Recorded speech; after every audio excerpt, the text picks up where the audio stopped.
In the stillness before dawn breaks across the Korean peninsula, there exists a moment of perfect quiet.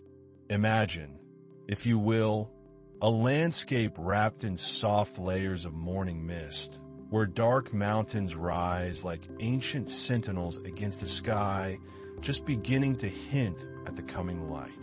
The year is in the early 10th century, and the world is hushed, waiting. In the valleys below these mist-shrouded peaks, small villages rest in deep slumber, their thatched roofs heavy with dew, their earthen walls dark against the gradually lightening sky. Somewhere in the distance, a temple bell sounds once, its low tone rolling across the hills like a gentle wave across still water. The air carries the faint scent of pine and earth, that particular fragrance that comes just before sunrise when the night's coolness still clings to the ground. If you were standing on one of these mountain paths in this quiet hour, you might hear the soft rustling of leaves as a breeze passes through the forest, or the distant murmur of a stream making its patient way down from the heights. For nearly 1,000 years, kingdoms have risen and fallen on this peninsula, each leaving their mark upon the land and the people who tend it. Shilla Kingdom, which once unified these lands in glory, has grown old and weary. Like an ancient tree whose roots still run deep, but whose branches have begun to wither, Scylla's strength has faded with the passing centuries. The kingdom that once commanded respect and tribute from neighboring lands, that built magnificent temples and fostered brilliant scholarship, has fractured into competing powers.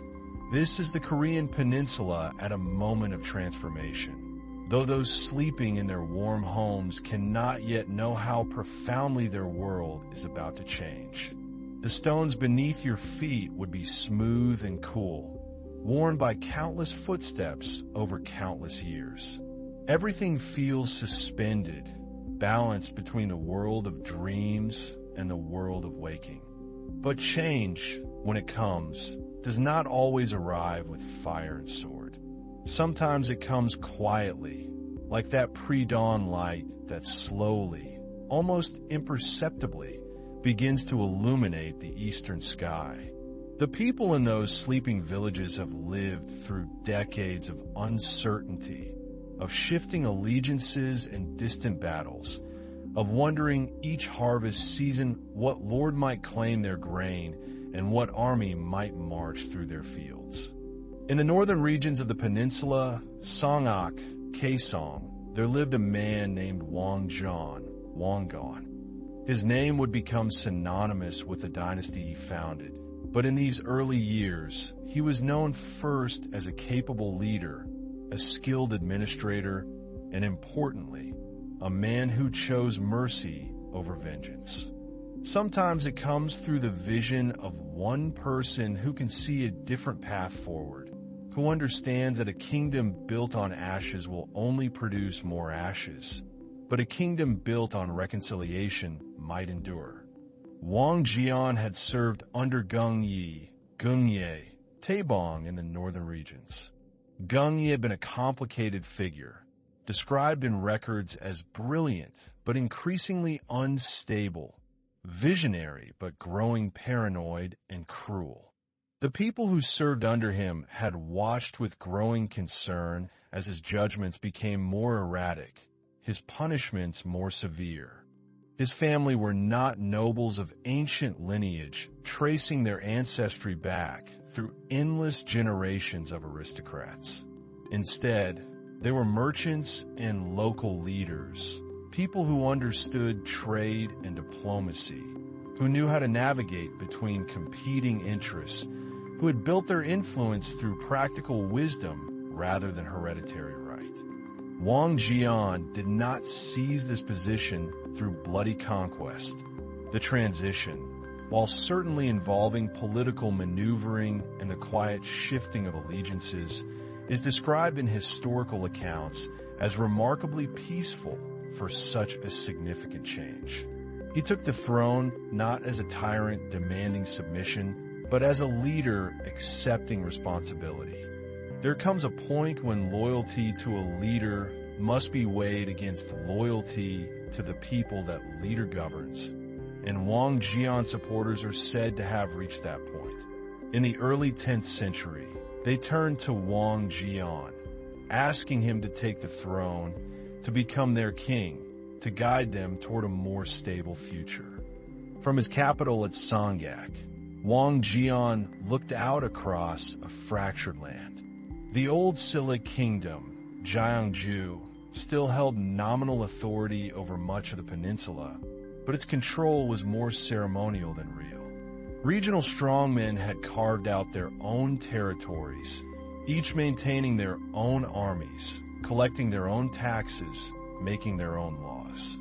And in one of his first acts, Goryeo, meaning high and beautiful, Goryeo, one of the ancient three kingdoms that had once commanded the northern reaches of the peninsula and lands beyond. It was a statement of ambition, certainly, but also of continuity, a declaration that this new kingdom would carry forward the proud heritage of Korean civilization. The people living through these times knew uncertainty as a constant companion. A farmer working his rice paddy might owe allegiance to one lord this year and another the next, depending on which army had most recently marched through the region. A merchant traveling between cities had to navigate an ever-changing landscape of borders and tariffs and local regulations. The peninsula had splintered into what historians would later call the later Three Kingdoms period, with Silla weakened and fading, Hubei controlling the southwestern regions under the rule of Jian I, Jian Huan, and now Wang Jian's Goryeo in the north. Wang Jian understood something essential about power that many rulers of his era did not. He understood that a kingdom held together by force alone will splinter the moment that force wavers. But a kingdom held together by mutual benefit and shared purpose can endure for generations. So rather than embarking on immediate military campaigns to conquer his rivals, he began the patient work of diplomacy and alliance building. He reached out to regional leaders with offers of partnership rather than demands for submission. He welcomed those who chose to join him willingly, granting them positions of honor and responsibility in his growing administration. Buddhist monks in their mountain monasteries offered prayers for peace while wondering which kingdom would guarantee their temples, lands, and protection. It was a time that called out for stability, for someone who could weave these separate threads back into a unified whole. Imagine those marriage processions, winding their way along mountain paths from distant regions toward the capital at Songyak. The bride would travel in a covered palanquin, carried by bearers who moved with steady, practiced rhythm. Behind her would come servants carrying chests of her belongings, bolts of silk, bronze mirrors, personal treasures.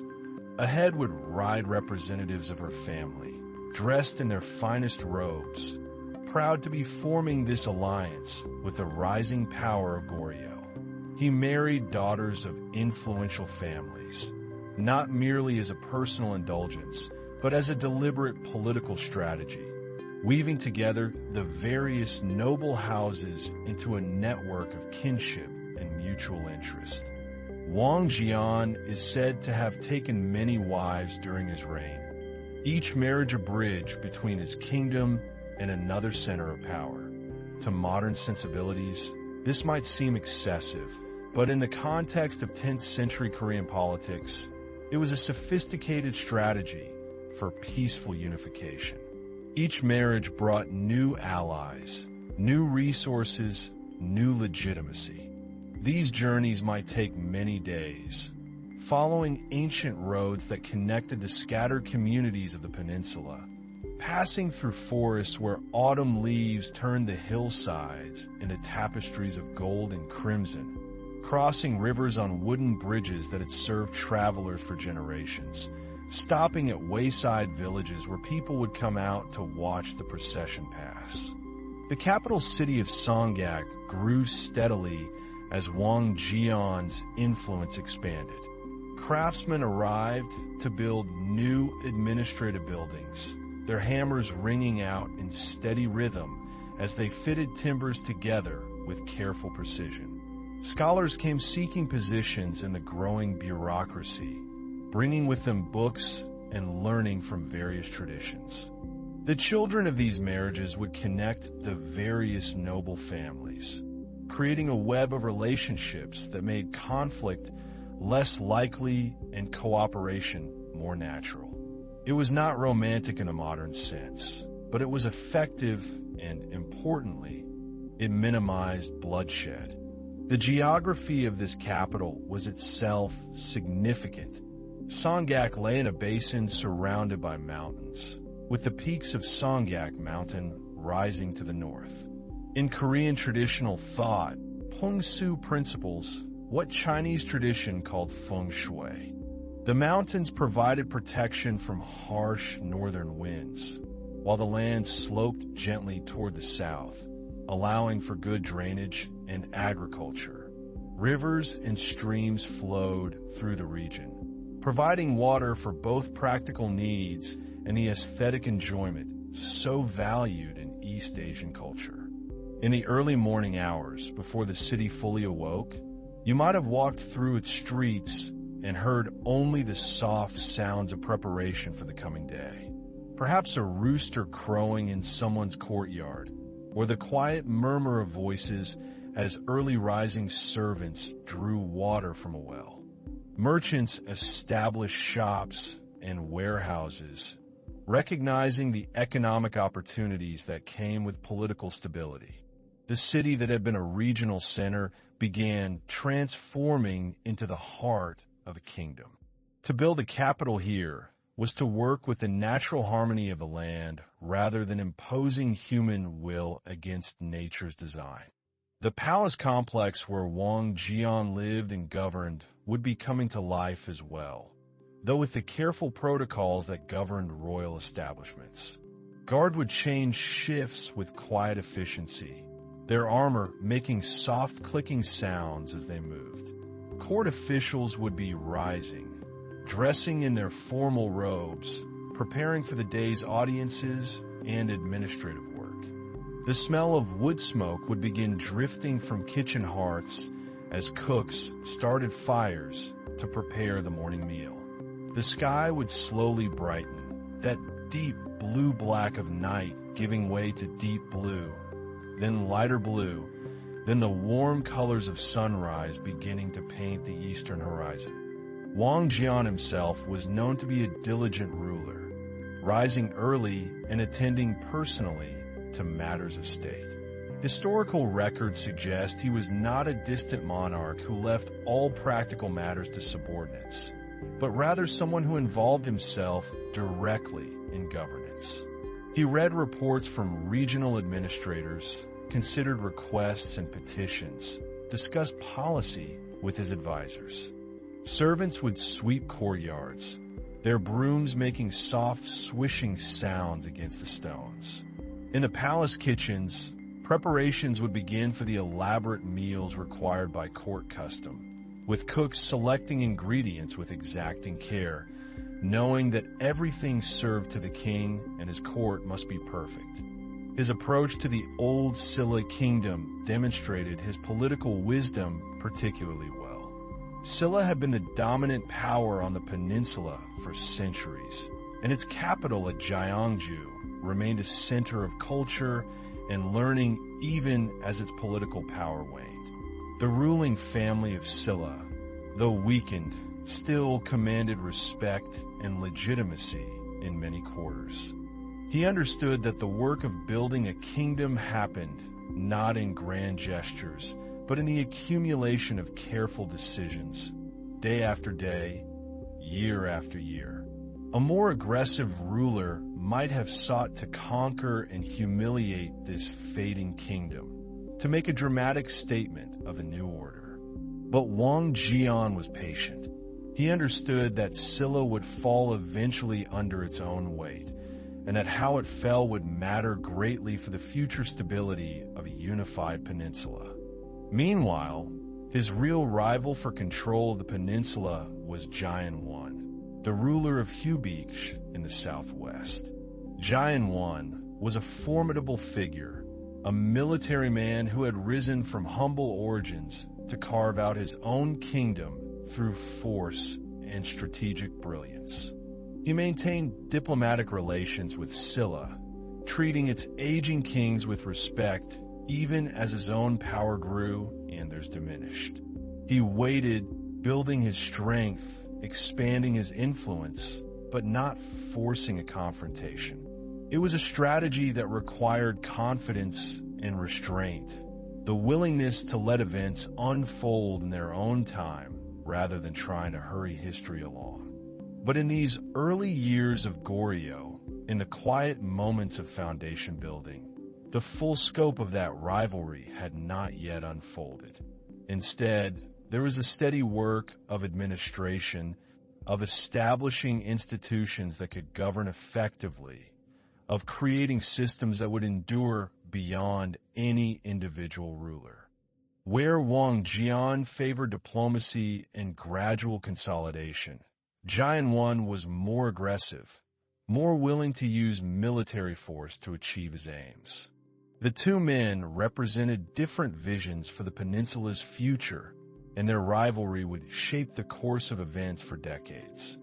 Buddhism had been central to Korean culture for centuries by this point, having been introduced during the Three Kingdoms period and flourishing especially during the Silla dynasty.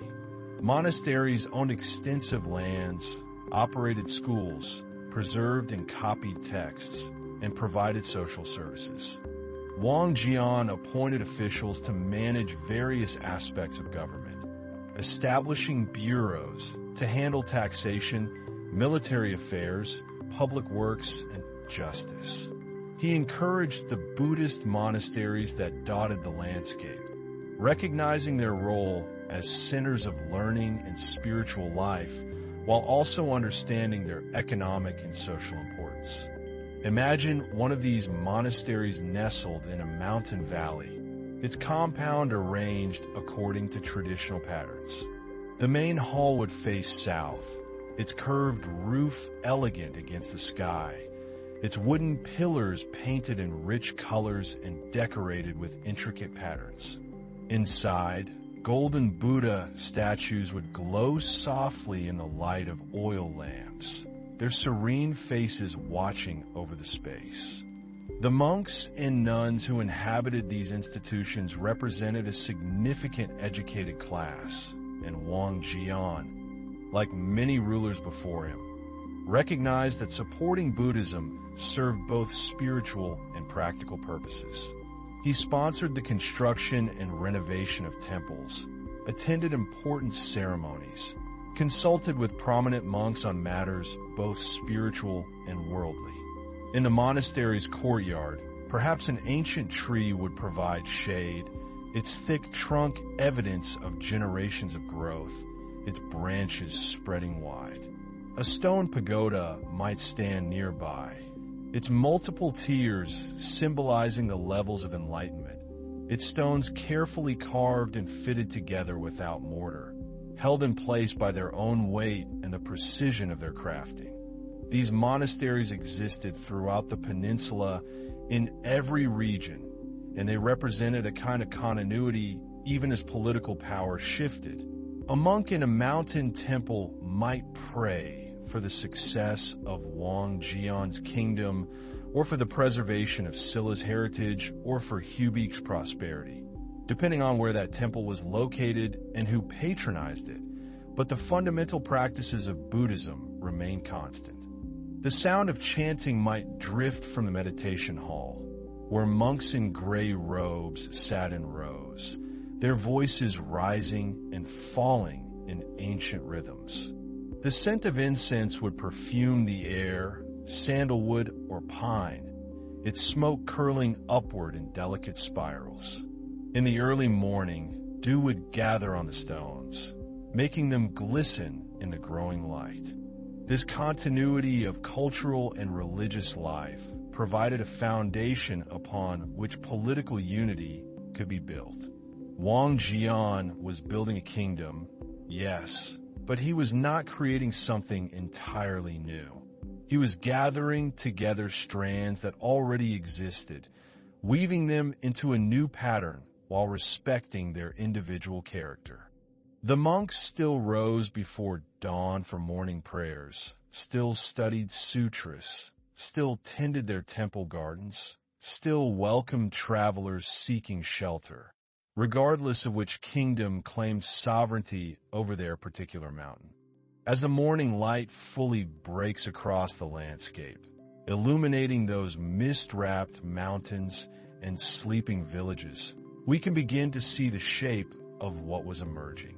A new kingdom, taking its first breaths, finding its footing, beginning the long process of growth that would see it endure for nearly 5 centuries. Wang Jian, the merchant's descendant who became a king, working patiently from his mountain-ringed capital to knit together a fractured land. The old Silla kingdom, honorable in its twilight, preparing for a graceful land. The Korean people had a shared language, though with regional variations. They had shared cultural practices, shared aesthetic sensibilities, shared philosophical and religious traditions. What they lacked was political unity, and that was what Wang Jian set out to provide. The story of Goryeo is not one of sudden dramatic transformation, but of gradual, deliberate change, of careful building, of patience rewarded. It is a story that unfolds like these mountain dawns, slowly and naturally, the light spreading gradually across the landscape, revealing details that were hidden in darkness, showing familiar things in new illumination. The morning light that touched those mountain peaks in the early 10th century continued to spread year after year as Wang Jian worked to consolidate his new kingdom. The name he had chosen for his realm, Goryeo, carried within it both memory and aspiration. Goryeo, that mighty northern power that had once ruled vast territories and defended the peninsula against Chinese invasion. The people of the peninsula continuing their lives, farming their fields, raising their children, practicing their crafts, hoping for the stability that had eluded them for too long. And we are only at the very beginning, watching the first light touch the peaks while the valleys remain in shadow, knowing that the full day is yet to come. Kaesong, nestled in its protective ring of mountains in what is now North Korea, Wang Jian pursued his goals with the patience of a merchant negotiating a difficult trade agreement. Songak, when he first made it his base, and the mountain rising behind it, Songaekisen, gave the settlement both its name and its character. The location had been chosen with care. By choosing this name, Wang Jian was making a statement about continuity, about reclaiming a proud heritage that had been fragmented during the Three Kingdoms period and the Long Silla rule. But the work of building a kingdom proved far more complex than naming one. The capital that took shape in these early decades was not built in haste. Stone by stone, building by building, it grew according to principles that blended practical military concerns with cosmological beliefs. Korean geomancy, Pungsu, influenced the placement of gates and roads, palaces and temples. Practitioners of this art studied the flow of energy through landscapes, seeking to position human structures in harmony with natural forces. A palace should face south to receive the beneficial yang energy of sunlight. Mountains to the north and east provided protection. Water flowing in certain directions brought prosperity. Mountain ranges to the north provided protection from invasion, while the terrain to the south opened toward the rest of the peninsula, allowing communication and trade. Rivers and streams flowing down from the heights ensured water for the growing population, and the valleys surrounding the city offered fertile agricultural land. Wang Jian's palace rose gradually on a site chosen after much consultation with geomancers and Buddhist monks. The wooden pillars that supported its halls were cut from trees selected in mountain forests. Their timber seasoned slowly to prevent warping. Carpenters joined beams without nails, using complex interlocking joints that had been refined over centuries of Korean woodworking tradition. These beliefs were not mere superstition to the people of that time, but represented accumulated wisdom about how to build settlements that felt right, that seemed to nestle naturally into their surroundings rather than fighting against them. The palace grew section by section, as resources allowed and as the kingdom itself expanded. There was no single grand construction project, but rather an ongoing process of building that reflected the gradual consolidation of royal power. Halls for government ceremonies were added first, spaces where the king could meet with officials and receive envoys from other lands. The curved rooflines that would become such a distinctive feature of Korean architecture served both aesthetic and practical purposes. Their elegant upward sweep helping to shed heavy summer rains and winter snows. Beneath those roofs, rooms were arranged around courtyards that brought light and air into the interior spaces. Beyond the palace walls, Kaesong developed its own organic structure. Unlike some capitals built according to rigid grid plans, the city grew naturally along the contours of the land, following streams and fitting itself into the mountain valleys. Neighborhoods emerged based on occupation and status. Aristocratic families built compounds near the palace, their walls enclosing multiple buildings arranged around private gardens. Officials and scholars settled in areas that offered easy access to government offices. Merchants clustered near the markets, where goods from across the kingdom and beyond could be bought and sold. The streets of the capital would have been narrow by modern standards, often unpaved paths of packed earth that turned to mud during the summer monsoon rains. Stone-lined drainage channels ran alongside major thoroughfares, carrying rainwater away toward the streams. During dry seasons, dust rose from the streets with every passing ox cart, and residents sprinkled water to keep it down. Private residential quarters for the royal family came next, along with structures to house court attendants and servants. Walls enclosed the complex, defining the boundary between the sacred space of kingship and the everyday life of the capital city beyond. Craftsmen established workshops in districts organized by trade. Potters in one area, metalworkers in another, weavers in a third. Sound filled the streets as well.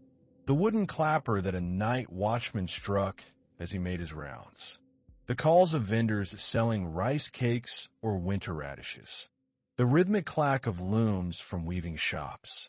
Temple bells marking the hours, their deep bronze tones carrying across the city in waves of sound that seemed to make the very air vibrate. The smells of the city mixed in the air. Cooking fires burning pine and oak wood, fermented vegetables from earthenware crocks buried in courtyards, human and animal waste being carried to fields for fertilizer, incense drifting from temple compounds, the metallic tang for blacksmiths' forges. Wang Jian's approach to unifying the kingdom reflected his merchant origins and his understanding of human nature. Rather than attempting to conquer every rival by force, he pursued what later historians would describe as a policy of expansion in some directions and accommodation in others. The former territory of Goryeo in the north drew his attention, and tradition holds that he led military campaigns to extend Goryeo's boundaries in that direction. The morning bell told people when to rise and open their shops, while the evening bell signaled when to close gates and return home. These bells ordered time itself, giving structure to the day in a society without mechanical clocks. This strategy of political marriage proved particularly effective. Wang Jian himself is said to have married numerous wives from powerful families across the kingdom, cementing alliances through these unions. Each marriage created bonds of kinship with influential clans, giving them a stake in the success of a new dynasty. But for some territories to the south, he adopted a gentler approach, offering generous terms to local strongmen who would submit peacefully, arranging marriage alliances, promising positions of honor and authority within the new kingdom. The former Silla aristocracy posed a particular challenge. These families had enjoyed privilege and power for centuries, and they needed to be accommodated within the new order rather than alienated. Wang Jian worked to create hierarchies that allowed old aristocratic families to maintain status while incorporating new elites who had risen during the later Three Kingdoms period. The children from these marriages would themselves form connections throughout the aristocracy, creating an ever-expanding web of relationships that helped tie the kingdom together. It was a very practical approach to governance, using family structure as political architecture. Buddhism, which had flourished during the Silla period, continued to receive royal patronage under the new dynasty. Wang Jian understood the religion's importance not just as spiritual practice, but as cultural glue that could help bind the kingdom together. Temples already dotted the landscape throughout the peninsula, and the new king supported them generously, granting land, sponsoring construction projects, protecting monastic privileges. Government positions were distributed in ways that balanced various regional and family interests. It required constant attention, constant negotiation, constant adjustment, like maintaining a complex embroidery where pulling one thread too tight would distort the entire pattern. The sound of Buddhist chanting became one of the defining characteristics of the era. In temples throughout the kingdom, monks rose before dawn to begin their devotions. The rhythmic recitation of sutras in Korean and classical Chinese created a soundscape that marked the passage of hours. The deep rumble of large barrel drums punctuated the chanting, motak instruments. In return, Buddhist monks offered legitimacy to the new dynasty, performing ceremonies for the state, praying for the king's health and the kingdom's prosperity, teaching that the Goryeo royal family ruled with the blessing of cosmic forces. Temple architecture grew more elaborate during this period. The basic layout followed patterns established during the Silla period. A main worship hall facing south, a lecture hall, a pagoda to house relics, living quarters for monks, all arranged around a central courtyard. But the scale increased as royal patronage flowed to major temples. These sounds carried beyond temple walls into the surrounding countryside, audible to farmers in their fields and travelers on nearby roads, a constant reminder of the spiritual dimension of existence. The interiors of temple halls created environments designed to inspire devotion and facilitate meditation. Buddha images carved from wood or cast in bronze sat on raised platforms, surrounded by offerings of flowers, fruit, and incense. The wood used in construction released subtle scents that intensified when summer heat filled the halls. Stone foundations raised buildings above ground level, protecting wooden structures from moisture in creating architectural compositions that climbed up mountainsides in dramatic terraces. Stone staircases connected different levels, each flight of steps a meditation on the effort required to ascend toward enlightenment. Monks followed strict daily routines governed by the temple schedule. Rising before dawn, they washed in cold water regardless of season, a practice meant to sharpen awareness. After morning prayers, there was a simple breakfast of rice gruel with pickled vegetables. The day divided between formal religious services, study of sutras, physical labor, maintaining temple grounds, and meditation practice. Meals were taken in silence, each bowl of rice received and consumed with mindful attention. The food itself was simple, purely vegetarian in accordance with Buddhist precepts against taking life. Smoke from incense burners rose in wavering columns, catching light that filtered through paper-covered windows. The windows themselves, hanji, the traditional Korean paper made from mulberry bark, diffused daylight into a soft glow that seemed to come from no particular source, filling spaces with illumination that felt almost otherworldly. Temple agriculture followed patterns similar to secular farming, but with additional dimensions. Fields were blessed before planting. Prayers accompanied the first turning of soil in spring. The work itself was viewed as spiritual practice, an opportunity to cultivate mindfulness along with crops. Weeding became meditation on the removal of mental afflictions. The Celadon pottery that would become one of Goryeo's most celebrated achievements began to develop during these early decades, though the finest examples would emerge in later centuries. Korean potters had long experience with ceramics, and they had observed Chinese precedents carefully. Mushrooms gathered from mountain forests, wild greens collected in season, beans and grains grown in temple fields. Harvesting transformed into reflection on the fruits of karma. Even the most mundane tasks carried potential for awakening if approached with proper awareness.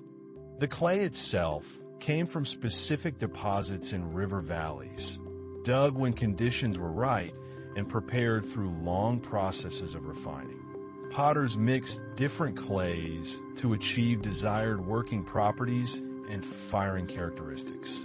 The clay had to be wedged repeatedly to remove air bubbles that could cause cracks or explosions in the kiln. The Korean wheel-throwing tradition emphasized controlled, deliberate movement. A potter sat before the wheel, often a simple device powered by kicking a lower disc that turned the upper wheel head through a vertical shaft. The clay centered on the wheel needed to spin in perfect balance before shaping could begin. But they began to develop their own distinctive approaches, influenced by Korean aesthetic sensibilities that favored subtle, understated beauty over bold display. Then it was aged, sometimes for years, allowing moisture to distribute evenly through the material. Only after all this preparation would the potter begin to form vessels. Before firing, vessels were dried slowly and carefully. Too rapid drying caused warping or cracking. The greenware, as unfired pottery is called, was fragile as bone, requiring delicate handling. Then came the application of the glaze, that mysterious coating of minerals and water that would transform in fire into the lustrous surface that characterized Celadon. Then, with wet hands, the potter opened the sintered clay, establishing the floor of the vessel before pulling up walls.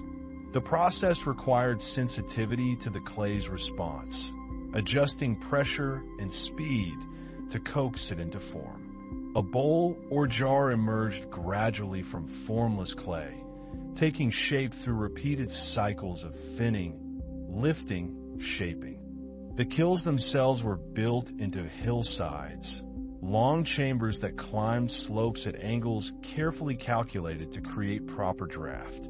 Wood fires burned at the lower end, flames and heat flowing up through the kiln, passing over rows of stacked pottery before escaping through a chimney at the top. A firing might last several days and nights, requiring constant attention. Early Goryeo glazes tended toward olive greens and yellowish tones, not yet the pure jade-like colors that later potters would achieve. The glaze was applied by dipping or pouring, the potter working quickly to ensure even coverage before the porous, unfired clay absorbed too much liquid. After days of firing, the kiln was sealed and left to cool slowly. Opening it too soon invited disaster as cold air rushed in and thermal shock shattered hot pottery. So there was waiting, perhaps a week or more, before the kiln could be opened and the results examined. Many vessels failed, cracked or warped or badly glazed. Firers fed wood into the flames, monitoring temperature by eye, reading the color of the fire visible through small peepholes. Orange to yellow to white, each hue indicating a temperature range. Too cool, and the glaze would not mature properly. Too hot, and vessels could slump, or glaze could run off surfaces. Celadon vessels appeared throughout Goryeo society in these early years, though the finest pieces went to aristocratic households and Buddhist temples. Tea bowl for the tea drinking that accompanied Buddhist practice and scholarly pursuits. Incense burners whose perforated lids released fragrant smoke. Storage jars for fermenting beans into sauces or preserving foods through winter. These went to the discard pile, crushed sherds mixing with decades or centuries of earlier failures. The successful pieces, those that emerged intact with pleasing form and color, entered circulation, moving from workshop to market to the tables and altars where they would serve their purposes. The agricultural rhythms that had governed Korean life for millennia continued largely unchanged under the new dynasty. The majority of Goryeo's population worked the land and for them. The change of ruling house meant little in immediate practical terms. Wine bottles and cups for drinking rice wine. Cosmetic boxes for aristocratic women. The pottery touched daily life in countless small ways, its presence so common that people probably rarely paused to consider the skill and effort embodied in each piece. The Korean agricultural year began in early spring when winter's frozen grip finally loosened. Farm families watched for signs. The first flowers on the earliest plum trees, ice breaking up in streams, geese returning from the south. Then came the ritual plowing, often begun on an auspicious day determined by consulting the calendar. They still rose with the sun and worked until darkness, still planted and harvested according to seasons, still paid taxes in grain and cloth, still sent sons to perform corvée labor on government projects. Rice paddies required elaborate preparation. The fields needed to be flooded and leveled so water would stand evenly across their surfaces. Farmers built and maintained intricate systems of channels and dikes to control water flow, work that required cooperation among many households. The first turning of soil released earthy scents that had been locked under snow and ice for months, a smell that must have signaled hope after the lean time of winter. Oxen pulled plows, their wooden frames fitted with iron tips that cut through soil, turning it to expose it to air and sun.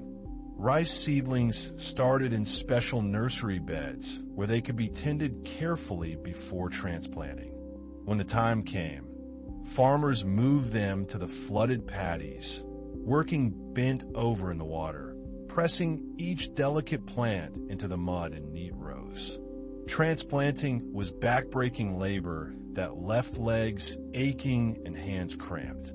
Property disputes sometimes arose over water rights, and village councils spent long hours negotiating fair distribution. After flooding, the muddy fields were worked repeatedly, sometimes with oxen dragging wooden harrows, sometimes with farmers themselves wading knee-deep through the muck, breaking up clods, and stirring the soil until it achieved the right consistency. After transplanting came the long growing season, filled with constant tending. Weeds had to be removed repeatedly, the farmer wading through the paddies to pull unwanted plants. Water levels required monitoring and adjustment. Too much and rice stems rotted. Too little and plants withered. The exact amount changed as the crop progressed through its growth stages. But it was also a time for community cooperation and even celebration, with neighbors helping each other move through fields that had to be planted quickly once conditions were right. Songs accompanied the work, rhythmic chants that helped coordinate movement and made the hours pass more bearably. Autumn brought the harvest, perhaps the most critical time of the agricultural year. Timing mattered enormously. Rice cut too early yielded grain that was not fully matured. Cut too late and grain might shatter and fall, lost to the harvest. In midsummer, the paddies transformed into seas of brilliant green, the rice plants rustling and waving in breezes, creating constantly shifting patterns across the landscape. Dragonflies hunted mosquitoes above the water, their iridescent bodies flashing in sunlight. Frogs croaked from the shallows, their chorus rising at dusk. Threshing separated grain from straw, the rice stalks beaten against wooden frames or stone surfaces to knock off the kernels. Winnowing followed, the grain tossed into the air so wind could blow away the lighter chaff, while heavier kernels fell back into baskets. Then came drying, the rice spread on mats in the sun, turned regularly to ensure even drying, protected from birds and rodents.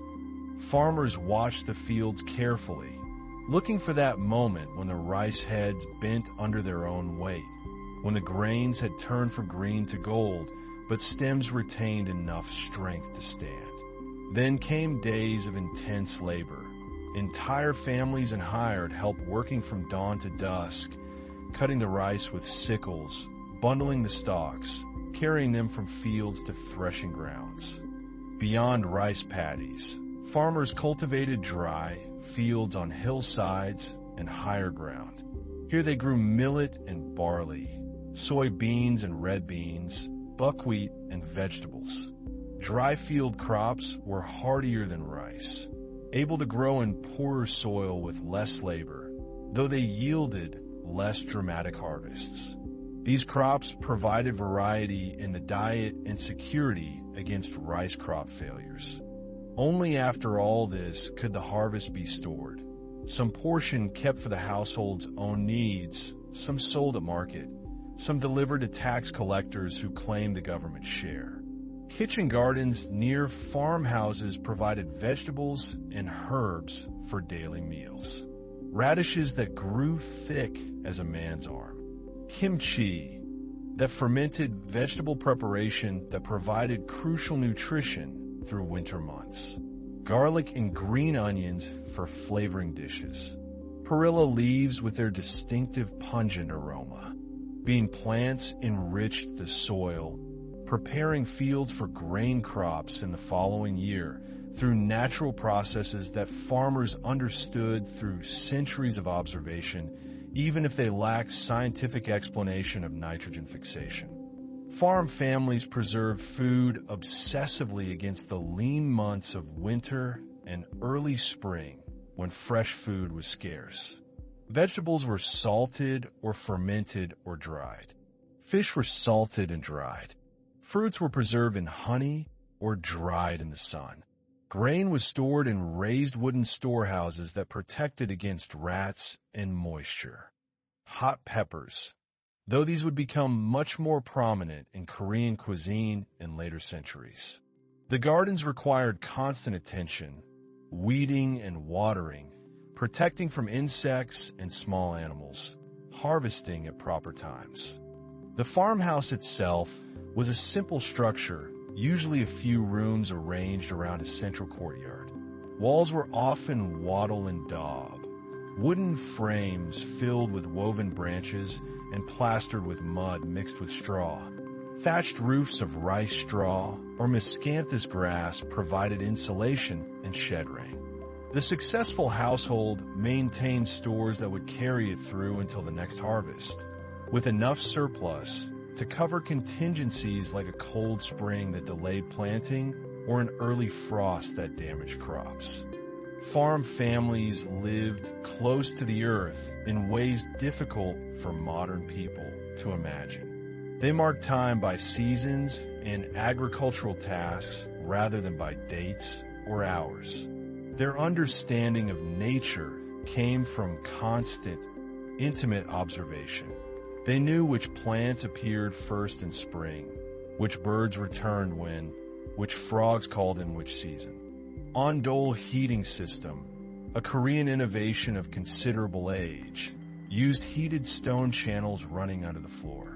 A fire in the kitchen sent hot air through passages beneath the main living quarters before exiting through a chimney at the opposite end. The system provided wonderfully efficient heating, turning the entire floor into a radiator that kept rooms warm even in bitter winter cold.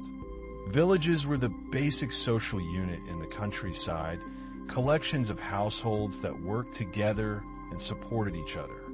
Villages maintained common lands where all could collect firewood or gather wild foods.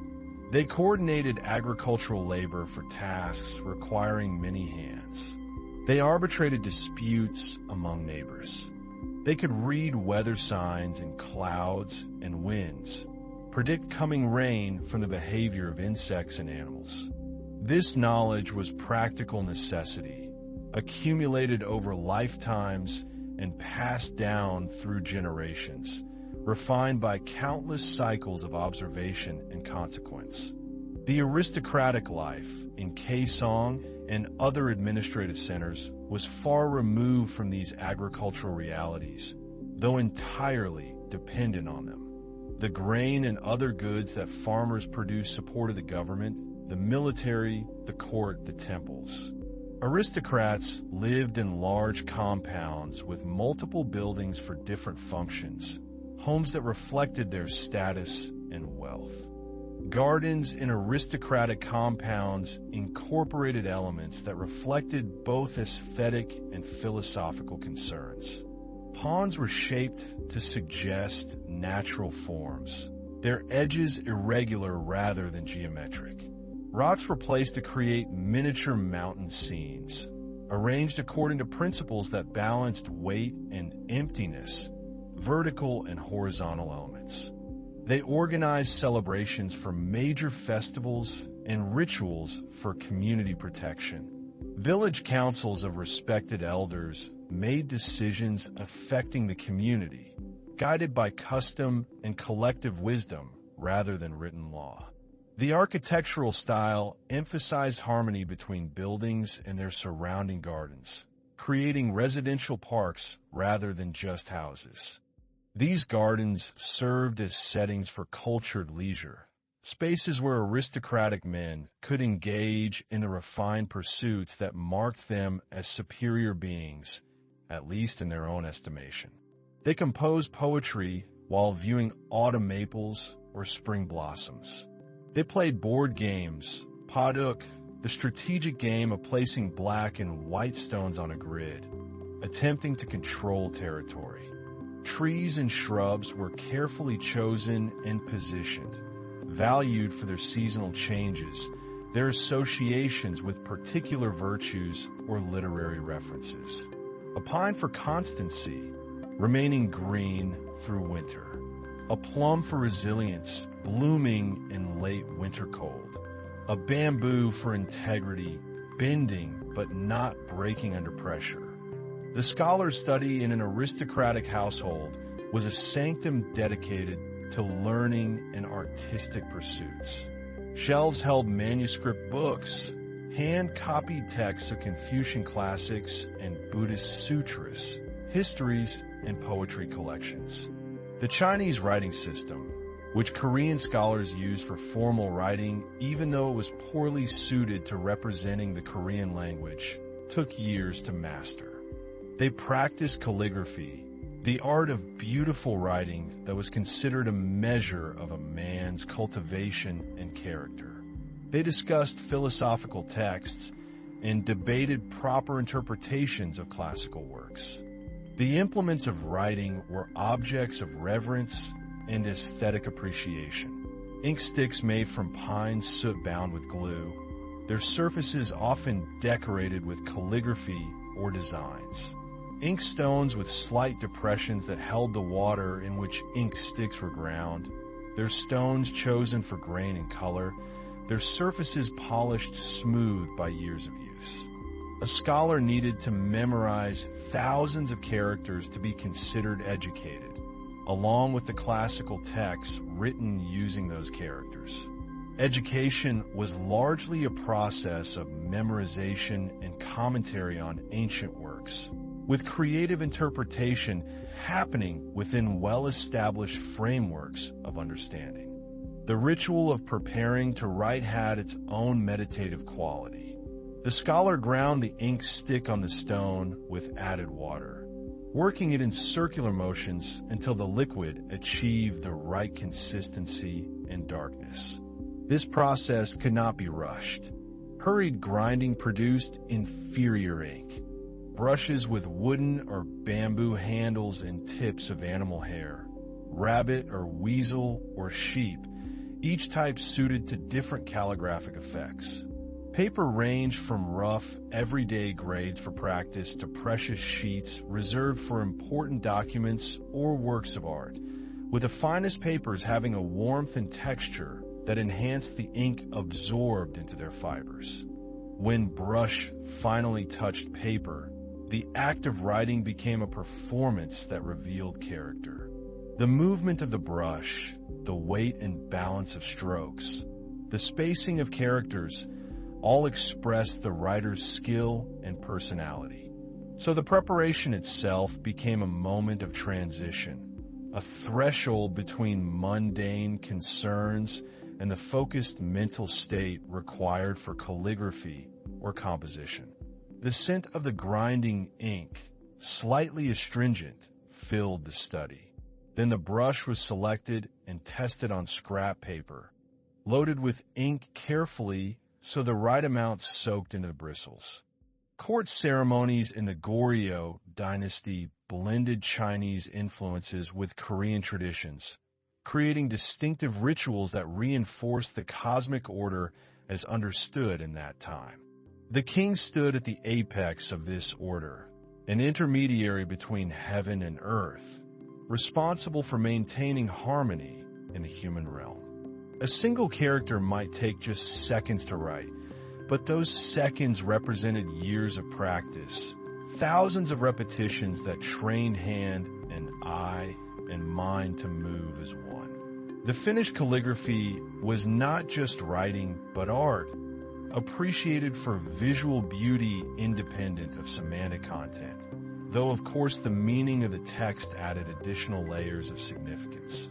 These ceremonies required elaborate preparation. Officials responsible for ritual matters consulted ancient texts to ensure proper procedures. Musicians rehearsed ceremonial music. Court dance troupes practiced their movements.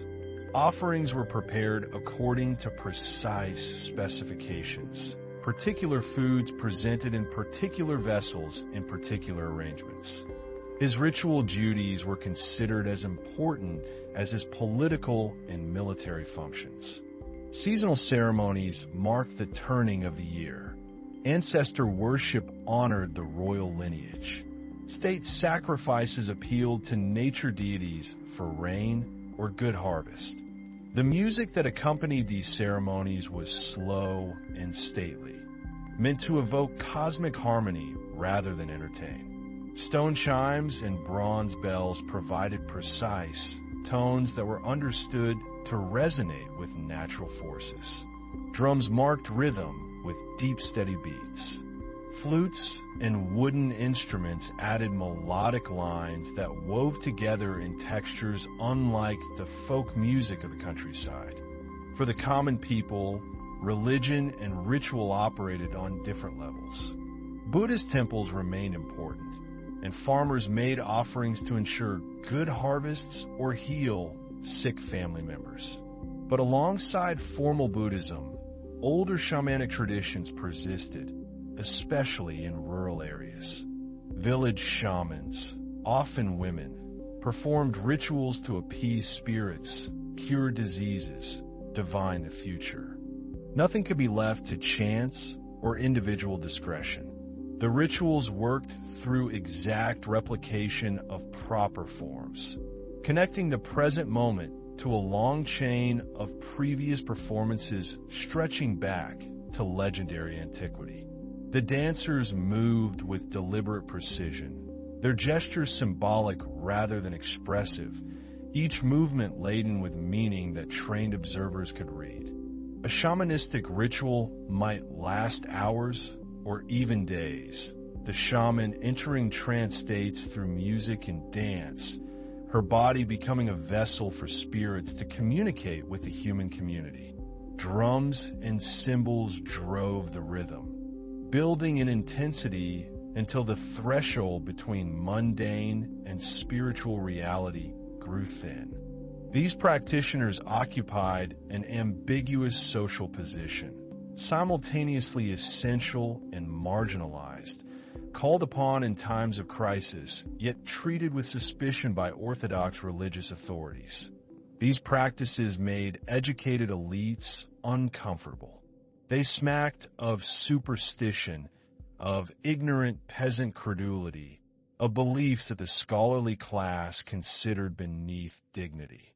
Yet shamans continued to practice throughout the kingdom because they fulfilled needs that formal religions did not address, offering direct contact with spiritual forces, personal intervention in specific crises, explanations for the inexplicable sufferings that filled human life.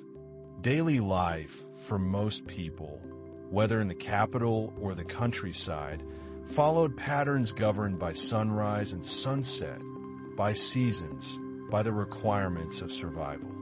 Morning brought the rekindling of fires that had been banked overnight, the preparation of breakfast, the beginning of the day's work. In trance, the shaman spoke with voices not her own, answering questions, making demands, revealing hidden causes of misfortune.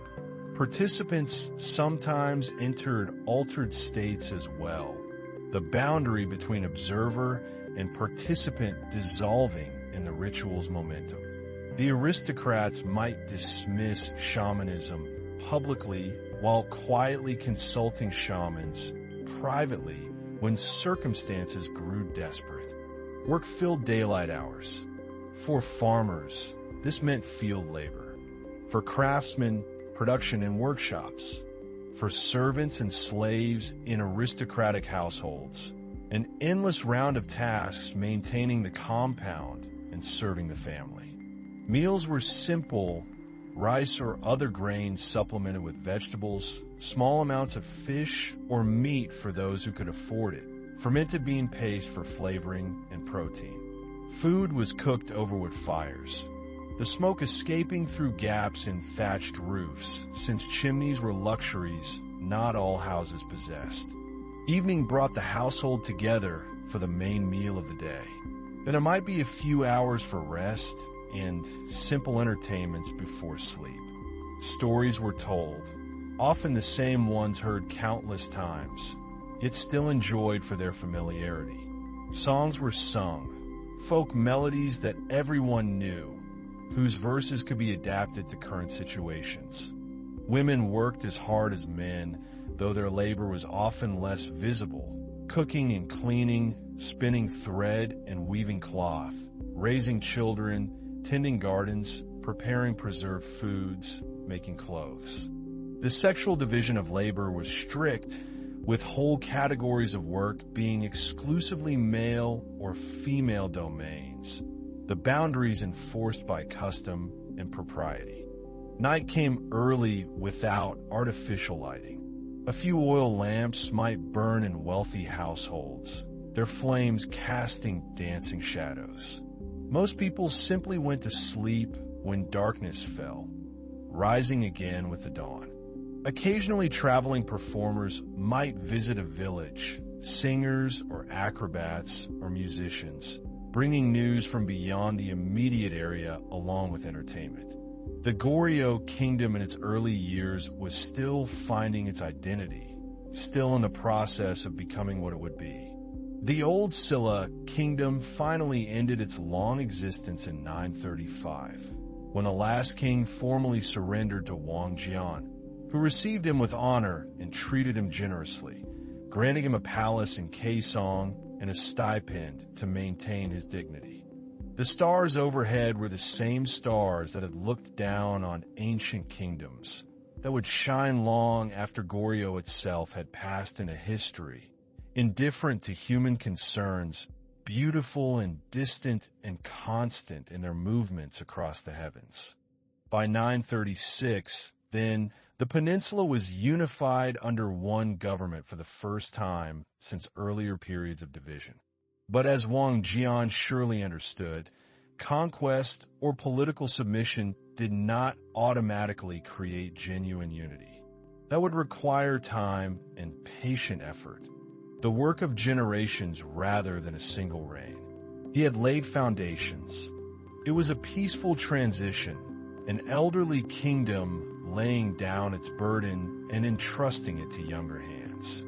The following year, the last of the later three kingdoms, Hubei, fell to military force, its ruler having exhausted Wang Jian's patience and left no option but conquest. Wang Jian himself died in 943, having ruled for 25 years. He left detailed instructions in what became known as the 10 Injunctions, advice to his successors about how to govern wisely. He warned against depending too heavily on Buddhism to the exclusion of other traditions. His successors would build upon them, each contributing to the structure, dealing with challenges that arose, adapting to changing circumstances, maintaining what needed to be maintained, reforming what needed to be reformed. The succession passed to his sons and then to grandsons, the royal line continuing as dynasties do, through birth and death, through the accidents of personality and health that make individual rulers strong or weak, wise or foolish. The kingdom they inherited was still young, still growing, still developing the institutions and traditions that would define it. The Buddhist temples continued their practices, bells marking the hours, monks chanting sutras. Potters shaped clay on their wheels, fed wood into their kilns, hoped for successful firings. Farmers planted and harvested, their lives governed by weather and season. Aristocrats composed poetry in their garden pavilions, discussed philosophy, competed for office and influence. He counseled proper treatment of different regions of the kingdom, acknowledging that some areas were more reliable than others.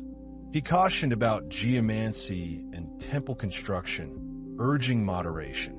These injunctions revealed a practical mind, a leader who understood human nature and political reality, who hoped to share accumulated wisdom with those who would come after him. The brightness Wang Jian had hoped for did eventually arrive, though not in his lifetime, nor in the reigns of his immediate successors. The first generations after the founder dealt with consolidation, with the practical problems of maintaining a new kingdom, with tensions between Buddhist establishments and Confucian administrators, with regional powers who still remembered their independence, with northern threats and diplomatic complexities. All of this unfolding gradually, like morning lights spreading across a landscape, revealing the world detail by detail, the full brightness of day still hours away. Kaesong in those middle centuries was a place of considerable sophistication, built on accumulated prosperity and cultural confidence. Walking through its streets on an ordinary morning, you would encounter a world that balanced order and vitality, where careful social hierarchies shaped daily interaction but did not entirely suppress human spontaneity. The city sprawled across valleys and up hillsides, its layout reflecting both practical considerations and the geomantic principles that had interested earlier generations. These were necessary growing pains, the awkward adolescence of a state finding its identity. But in later generations, after institutions had taken root and traditions had developed their own momentum, Goryeo had matured into something remarkable, a civilization that could stand beside any other in East Asia, pursuing its own path while remaining in dialogue with its neighbors. The streets themselves varied widely depending on which part of the city you happen to walk through. Near the palace, broad avenues ran straight and dignified, their surfaces maintained by labor corvées that brought workers from surrounding districts to repair paving stones and clear drainage channels. Officials traveled these routes on horseback or in covered palanquins, their ranks indicated by the color of their robes and the decorations on their hats. These were men who had studied for years, who had memorized classical texts and composed examination essays, who understood the bureaucratic systems that kept the kingdom functioning. The palace complex occupied carefully chosen ground, positioned to harmonize with natural forces, its halls and courtyards arranged according to principles inherited from Chinese models but adapted to Korean landscape and custom. Further from the palace, the streets narrowed and became more organic, following older paths, curving around buildings and natural features rather than imposing geometric order. Here the city felt more like a collection of neighborhoods, each with its own character, its own small markets and gathering places. Houses pressed close together, their walls of wood and earth rising directly from the street, their tiled roofs overlapping like fish scales, creating patterns of shadow and sunlight as the day progressed. In summer, these narrow streets offered welcome shade, though they could become stifling when the air was still. The markets of Kaesong were worlds unto themselves, spaces where the theoretical rigidity of social hierarchy loosened somewhat under the practical necessities of commerce. The largest markets occupied designated areas, places where the government had approved permanent structures and where officials collected taxes on transactions. Here you could find almost anything the kingdom produced or imported. Textile merchants displayed bolts of cloth, from rough hemp suitable for peasant clothing to fine silks that shimmered in the light, their colors achieved through careful dyeing processes that involved multiple immersions and precise timing. They moved with the confidence of their station, acknowledging equals with small gestures, ignoring social lessers as custom dictated, always aware of the elaborate protocols that governed their world. In winter, they funneled cold winds, and residents hung heavy cloth over doorways, burned extra charcoal in their braziers, layered quilted garments against the chill. Rice merchants presided over sacks and baskets of grain, the fundamental currency of the realm, the substance that sustained life and measured wealth. The quality of rice varied enormously. The finest varieties, polished white, went to aristocratic tables and Buddhist temples. Coarser grades, with more bran remaining, fed common households. The merchants could assess quality with a glance, running their hands through the grain, feeling the texture, occasionally tasting a few grains raw to check for proper drying and storage. prices fluctuated with the seasons, rising in late spring when the previous year's harvest was depleted, falling after the autumn harvest when supply was abundant. The silk might come from China, brought by sea to western ports, and then overland to the capital, or it might be domestic production. Woven in workshops where women worked long hours at their looms, their fingers developing calluses from the repetitive motions. Pottery vendors arranged their wares carefully, creating displays that showed off the distinctive celadone glazes for which Goryeo had become famous. Korean potters had achieved mastery of the celadone technique, producing pieces that impressed even Chinese connoisseurs, who were themselves heirs to centuries of ceramic tradition. A good merchant understood these rhythms and timed his purchases and sales accordingly, though government regulations attempted to prevent excessive speculation and hoarding. The potters themselves rarely appeared in these urban markets.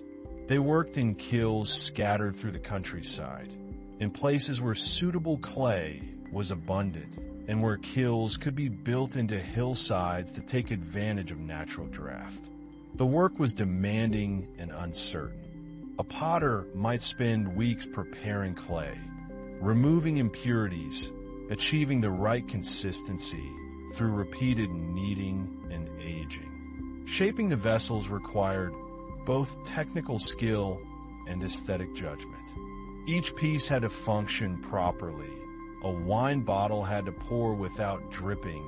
A bowl had to feel comfortable in the hand, but it should also please the eye, its proportions balanced, its decoration appropriate to its purpose. The characteristic blue-green glaze required precise control of kiln temperature and atmosphere, a reduction firing that limited oxygen at critical moments, transforming iron compounds in the glaze into colors that range from soft jade green to deeper emerald tones.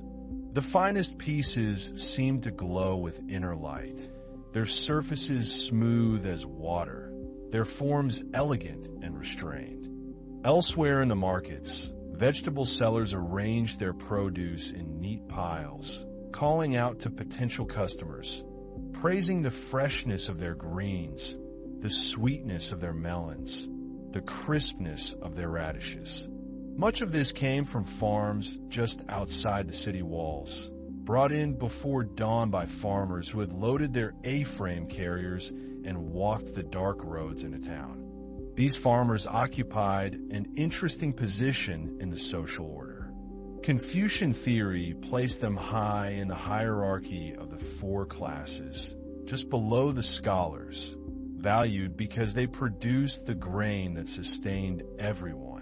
In practice, they were often poor, subject to heavy taxes and labor requirements, vulnerable to weather and war. After shaping came the slow drying, the application of glaze, and finally the firing, which might last several days and nights, requiring constant attention to maintain proper temperature. Despite all precautions, many pieces cracked or warped or emerged with flawed glazes, losses the potter had to absorb. Among the market crowds moved monks in gray robes, begging bowls in hand, collecting rice or coins that the generous offered as acts of merit.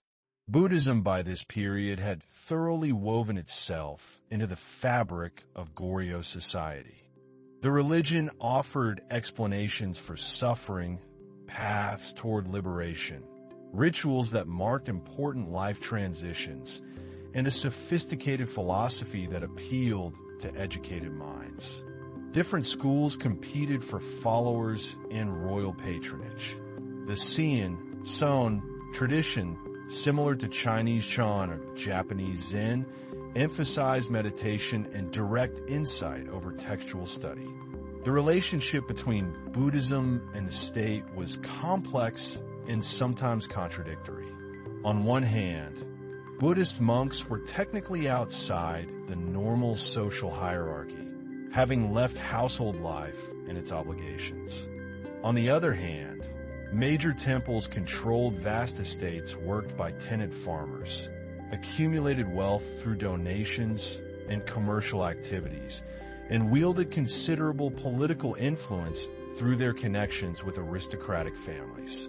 Kings sponsored temple construction and sutra copying as acts of merit, hoping to accumulate positive karma for themselves and their kingdoms.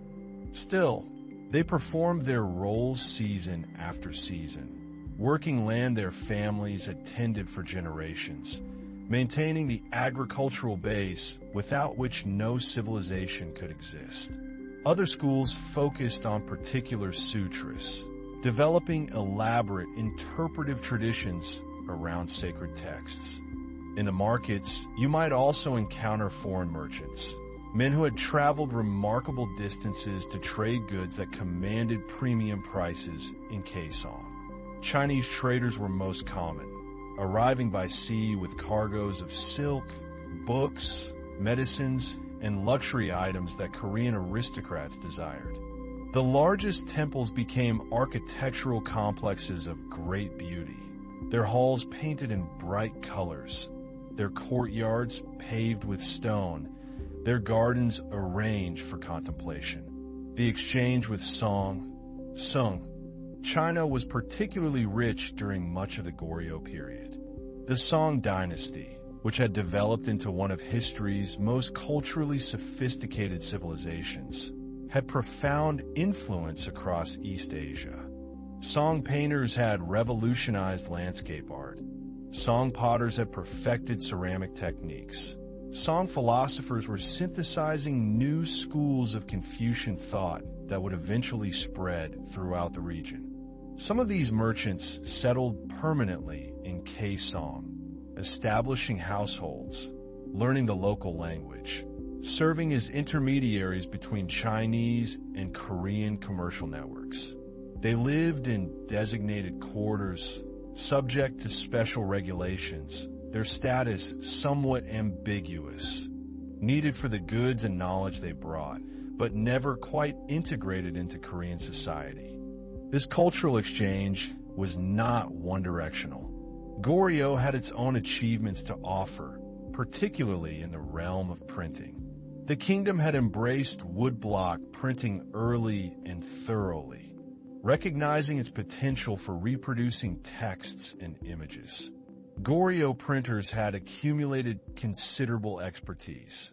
They carved text and illustrations into wooden blocks with remarkable precision, creating relief surfaces that could be inked and pressed on a paper thousands of times before wearing out. The process required patience and skill. First, a calligrapher would write out the text in a clear, consistent hand. This master copy would be affixed face down to a smooth block of wood, usually cherry or birch, chosen for fine grain. The carver would then carefully cut away the areas around each character, leaving the text raised. A single page might require hours of work.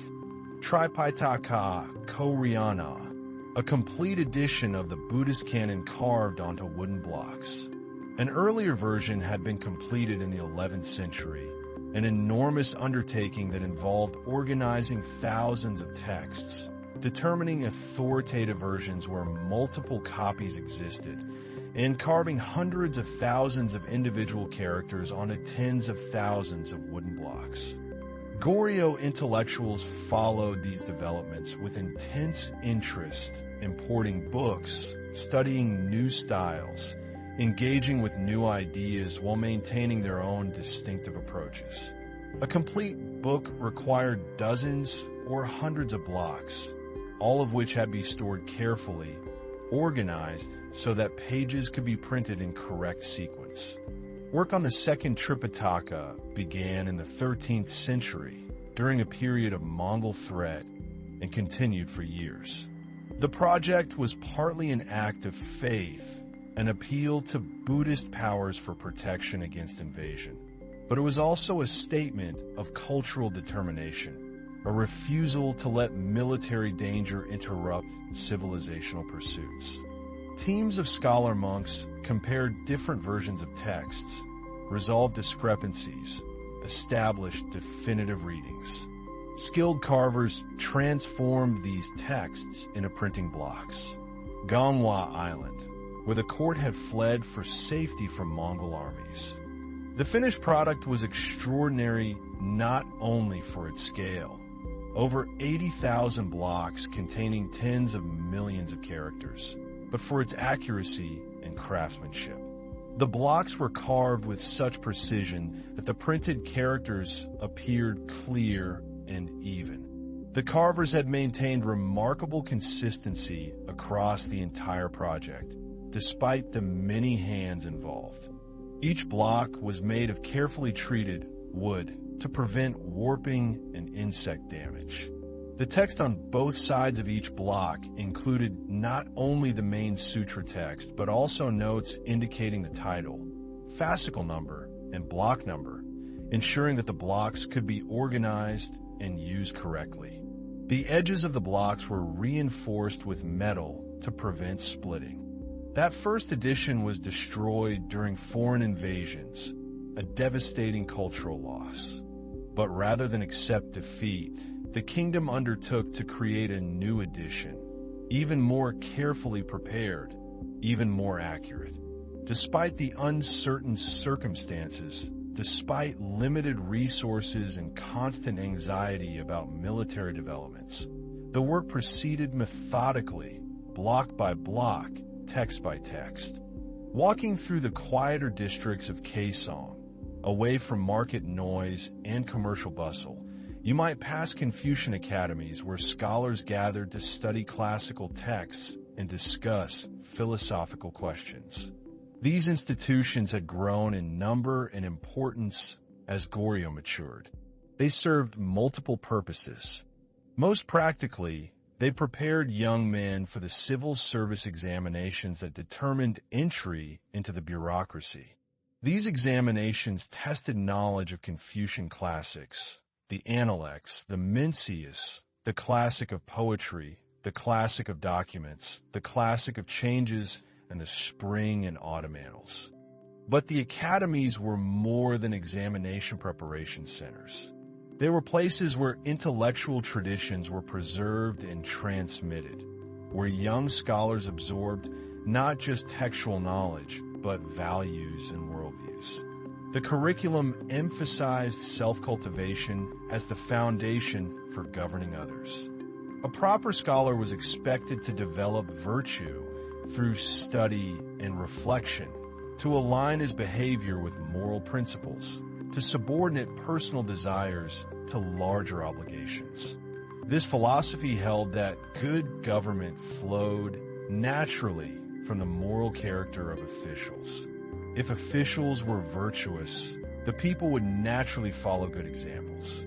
When properly stored in their specially designed repository, these blocks could last for centuries, allowing future generations to print copies of the complete Buddhist canon. A candidate needed to have large portions of these texts memorized, needed to understand orthodox interpretations, needed to write essays demonstrating both knowledge and literary style. The physical spaces of these academies reflected their purposes. Buildings were arranged around courtyards that provided quiet areas for reflection. Lecture halls were simple and austere, free from excessive decoration that might distract from serious study. If officials were corrupt or incompetent, no amount of law and regulation could create order. The daily rhythm of academy life was structured and repetitive. Students rose early, often before dawn, and began with personal study, reviewing texts they had been assigned, working through difficult passages, memorizing important sections. Morning lectures might explore particular classics, with senior scholars explaining interpretations, raising questions, encouraging discussion. Libraries housed collections of books, manuscripts copied by hand or printed from woodblocks, their pages stitched together and protected by cloth covers. These were treasured objects, expensive to produce, carefully maintained. Students handle them with respect, understanding that books represented accumulated wisdom of previous generations. The relationships between teachers and students in these academies were important and often lasted beyond the years of formal study. A teacher who recognized talent in a student might become a lifelong mentor, offering advice, making introductions, helping navigate the complex politics of official life. Students who studied under the same teacher considered themselves brothers in the same scholarly lineage, maintaining connections that could be professionally and personally valuable. Afternoons were often devoted to writing practice. Students composed essays in the formal styles required for examinations, receiving criticism and guidance from their teachers. Evenings might include more personal reading or conversation with fellow students, debates about philosophical questions, discussions of contemporary political issues. Among the aristocratic families of Kaesong, education was expected and supported. Sons of the elite began studying at young ages, first learning Chinese characters, then gradually working through increasingly difficult texts. Daughters also sometimes received education, though more limited and focused on skills considered appropriate for women: poetry, music, household management. A well-educated woman could bring honor to her family, could be a suitable match for a promising scholar official, could properly manage a household and educate young children. The education of women was a subject of some debate. Some argued that too much learning was inappropriate for females, that it might lead to neglect of domestic duties or inappropriate ambitions. These networks of teacher-student and fellow-student relationships created informal bonds that supplemented the formal structures of government, influencing appointments and policy in ways that were understood but not officially acknowledged. The aristocratic households themselves were carefully designed to express both status and taste. The grandest mansions occupied large plots surrounded by walls that screened the interior from common view. Gates marked transitions between public and private space. The most formal gate, used for important visitors and ceremonies, might be decorated with carved beams and painted designs. Secondary gates served everyday traffic. Inside the walls, buildings were arranged according to principles that balanced formality and livability. The main hall, used for receiving guests and conducting ceremonies, faced south, the direction of honor. The gardens of these aristocratic estates were landscapes of deliberate artistry, designed to create spaces for contemplation and refined pleasure. Unlike formal palace gardens with their geometric layouts and symbolic precision, these private gardens often aim for a more natural aesthetic, though was nature carefully controlled and arranged. Paths of flat stones meandered through carefully placed rocks and meticulously pruned trees. Ponds reflected sky and surrounding plants, their surfaces occasionally disturbed by swimming fish whose scales caught sunlight. Others countered that educated mothers raised better sons, that literary accomplishment was praiseworthy regardless of gender, that limiting female education wasted human potential. Other structures, living quarters, storage buildings, servants' quarters, kitchen facilities, were positioned according to function and family hierarchy. In these garden settings, aristocrats gathered with friends for activities that expressed cultural refinement. Poetry composition was particularly valued. The ability to create verses that captured moments or emotions while demonstrating knowledge of classical forms and literary allusions. Such gatherings followed established patterns. Garden buildings, small pavilions for taking tea, platforms for viewing seasonal flowers, enclosed rooms for storing books or displaying art, provided destinations and vantage points. Tea drinking was another activity that had developed into an elaborate cultural practice. Tea had arrived from China centuries earlier and had been embraced enthusiastically, particularly by Buddhist monks who valued its ability to promote alertness during meditation. Tea cultivation had spread through suitable regions of the kingdom, and tea drinking had become associated with refinement and cultivation. The process involved numerous steps, each with its own aesthetic dimension. Water was drawn from a carefully chosen source, ideally a spring with particularly pure qualities. Someone would propose a theme: spring rain, autumn chrysanthemums, political frustration, separation from friends. Participants would compose poems addressing the theme, often in a specified form. The poems would be shared, appreciated, perhaps gently criticized. The best might be copied and circulated beyond the original gathering, adding to the poet's reputation. The utensils used for tea were often beautiful objects in themselves, chosen for their aesthetic qualities as well as their function. A tea bowl might be an heirloom piece, passed down through generations, its glaze admired for subtle color variations or pleasing crackle patterns. The water was heated in a ceramic pot over charcoal, the temperature judged by the size and sound of bubbles. Tea leaves, dried and processed according to specific methods, were placed in cups or a communal bowl. Hot water was poured over them, releasing color and fragrance. The resulting beverage was consumed slowly, savored for its flavor and the state of mind it promoted. Music was another accomplishment expected of educated aristocrats. Gayagum, a long zither with 12 strings, was particularly associated with Korean tradition, though the instrument showed Chinese influence in its basic design.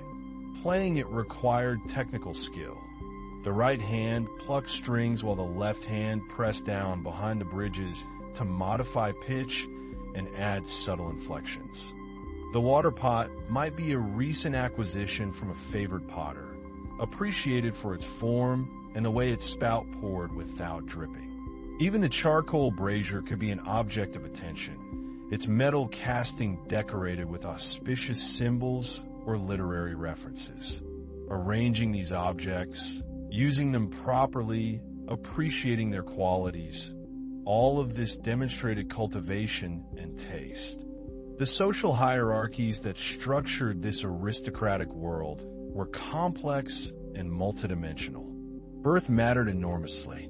Someone born into one of the established aristocratic families had advantages that no amount of individual talent could provide for someone of humbler origins.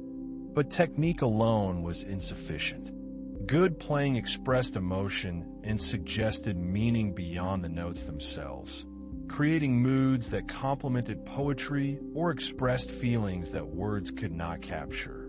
Other instruments, various flutes, drums, stringed instruments of different designs, expanded the musical palette, allowing for ensemble performances at larger gatherings. But birth was not everything. The examination system, borrowed from China, created a path by which talented individuals could, in theory, rise through their own abilities. Someone from a less distinguished family who possessed intelligence and determination could study the classics, pass the examinations, enter official service, and accumulate merit that would raise his family status. This meritocratic principle existed in some tension with hereditary privilege. The aristocratic families dominated the highest examination ranks, partly because their sons received the best education, partly because examiners often favored candidates with good family backgrounds. These families controlled land, held hereditary privileges, arranged marriages among themselves to concentrate wealth and influence. They had networks of clients and dependents, people who owed them loyalty and service in exchange for protection and patronage. A young man from such a family entered life with resources and connections that opened doors, made success more likely, cushioned failure. Office holding brought both responsibilities and opportunities.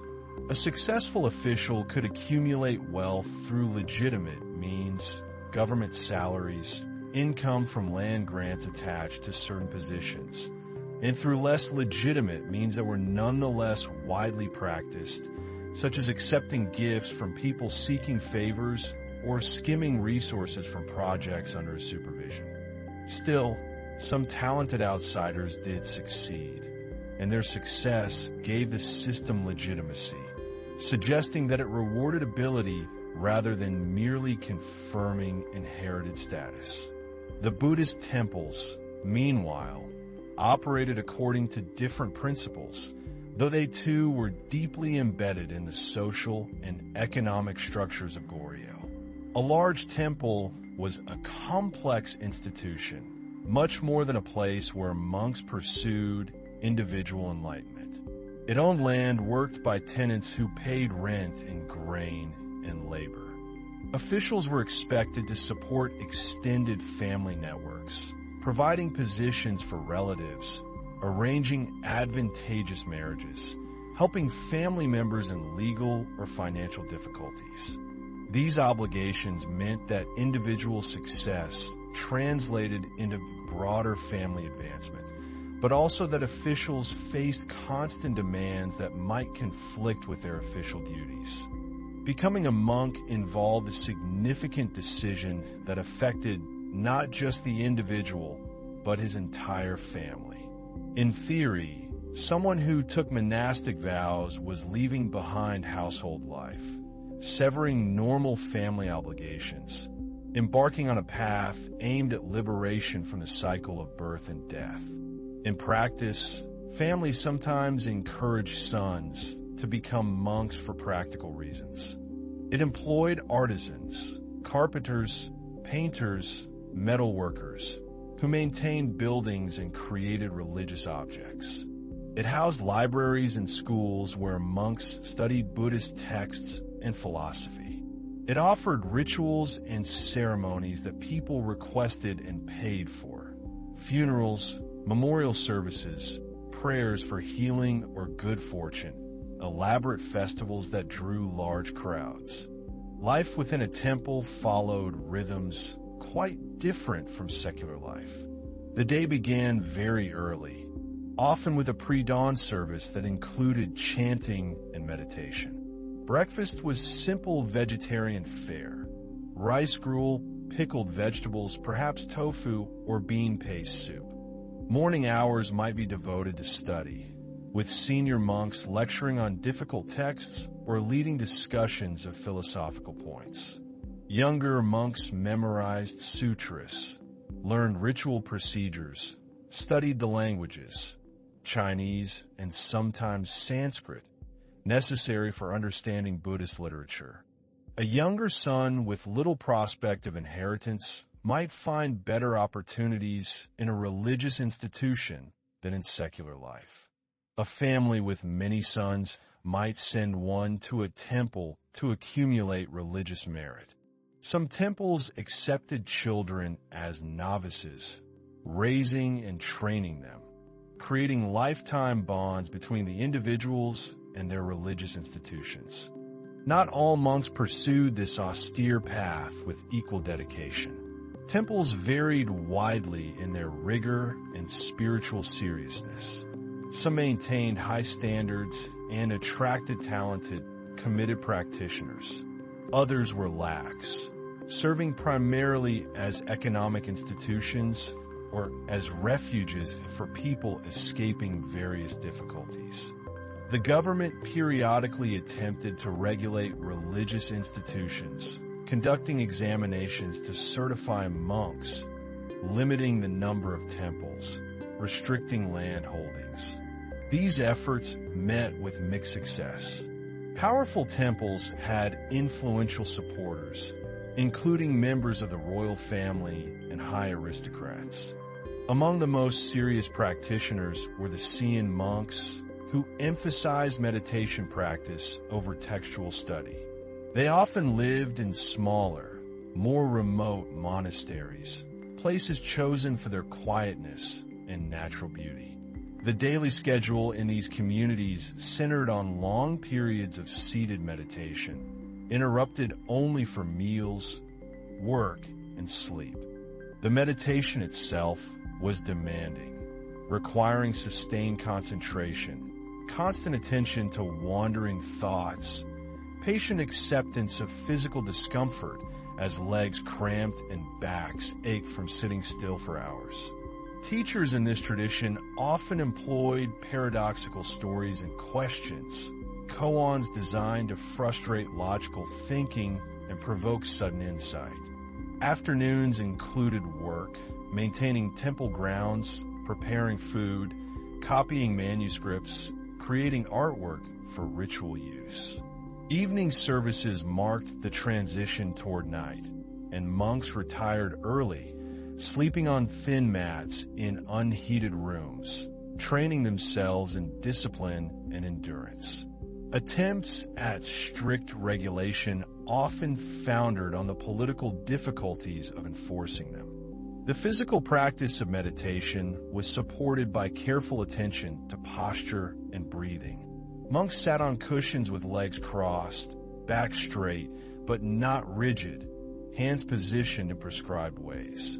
They learned to breathe deeply and naturally, using breath as an anchor for attention, returning to it again and again as thoughts arose and passed away.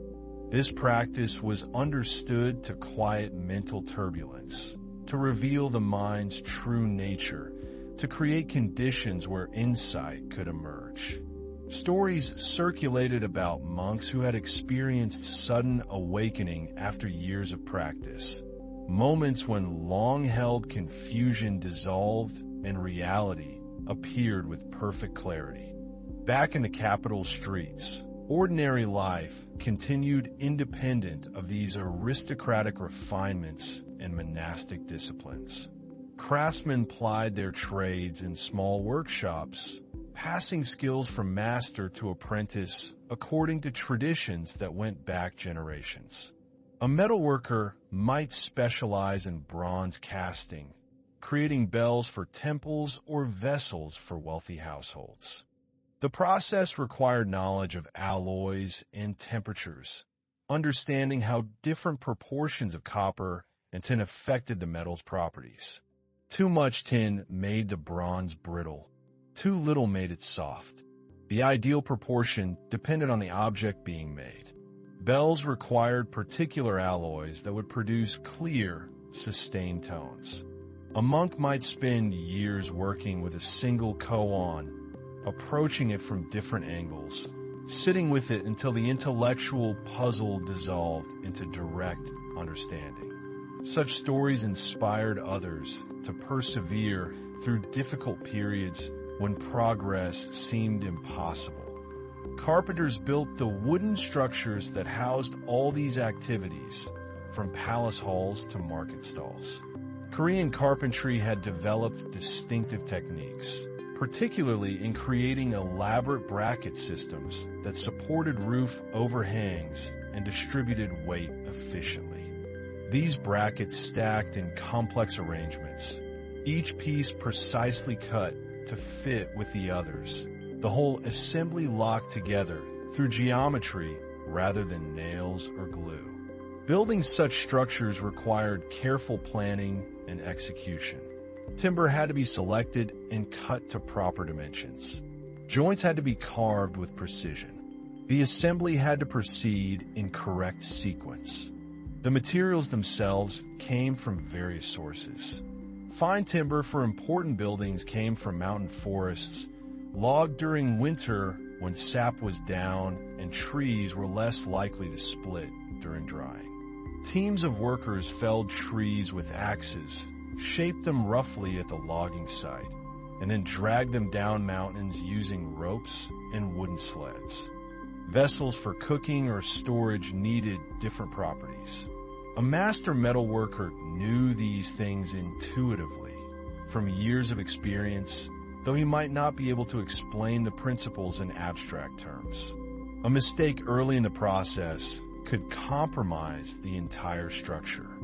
Other materials moved through equally complex networks. Clay for pottery came from specific deposits valued for their properties. Iron ore was mined in particular regions and smelted in furnaces that consumed vast quantities of charcoal, which itself required cutting and burning hardwood in carefully controlled conditions. This was dangerous, exhausting work, and logging teams developed their own cultures, their own songs and customs, their own hierarchies and ways of dividing labor and compensation. The timber trade connected these mountain workers with urban carpenters, with merchants who organized transport and sales, with officials who regulated forest use and collected taxes.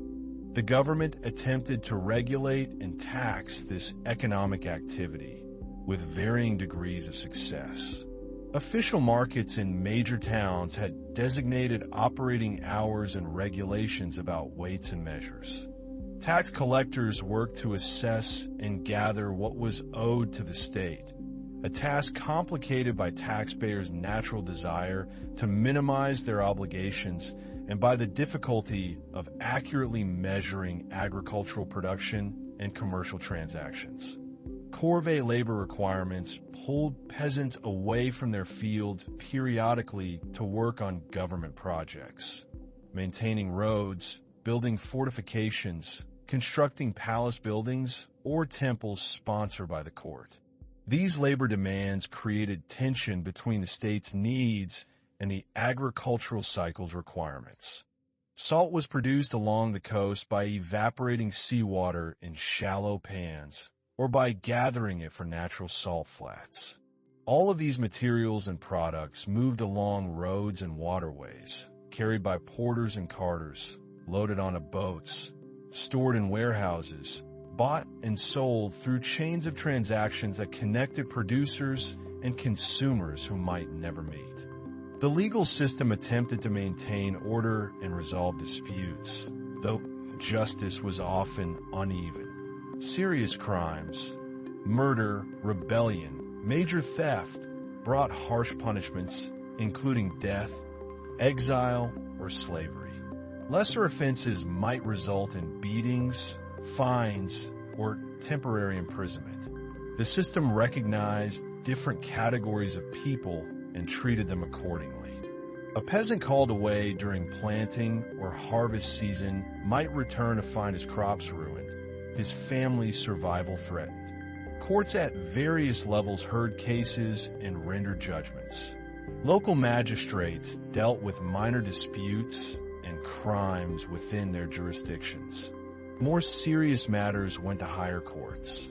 The most important cases might reach the king himself, who is theoretically the source of all justice.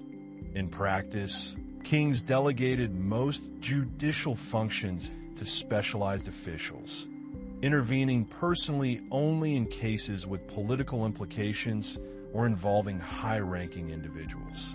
Aristocrats accused of crimes might be tried in special courts and faced less severe punishments than commoners for equivalent offenses. Slaves had minimal legal protection. Their lives and bodies were largely at their owner's discretion. Women had limited legal standing. Their interests were generally represented by male family members. Among ordinary people, unofficial systems of order and dispute resolution were often more important than formal legal procedures. Village communities developed their own ways of handling conflicts, mediating disputes, punishing wrongdoing. A village might ostracize someone who violated community norms, refusing to cooperate with them, excluding them from shared activities, making their life difficult until they reformed or departed. These informal sanctions were powerful in close-knit communities where survival depended on cooperation and where reputation mattered enormously. Marriage itself was a crucial institution, forming alliances between families rather than simply uniting individuals who had fallen in love. Among aristocrats, marriages were carefully negotiated by families who considered social status, economic resources, family reputation, and political alignments. The legal system drew on multiple sources: Confucian principles about proper behavior, Buddhist concepts of karma and moral consequence, Korean customary law, and Chinese legal codes that had been adapted for Korean circumstances. Someone known as dishonest or antisocial found it difficult to arrange marriages for their children, to borrow tools or seed grain, to get help during emergencies. The wedding itself involved elaborate ceremonies that marked the transition and sanctified the new relationship. Ritual procedures derived from Confucian tradition dictated proper steps.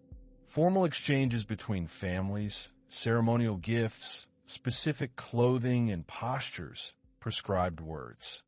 These rituals varied somewhat by region and family tradition, but their purpose was consistent: to create a public, witnessed transformation of status, to establish the new household within the networks of kinship and social obligation, to invoke blessings from ancestors and cosmic powers. A successful match brought material benefits, land, wealth, connections, and could strengthen a family's position. A poor match could diminish status and create lasting problems. Parents made these decisions, sometimes consulting with children, but not necessarily being bound by their preferences. Young people, particularly daughters, often had little say in determining whom they would marry.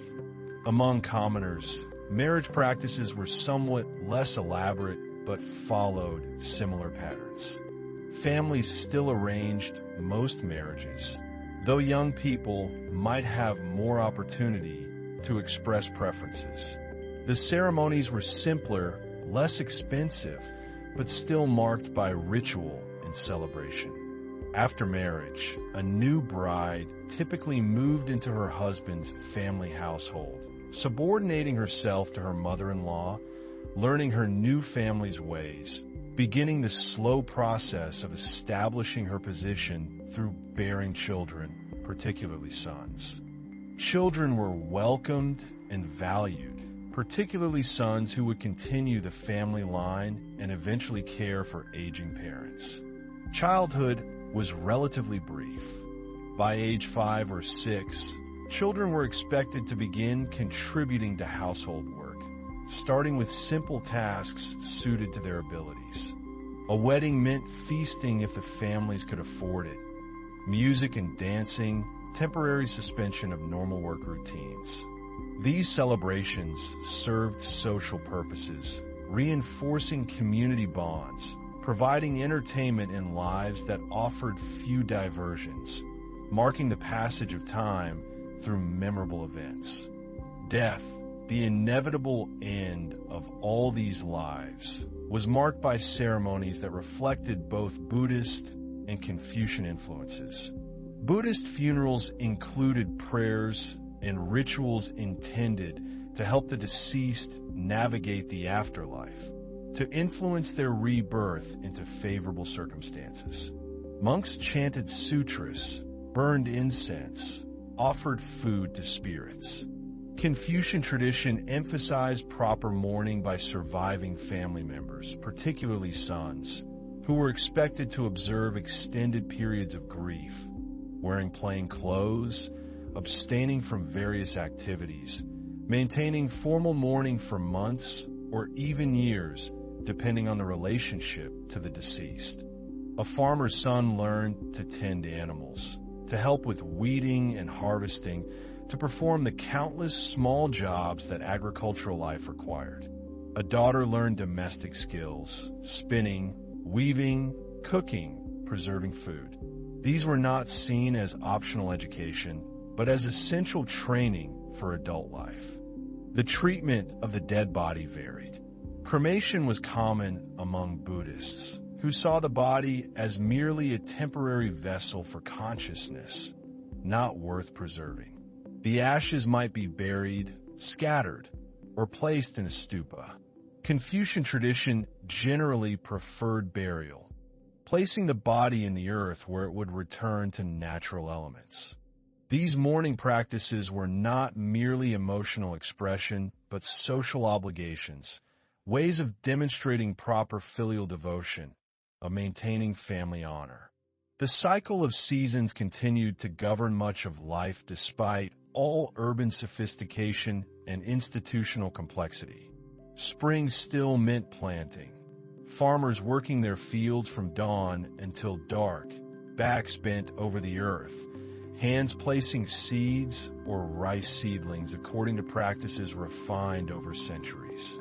Graves were sited according to geomantic principles, positioned in locations believed to harmonize with cosmic forces and thereby benefit the deceased descendants. Elite families maintained elaborate burial grounds, marked by stone monuments that recorded the deceased's accomplishments and virtues. The kingdom's cultural confidence during the mid-Goryeo period reflected accumulated prosperity and security. The northern border with the Goryeo Dynasty, which had conquered northern China from the Song, remained tense but stable. Diplomatic missions traveled between capitals, carrying gifts and letters, maintaining the fiction of Korean subordination while actual relations were more complex. Tribute missions to the Jin court brought Korean products, fine paper, brushes, ginseng, celadon pottery, and returned with Chinese goods and books. Summer brought growth and heat, rice paddies reflecting sky, grain crops ripening toward harvest. Autumn meant gathering what had grown, threshing grain, storing food against winter scarcity. Winter brought cold and relative rest, time for indoor work, for repairing tools and buildings, for making cloth and mending clothes, for the social gatherings that filled dark months. Within the kingdom, different regions maintained distinct identities despite generations under unified rule. The southern provinces, site of old Silla, remembered their long independence and sometimes resented northern dominance. The far north, closer to Jurchen territory, retained warrior traditions and was more militarized than central regions. These missions were expensive and sometimes dangerous, but they maintained necessary connections, demonstrated proper diplomatic behavior, and created opportunities for trade and cultural exchange. Despite these regional differences, certain practices and assumptions spread throughout the kingdom, creating genuinely shared culture. Buddhism in its various forms was present everywhere, from the grandest urban monastery to the smallest village temple. Confucian ideas about social hierarchy, family obligation, and proper governance influenced people who had never read classical texts but absorbed values through proverbs, stories, and everyday practice. Coastal areas looked outward toward the sea, engaging in trade and fishing, their lives shaped by tides and winds. Mountain regions, where valleys were small and isolated, developed intensely local cultures, their dialects sometimes barely intelligible to speakers from other areas. The kingdom's achievements during its cultural height were real and impressive, but they were also fragile, dependent on circumstances that could change. The prosperity relied on agricultural production that good weather and peace supported, but that drought, flood, or warfare could devastate. The written language, classical Chinese, was theoretically accessible to anyone who acquired education, creating a community of literate individuals across the kingdom and linking them to the broader East Asian cultural sphere. Yet for those living in the height of Goryeo civilization during the prosperous Middle Period, the present seemed solid, the achievement secure. The Celadon potters perfected their glazes, the printers carved their blocks, the scholars debated philosophical questions in garden pavilions, the monks pursued awakening in their meditation halls. The markets bustled, the farmers planted and harvested, the artisans worked at their crafts. This was a civilization that had found its rhythm, that knew what it valued, that could look with some confidence toward the future, not knowing that storm clouds were gathering beyond the northern horizon, that the Mongol Empire was emerging in the steppes, that the comfortable assumptions of the present would soon face devastating challenges. The peaceful rhythms of Goryeo life, those comfortable patterns established over centuries, began to encounter tremors from the north in the early 13th century. At first, these were distant disturbances, reports brought by traders and refugees from lands beyond the northern frontier. Strange stories filtered southward of horsemen who moved like wind across vast distances, of armies that appeared suddenly and vanished just as quickly, of cities that resisted and then ceased to exist. The Khitan and Jurchen peoples, who had for generations been Goryeo's neighbors and sometimes enemies, were themselves fleeing or submitting to these newcomers.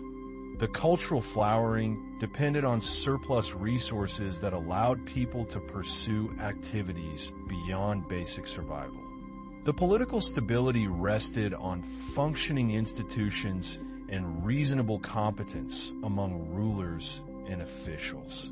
None of these conditions was guaranteed to continue, but those troubles still lay ahead, beyond the peaceful midday of Goryeo's prosperity. Gaesong, officials recorded these reports with growing unease. The Mongols had destroyed the Jin dynasty that ruled northern China, that same Jurchen state which had troubled Goryeo in earlier generations.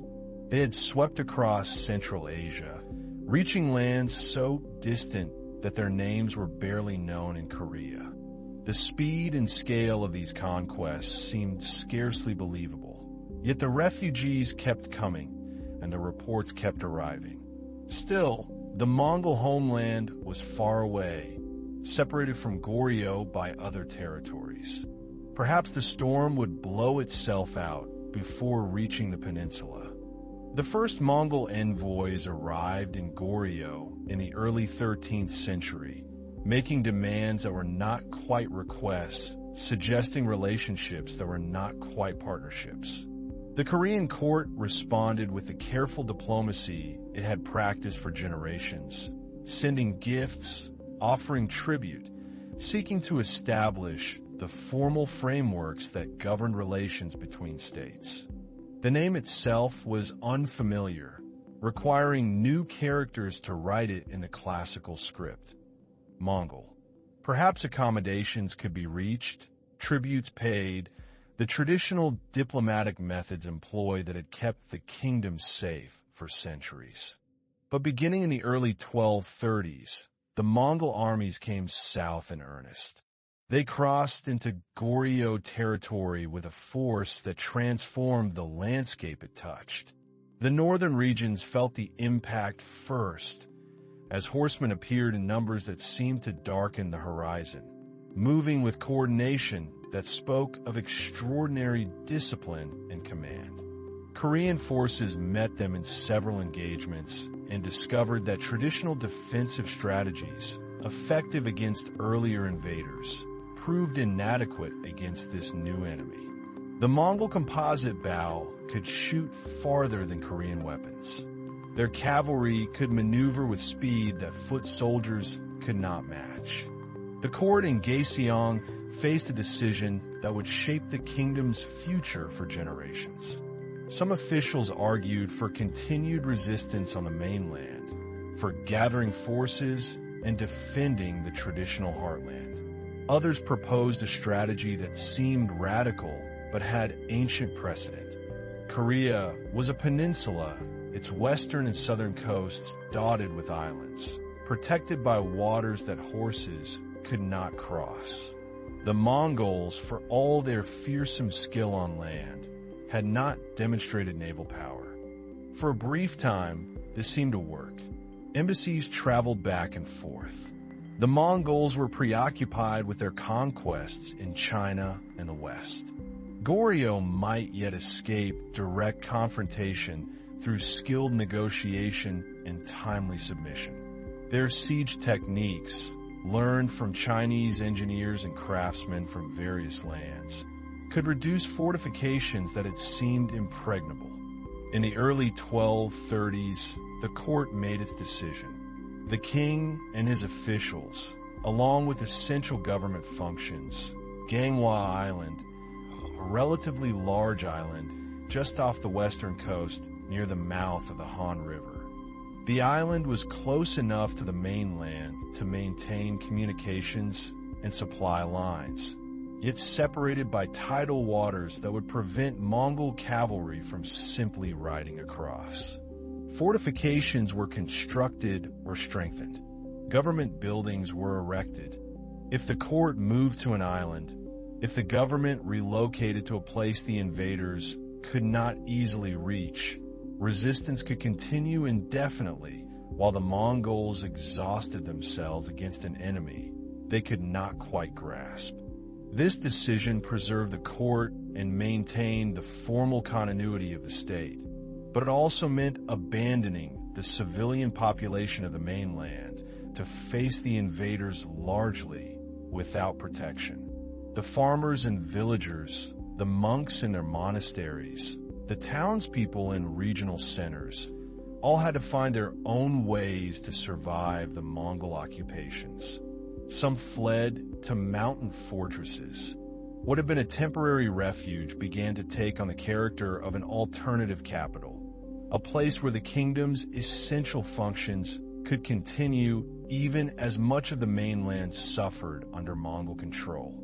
The pattern that emerged over the following decades was one of stubborn persistence on both sides. The Mongols would invade, often in response to some perceived slight or delayed tribute payment. They would devastate the countryside, burn villages, besiege fortresses, but they could not eliminate the government on Ganghwa Island, and they could not permanently occupy the entire peninsula with the forces they were willing to commit while simultaneously fighting on multiple other fronts across their vast empire. Eventually, each invasion would withdraw, and the Goryeo forces would re-emerge, re-establish control, repair the damage. Multiple major Mongol invasions occurred over approximately 3 decades, each bringing destruction, but none achieving complete conquest. The persistence required on both sides was extraordinary. For the Mongols, accustomed to enemies who either submitted quickly or were annihilated, the continuing resistance of this small kingdom on a distant peninsula was frustrating. Others took to smaller islands. Many simply tried to continue their lives as best they could, hoping to avoid notice, paying tribute when demanded, enduring the periodic sweeps of Mongol forces seeking supplies or punishing resistance. Then tensions would build again, and the cycle would repeat. During these decades of conflict and crisis, one of Goryeo's most remarkable cultural achievements was undertaken. Faced with repeated invasions and the very real possibility of the kingdom's destruction, the court and religious leaders decided to recreate the entire Buddhist canon, the Tripitaka, in woodblock form. This was not the first time such a project had been attempted. For the Koreans, the repeated devastations were catastrophic, yet the core institutions survived on their island refuge, maintaining the claim to sovereignty, keeping alive the hope of eventual relief. The work began on Ganghwa Island in the mid-13th century and would continue for many years. The scale of the undertaking is difficult to grasp. More than 80,000 individual wooden blocks would be carved, each one bearing text on both sides, together containing more than 50 million Chinese characters. An earlier set of printing blocks had been created, but was destroyed during the early Mongol invasions. Now, with the kingdom under existential threat, the decision was made to create a new set, more complete and accurate than before. The carving itself required extraordinary skill and dedication. Each character had to be cut in reverse, mirror image, with absolute precision. A single error could ruin an entire block. The text being carved was sacred, the word of Buddha preserved over centuries, transmitted from India through China to Korea. The blocks needed to be made from suitable wood, carefully selected, properly aged and treated to ensure durability. Various woods were chosen, each piece cut to precise dimensions, its surface prepared to receive the carver's tools. Teams of carvers worked in workshops where the light was carefully controlled, where tools were maintained with meticulous care, where the rhythm of cutting became a kind of meditation. The sound of mallet on chisel, the curls of wood falling away to reveal text, the checking and rechecking of each completed block against the original manuscripts. The carvers approached their work with reverent attention, understanding that they were creating not just a cultural treasure, but a spiritual offering, a merit-making activity that might help protect the kingdom from the catastrophes it faced. The blocks were completed in the mid-13th century, even as Mongol invasions continued. They were stored in specially designed buildings, protected from moisture and fire, representing an investment of resources and human effort that seems almost impossible given the circumstances of their creation. Monks and scholars supervised the work, ensuring accuracy, comparing different versions of text to establish the most reliable readings. This was scholarship and craftsmanship combined, religious devotion and cultural preservation unified in a single monumental effort.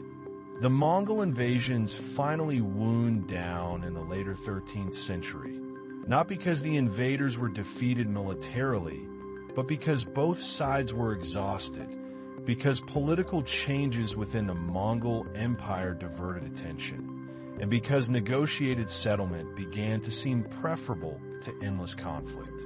A kingdom under repeated attack, its population suffering, its resources strained, nevertheless devoted years and vast resources to this cultural project. The decision speaks to the values that defined Goryeo, to the importance placed on cultural and religious continuity even amid military crisis. A Korean crown prince traveled to the Mongol court in the mid-13th century.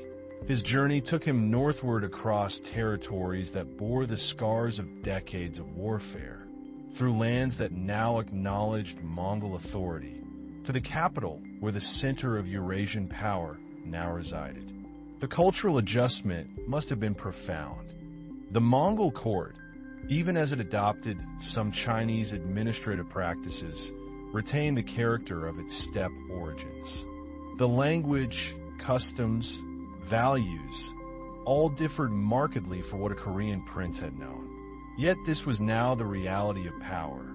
The Mongol Empire stretched from Korea to Hungary, from Siberia to Persia, the largest contiguous land empire in human history. Marriage alliances were arranged, linking the Korean royal house to Mongol imperial lineage. Korean princes married Mongol princesses, establishing a pattern that would continue for several generations. The sons of these unions would be raised partly in Korea, partly at the Mongol court, by cultural princes who spoke both Korean and Mongolian, who understood both courtly traditions. The court returned from Ganghwa Island to the mainland in the later 13th century, ending nearly 4 decades of island refuge. Gaeseong had suffered during the years of invasion and needed rebuilding. The administrative buildings, palaces and infrastructure had to be repaired or reconstructed. The terms of peace, however, required Goryeo to acknowledge Mongol supremacy, to provide tribute, and most significantly, to create marriage alliances between the Mongol imperial family and the Korean royal house. Goryeo's survival required accommodation to this new order. This would have profound implications for Goryeo culture and politics over the coming century. This subordinate status was complex and evolved over time. Goryeo kings continued to rule their territory, but they had to receive investiture from the Mongol Khan, acknowledging his supremacy. They had to provide tribute, including goods, craftsmen, and soldiers for Mongol campaigns. The return marked a transition from the period of active warfare to a new phase, one in which Goryeo existed as a subordinate state within the Mongol imperial system but retained its internal governance, its cultural identity, its distinct character as a Korean kingdom. The Mongol period brought new influences flooding into Korean culture. Mongol fashions appeared at court. Korean kings began wearing some elements of Mongol dress. Mongol words entered the Korean language, particularly terms related to horses, military organization, and administrative functions. Diplomatic communications and official documents sometimes used Mongolian alongside Chinese. They had to send princes to the Mongol court as hostages, though these hostages were treated as honored guests and received education in Mongol ways.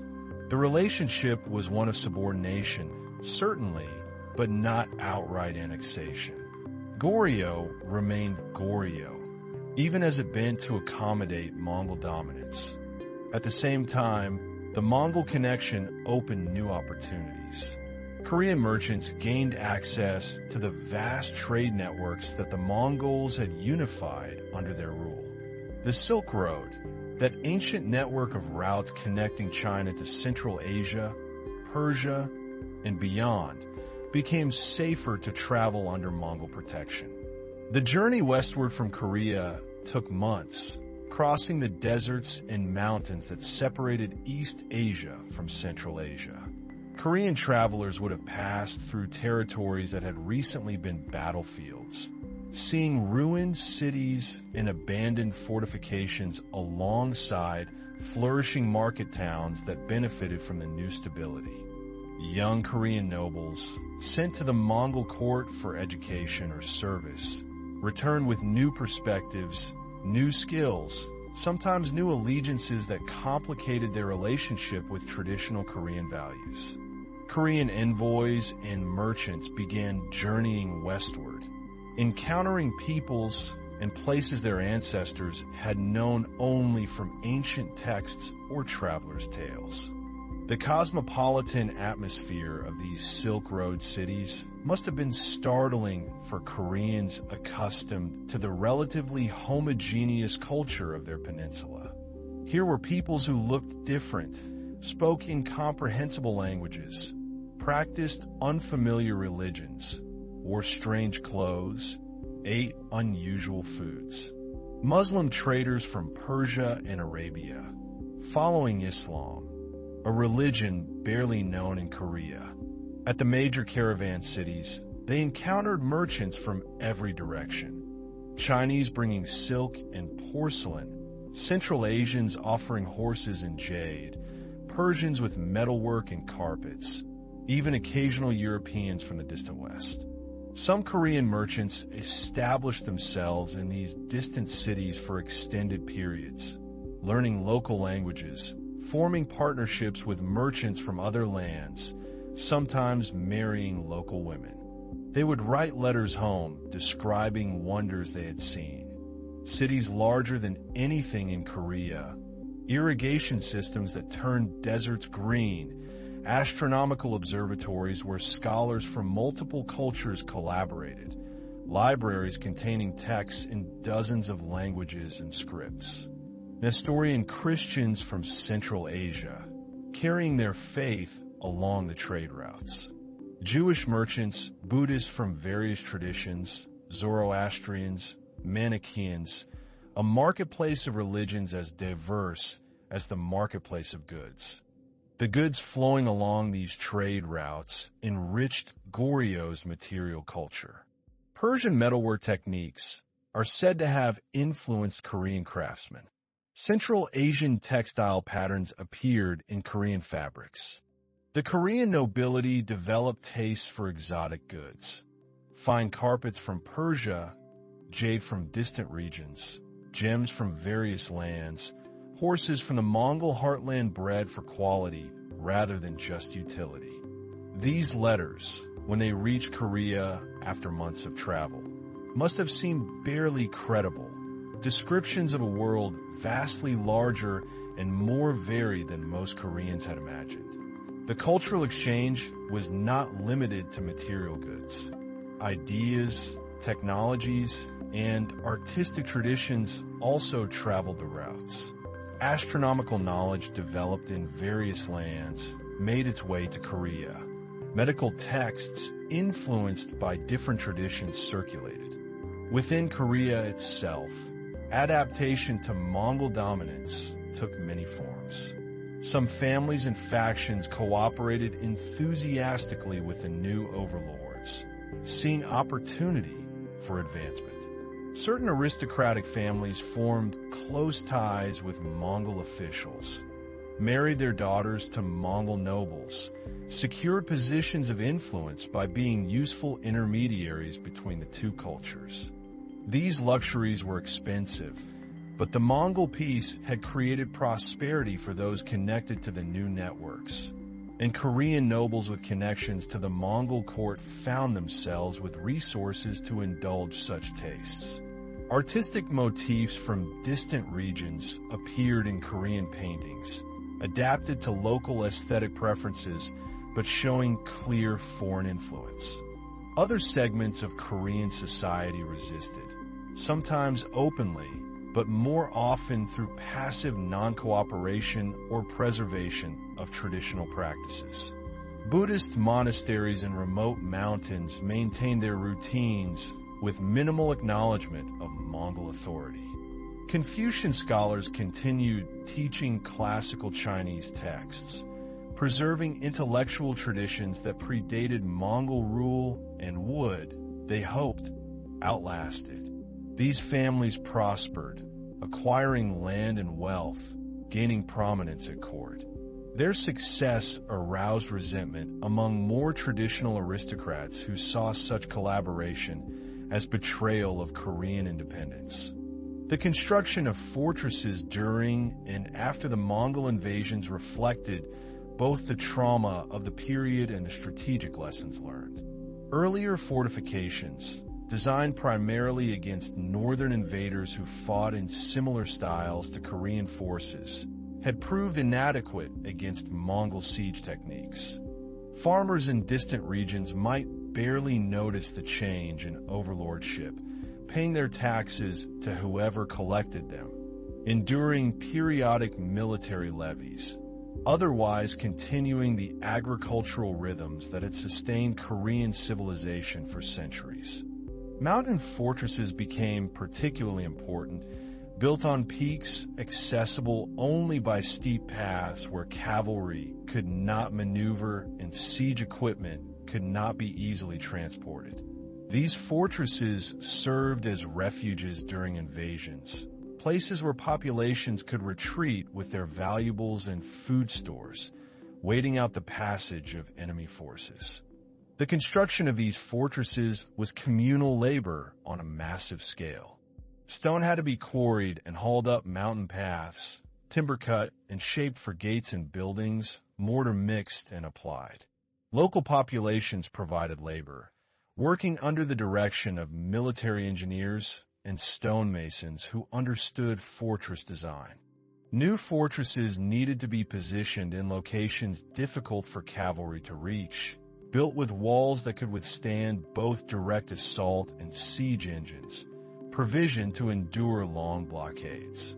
The largest could shelter thousands of people, with wells or springs providing water, storage buildings holding grain and other supplies, armories containing weapons for the defenders.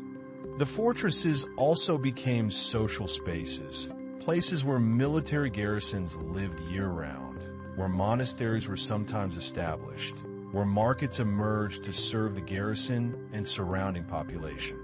Walking through one of these fortress complexes, you would have encountered a vertical community arranged on terraces cut into the mountainside. The lowest levels might have workshops where craftsmen made weapons and tools.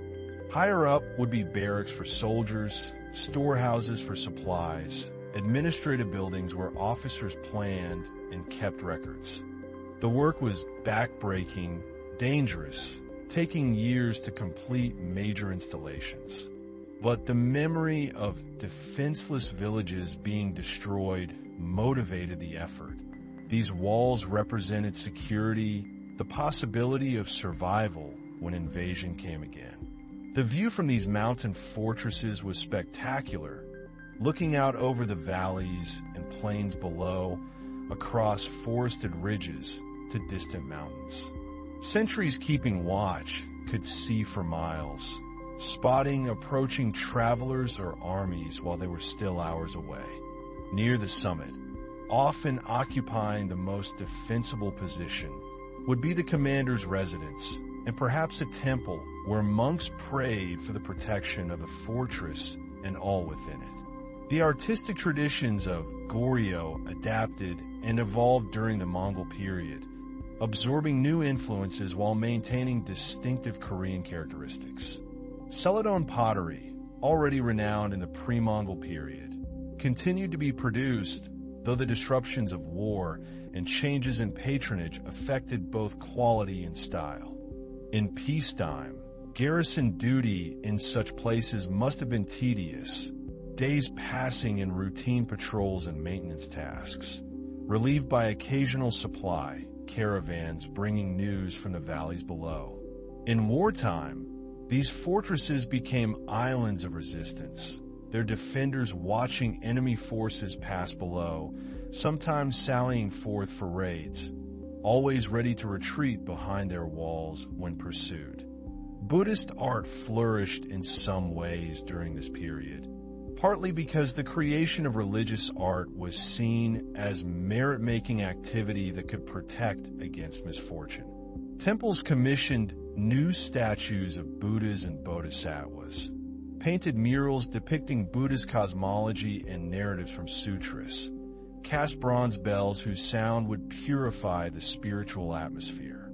Some pieces from this period show what appear to be Mongol influences in their decoration, incorporating motifs that may have been popular at the imperial court. Others seem deliberately conservative, as if asserting Korean identity through adherence to traditional forms.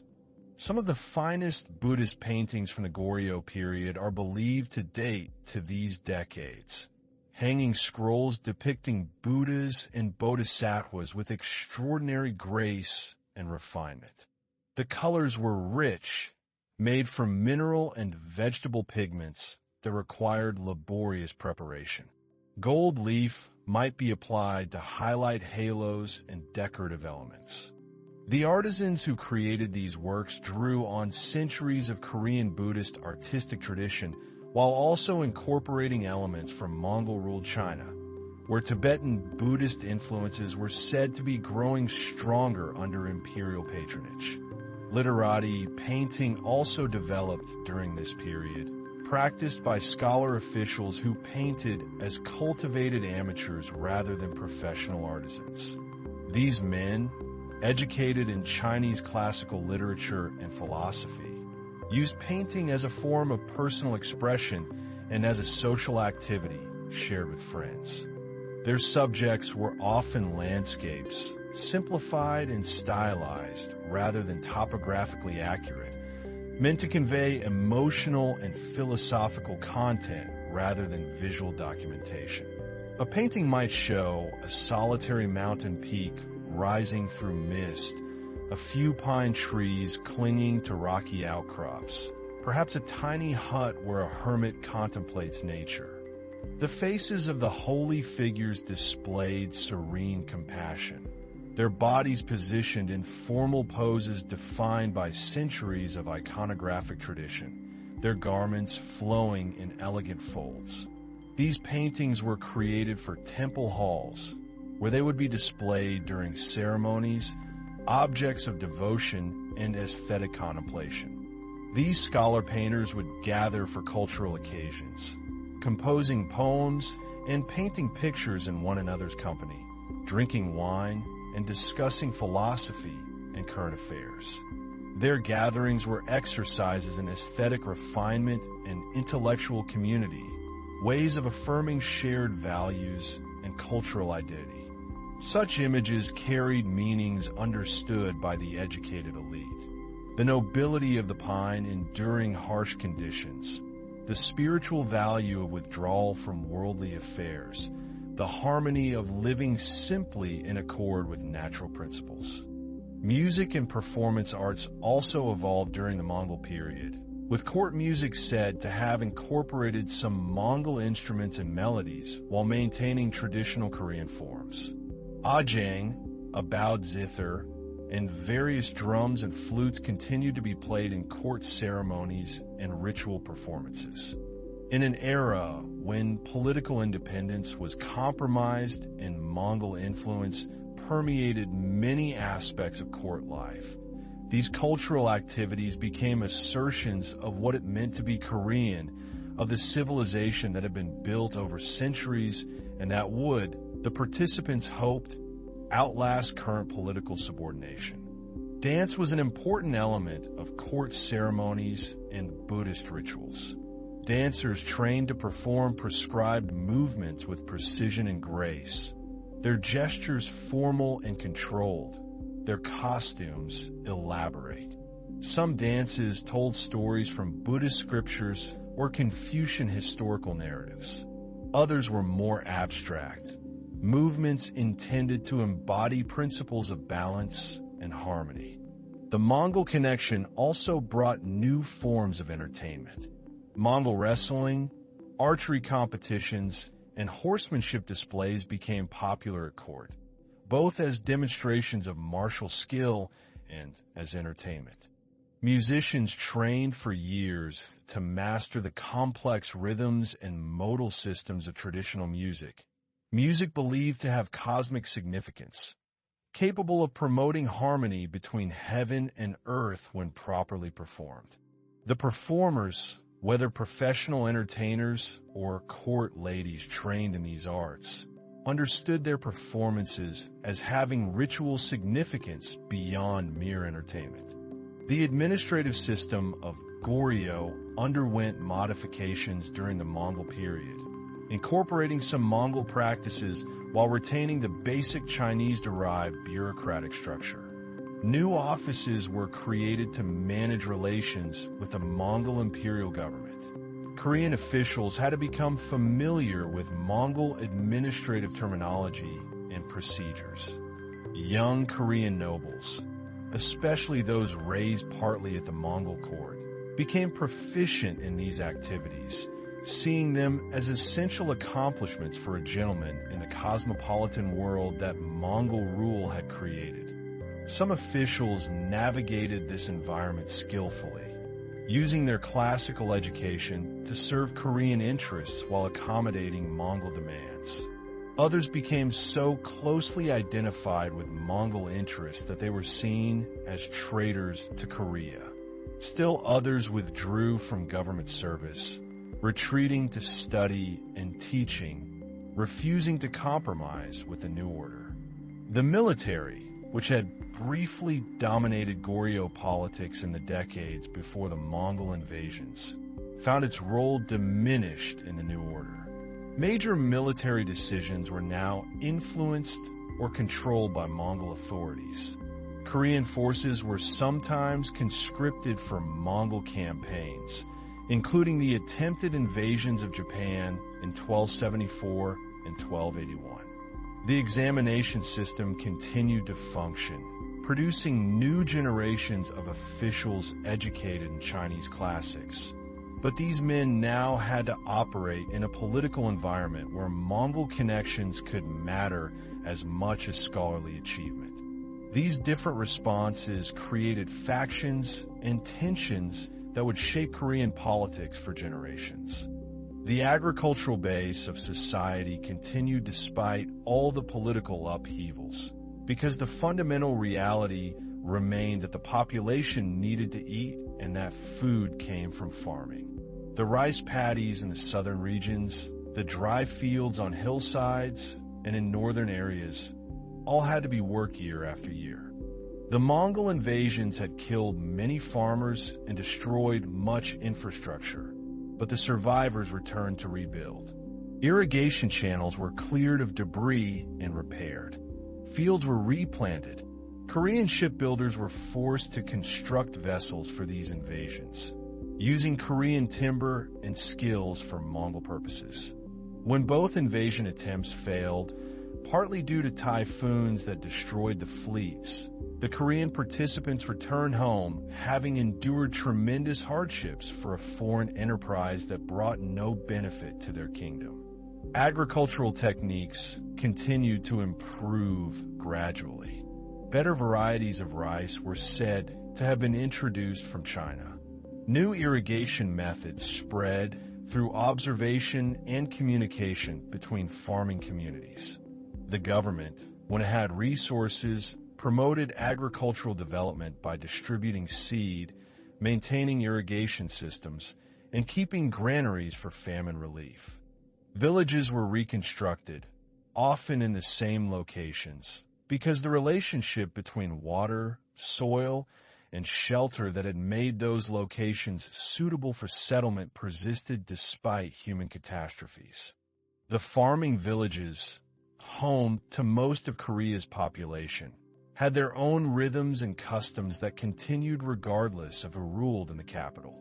The village elders who settled disputes, organized cooperative labor for major tasks, and maintained local shrines to ancestors and spirits, all carried on their roles. This was enlightened self-interest as much as benevolence. The government depended on agricultural taxes and could not collect from starving farmers. Keeping the agricultural base productive was essential to the state's survival. Within the villages, life was structured around family and kinship. Extended families often lived in compounds, multiple generations and collateral relatives sharing space, pooling labor, supporting one another through difficulties. The shamans who performed rituals for good harvests, safe childbirth, and protection from disease continued their practices. The village festivals that marked the agricultural calendar, celebrating planting and harvest, provided community solidarity and moments of joy in lives otherwise filled with hard labor. Women's lives in Goryeo during the Mongol period varied greatly depending on social class. Elite women lived in relative seclusion, their lives centered on the domestic sphere of the family compound. They managed households, supervised servants, raised children, and maintained family shrines. Family hierarchies were clear, with senior males holding formal authority, though the actual dynamics could be complex, with senior women wielding informal influence and younger generation capable of subtle resistance to unreasonable demands. Common women worked alongside men in the fields, their labor essential to family survival. They managed household tasks, prepared food, made and maintained clothing, raised vegetables in kitchen gardens, and often engaged in subsidiary economic activities like silk production, weaving, or preparation of foods for sale. Some received education in Chinese characters and classical texts, though less extensively than their brothers. Widows could inherit property and had some legal rights, though remarriage was discouraged for widows from elite families. Some women became Buddhist nuns, withdrawing from secular life to pursue religious practice. Nunneries were fewer and generally smaller than monasteries, but they provided an alternative path for women, especially those who could not or chose not to marry. Monastic life offered education, spiritual purpose, and a community of women dedicated to similar goals. The education system continued to function during the Mongol period, though with some disruptions and modifications.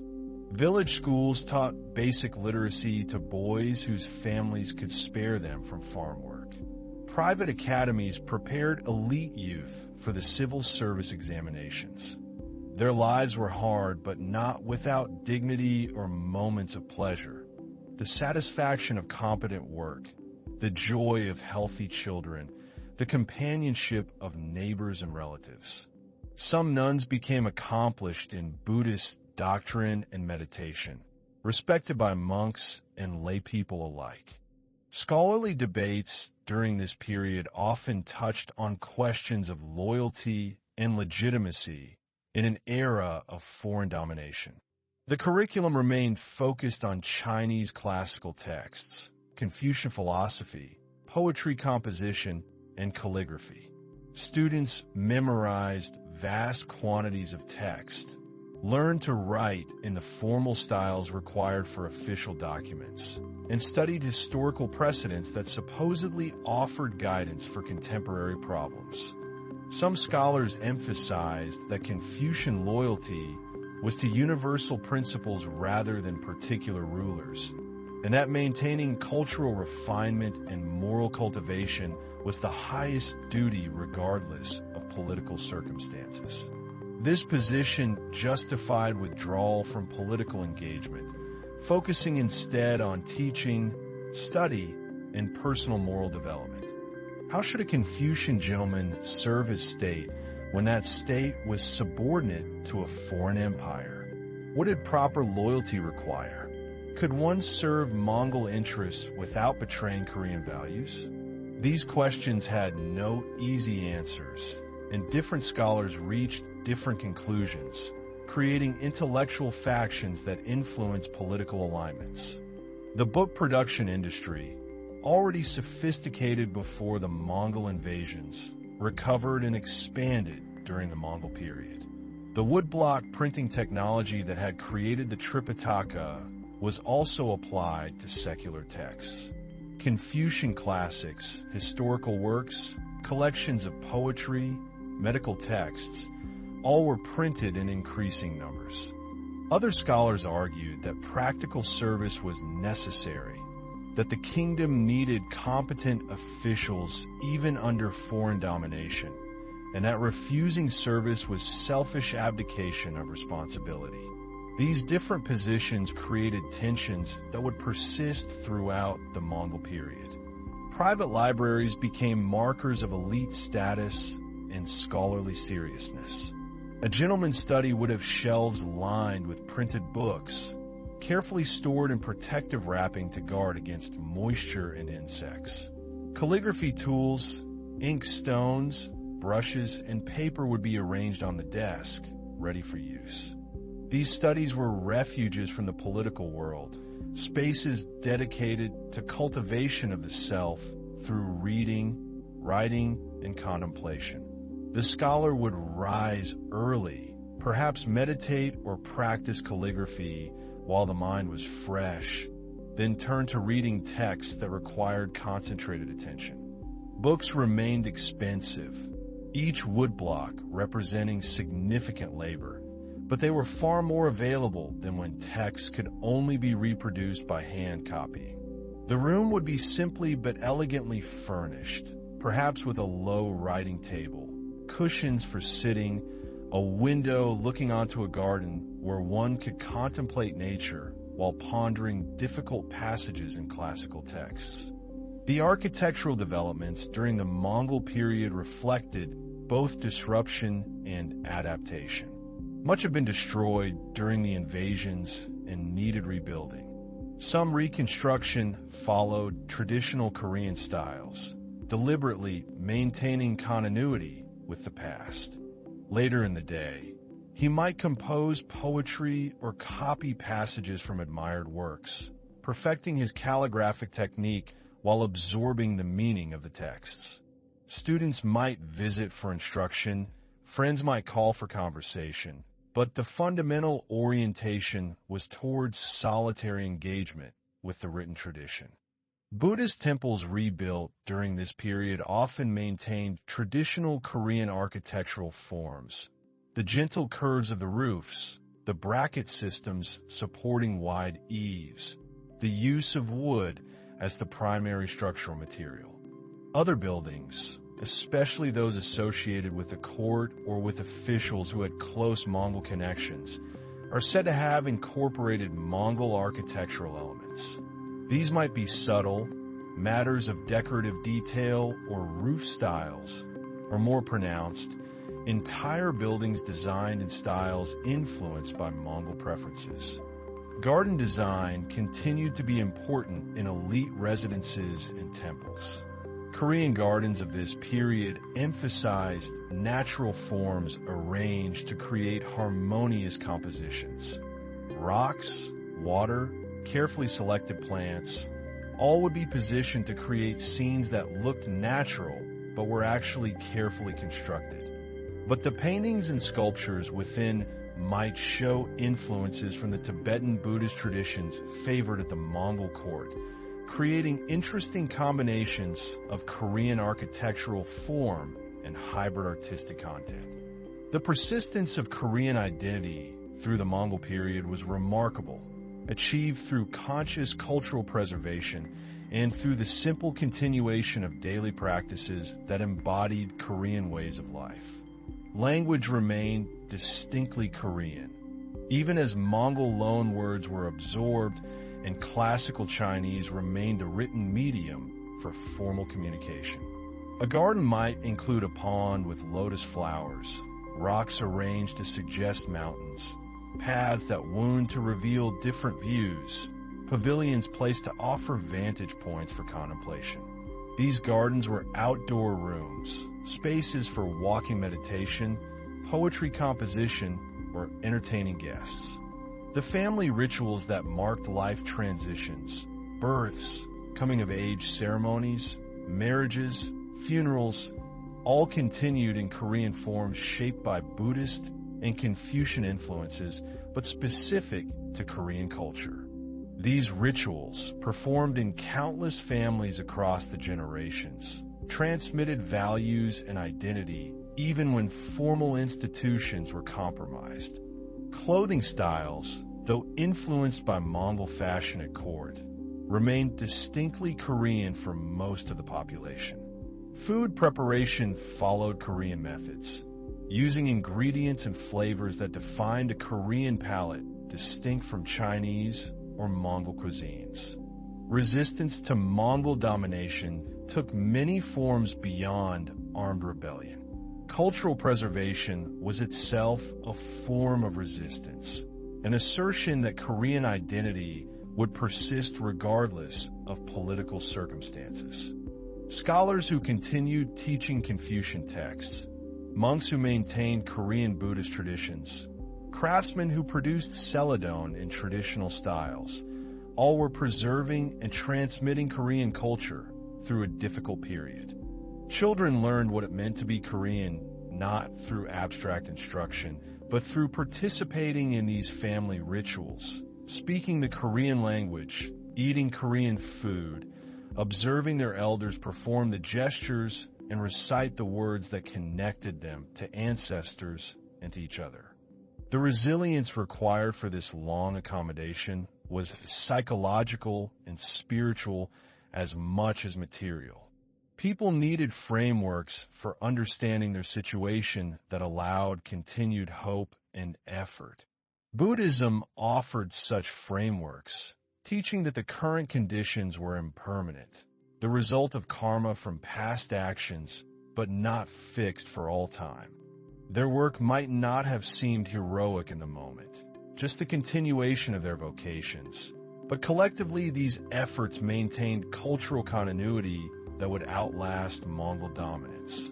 As the Mongol period extended through the late 13th and into the 14th century, the relationship between Korea and the Mongol Empire evolved. The initial trauma of conquest gave way to routinized subordination. New generations were born who had never known an independent Korea, for whom Mongol overlordship was simply how things were.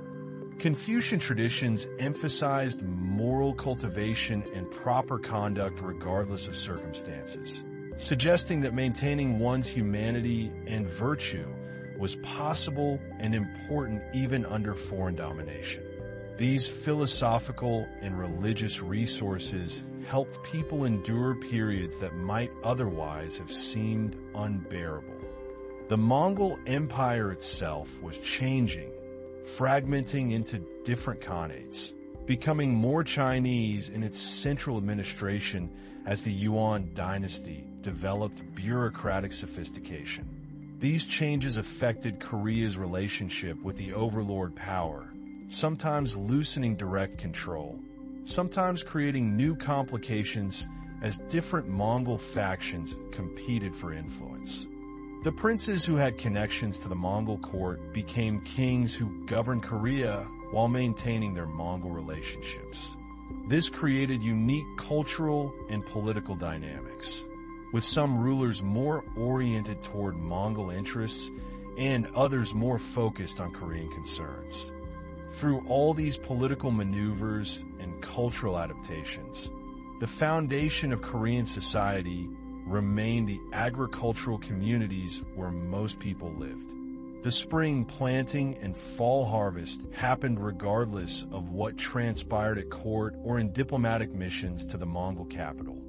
Korean officials learned to navigate these complexities, supporting one faction against another when advantageous, carefully managing tribute requirements, seeking to minimize interference in Korean internal affairs. The villages where this agricultural work centered were communities bound by shared labor and mutual dependence. The heavy work of preparing fields and harvesting required cooperative labor parties, neighbors helping neighbors with the understanding that help would be reciprocated when their own fields needed attention. The flooding of the rice paddies, the transplanting of seedlings, the weeding and tending through the summer growing season, the careful timing of harvest when the grain was ripe, but before autumn storms could damage the crop, all these followed patterns determined by climate and crop biology rather than human politics. Walking through a Korean farming village in the late afternoon of a summer day during this period, you would have encountered sights, sounds, and smells that had been common for centuries and would continue for centuries more. The smell of wood smoke from cooking fires, preparing the evening meal. The sound of children playing in the pathways between houses, their voices high and clear. The irrigation systems that some communities depended on required collective maintenance, cleaning channels, repairing gates and dams. These practical necessities created social structures and obligations that shaped village life. The houses were simple structures, wooden frames with walls of earth or woven materials, thatched roofs that needed regular maintenance. Inside, the space was divided into rooms for different functions, sleeping quarters separated from the central area where the family gathered for meals and work. The sight of women at wells drawing water, chatting with neighbors while accomplishing necessary tasks. Old men sitting in the shade, perhaps working on some simple craft, repairing tools, weaving baskets from gathered reeds. The village temples and shrines were gathering places for community rituals and celebrations. The village shrine to the tutelary deity who protected the community might be a simple structure on a hillside above the fields, tended by village elders who made offerings at appropriate times. Ondol system, channels under the floor that carried heat from the cooking fire, providing warmth during the cold months. Furnishings were minimal, storage chests for clothes and valuables, low tables that could be set up for meals and put away when not needed, bedding that was unrolled at night, and stored during the day. The merchants who connected villages to market towns and market towns to larger commercial centers were vital to the economy, even though they occupied an ambiguous social position in Confucian theory, which ranked them below farmers because they produced nothing tangible. In practice, their role in distributing goods and conveying information made them important community members. Buddhist temples, if the village was large or wealthy enough to support one, provided a physical and spiritual center, a place for ceremonies marking deaths and seeking blessings, a visible reminder of the larger religious framework that gave meaning to daily life and death. During the Mongol period, some Korean merchants prospered through connections to the larger Eurasian trading system. They imported luxury goods for the elite, exotic items that carried prestige. They exported Korean products, especially ginseng, highly valued in Chinese medicine, and textiles that found markets across the Mongol Empire. The itinerant peddler arriving at a village with goods not locally produced, needles and thread, medicine, perhaps a bit of news from other places, was a welcome visitor. The merchants who operated in market towns, where farmers brought surplus produce and bought necessities, facilitated exchanges that allowed regional specialization and raised living standards beyond bare subsistence. The passage of seasons through the Mongol period brought the same agricultural rhythms that had always structured Korean life. Spring arrived with warming temperatures and the urgent work of preparing fields and planting crops. Summer brought humid heat and the constant labor of tending growing plants, weeding, irrigating, watching for pests and diseases. These successful merchants could become wealthy, building substantial houses, educating their sons in the hope of moving into the official class in future generations, using their wealth to overcome the theoretical social disabilities of their commercial occupation. These seasonal rhythms connected human life to natural cycles larger than individual existence or even generational time. The same constellations that rose in the spring sky had guided ancient farmers in their planting. The same rains that nurtured crops have been falling on these fields for thousands of years. Fall was harvest time, the culmination of a year's agricultural effort, a period of intense work to gather crops before weather turned cold and wet. Winter brought rest from field labor, but not from work. As equipment was repaired, buildings maintained, winter clothing prepared, firewood gathered and stored. The gradual emergence of Goryeo from direct Mongol dominance in the mid-14th century came through gradual change rather than sudden liberation. The Mongol Empire was fragmenting, the Yuan dynasty in China facing internal rebellions and external challenges. The attention paid to Korea diminished as more urgent crises demanded response. This connection to deep time, to patterns that transcended individual human lives and political events, provided perspective and comfort. Kingdoms might rise and fall, foreign armies might invade and withdraw, but spring would follow winter. Seeds would sprout when planted in prepared soil. The fundamental patterns would continue. By the mid-14th century, effective Mongol control over Korea had largely dissolved, though formal subordination continued nominally. Korean forces began dealing independently with new threats, particularly coastal piracy from Japanese raiders who struck with increasing frequency. Korean kings and officials carefully began reasserting authority in areas where Mongol control had been direct, testing limits, reclaiming prerogatives. This was cautious work, requiring accurate judgment of how much could be attempted without provoking response. The period of Mongol dominance, lasting roughly a century from the first invasions to the effective end of control, had profoundly affected Goryeo. The kingdom had endured, maintaining its identity and core institutions, but it had also changed. New families had risen to prominence through Mongol connections. Cultural influences from across Eurasia had permeated elite society. The military commanders who organized defense against these pirates were developing power bases and reputations independent of the traditional aristocracy.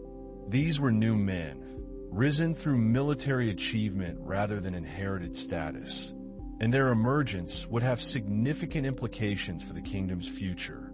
Yet the cultural achievements persisted. The Tripitaka blocks remained safe in their storage halls, representing the determination of an earlier generation to preserve what mattered most to them. The Celadon potters continued their craft, adapting to changing tastes while maintaining technical excellence. The temples stood in their mountain valleys, monks continuing the practice of Buddhism. The military had been discredited by defeats, but was now rising again through different leaders. The old certainties about social order and political legitimacy had been challenged.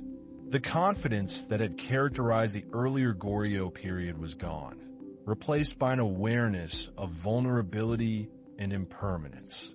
The afternoon shadows were truly lengthening now, the long day of Goryeo's existence passing toward evening. The kingdom that would emerge from the Mongol period would face new challenges, internal instability and external threats, before eventually giving way to a new dynasty entirely. But that transformation still lay ahead, beyond the immediate experience of those living through the final decades of Mongol influence, those working to rebuild and restore what had been damaged, to preserve what could be saved, to adapt what must change. The scholars studied their classical texts and debated proper conduct. The farmers worked their fields. Korean civilization had bent under tremendous pressure but had not broken, had absorbed much but had not dissolved into the larger Mongol imperial culture. The transition from Mongol domination to a renewed sense of autonomy was gradual, measured not in dramatic announcements, but in the accumulation of small administrative decisions, the slow reassertion of Korean preferences in governance and culture, the quiet rebuilding of institutions that had been damaged or neglected. As the 14th century progressed, the Mongol Yuan dynasty in China faced its own mounting difficulties.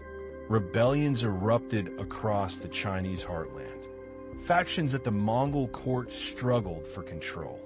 The administrative efficiency that had made Mongol rule so formidable began to deteriorate. The kings of this period, particularly during the mid-14th century, cautiously tested the boundaries of this newfound autonomy. They began appointing officials without requiring Mongol approval. They reduced the influence of families whose power rested primarily on Mongol connections. They implemented reforms aimed at restoring land that had been illegally seized by the powerful, attempting to return it to the state or to rightful owners. These were not revolutionary changes, not open defiance that would provoke immediate retaliation, but careful adjustments that recognized the shifting balance of power. Their efforts, multiplied across countless individuals and communities, sustained Korean civilization through a difficult century and prepared the foundation for what would come next. And in this gradual weakening of imperial control, Goryeo found new spaces for independence, new opportunities to chart its own course while still formally acknowledging Mongol suzerainty. In the countryside, these political shifts were felt indirectly through changes in tax collection, through the arrival of new officials, through the gradual reduction of demands for tribute to be sent northward.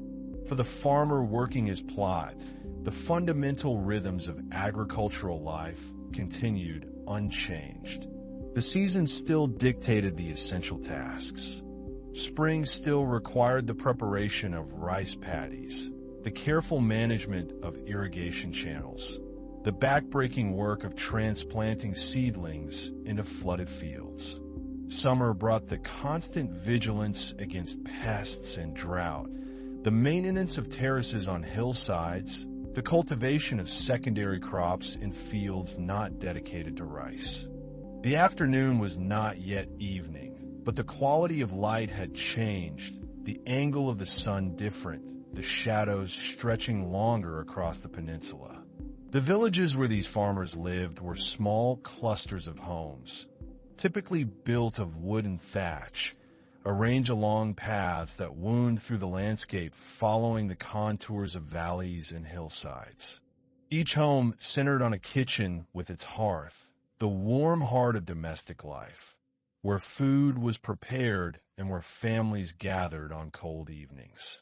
The smoke from these hearths, rising through thatch roofs or escaping from small openings, created a haze that hung over villages at mealtimes, carrying the scent of cooking rice and fermenting vegetables, the fundamental smells of Korean rural life.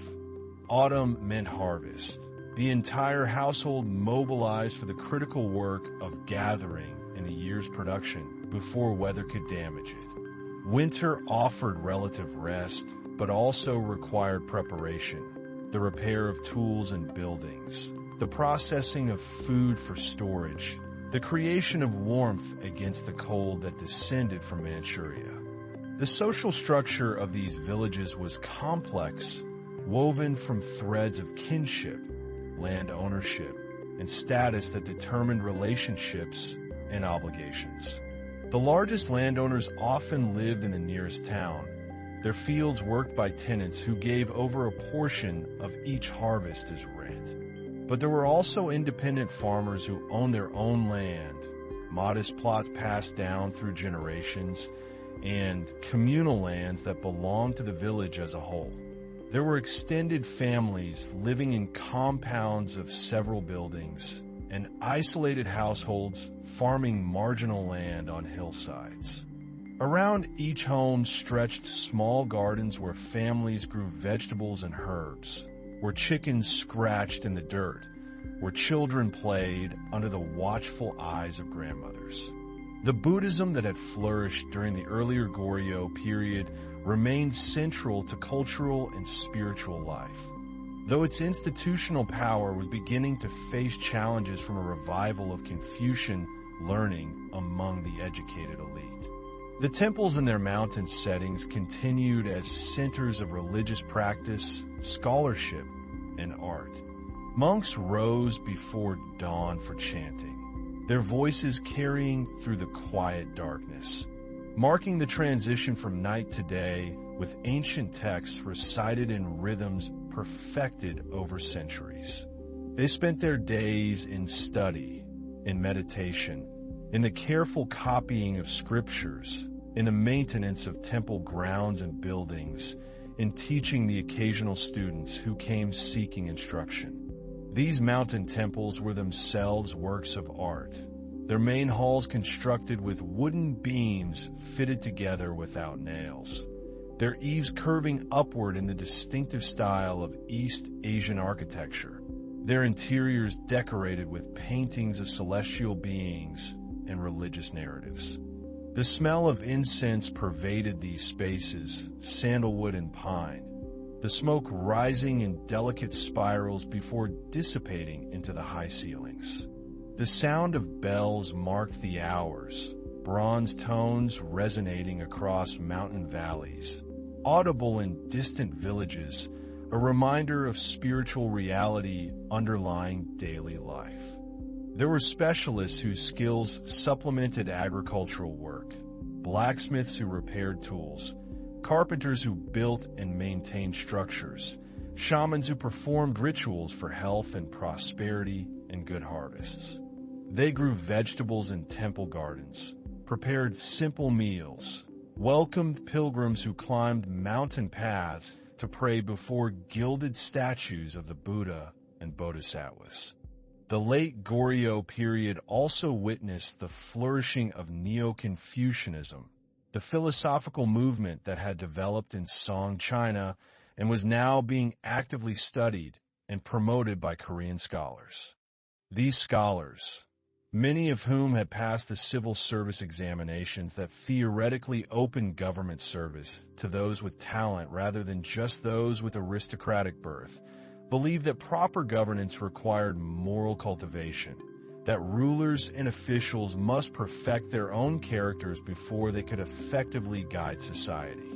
They studied the classics, the ancient Chinese texts that described ideal governance and ethical conduct. They wrote commentaries and essays exploring how these ancient teachings applied to contemporary problems.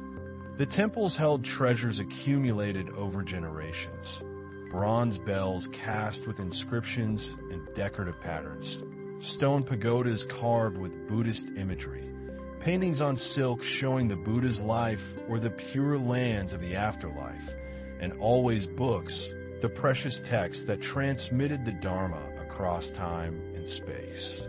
This Confucian revival would eventually contribute to the fall of Goryeo and the establishment of a new dynasty. But in the late 14th century, it represented one current among many in the intellectual and political life of the kingdom. The debates between Buddhist defenders and Confucian reformers were conducted in scholarly Chinese, in written memorials and essays, in conversations at the capital.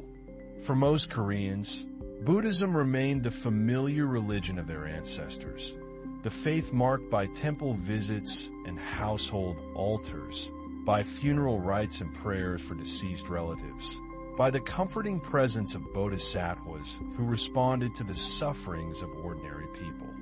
They gathered in private academies to discuss and debate, forming networks of like-minded reformers who believed that Goryeo's problems stemmed from moral failures, from what they saw as corruption of Buddhist institutions, from the power of aristocratic families who placed private interest above public good. In the cities and towns, life continued with its characteristic bustle and complexity. Kaesong, the capital, remained the political and commercial center of the kingdom, its streets crowded with officials traveling to and from the palace, merchants displaying goods, craftsmen working in shops and stalls, servants running errands for aristocratic households. The city's markets operated on regular schedules, specific days when vendors from the surrounding region brought produce and goods for sale, when urban residents could purchase what they needed, when information and rumors circulated along with commodities. The philosophical debates of the educated elite touched daily life only indirectly through the policies implemented by officials influenced by these ideas, through gradual shifts in the cultural atmosphere. The aristocratic families of Kaesong lived in substantial compounds, their homes built around courtyards, with separate buildings for different functions and for different members of the household. The architectural style reflected Chinese influences, but adapted to Korean climate and preferences, on-dole heating systems that channeled warm air from kitchen fires under stone floors, creating warmth that radiated upward, making rooms comfortable even in the depths of winter. These homes were furnished simply by later standards, with floor cushions rather than chairs, low tables that could be moved as needed, wooden chests for storing clothing and valuables, and wall hangings that added color and insulation.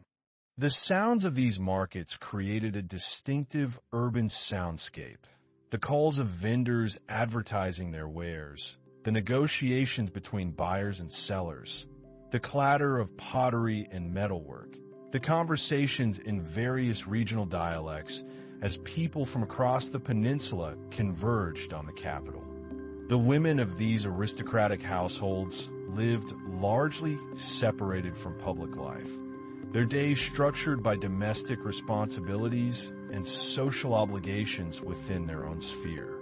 They managed servants, supervised food preparation and textile production, maintained household shrines, and raised children according to the expectations of their class. They learned skills considered appropriate to their gender and status, reading and sometimes writing using native Korean script that coexisted with scholarly Chinese, jiegum, a zither-like stringed instrument, creating embroidery and other decorative textiles.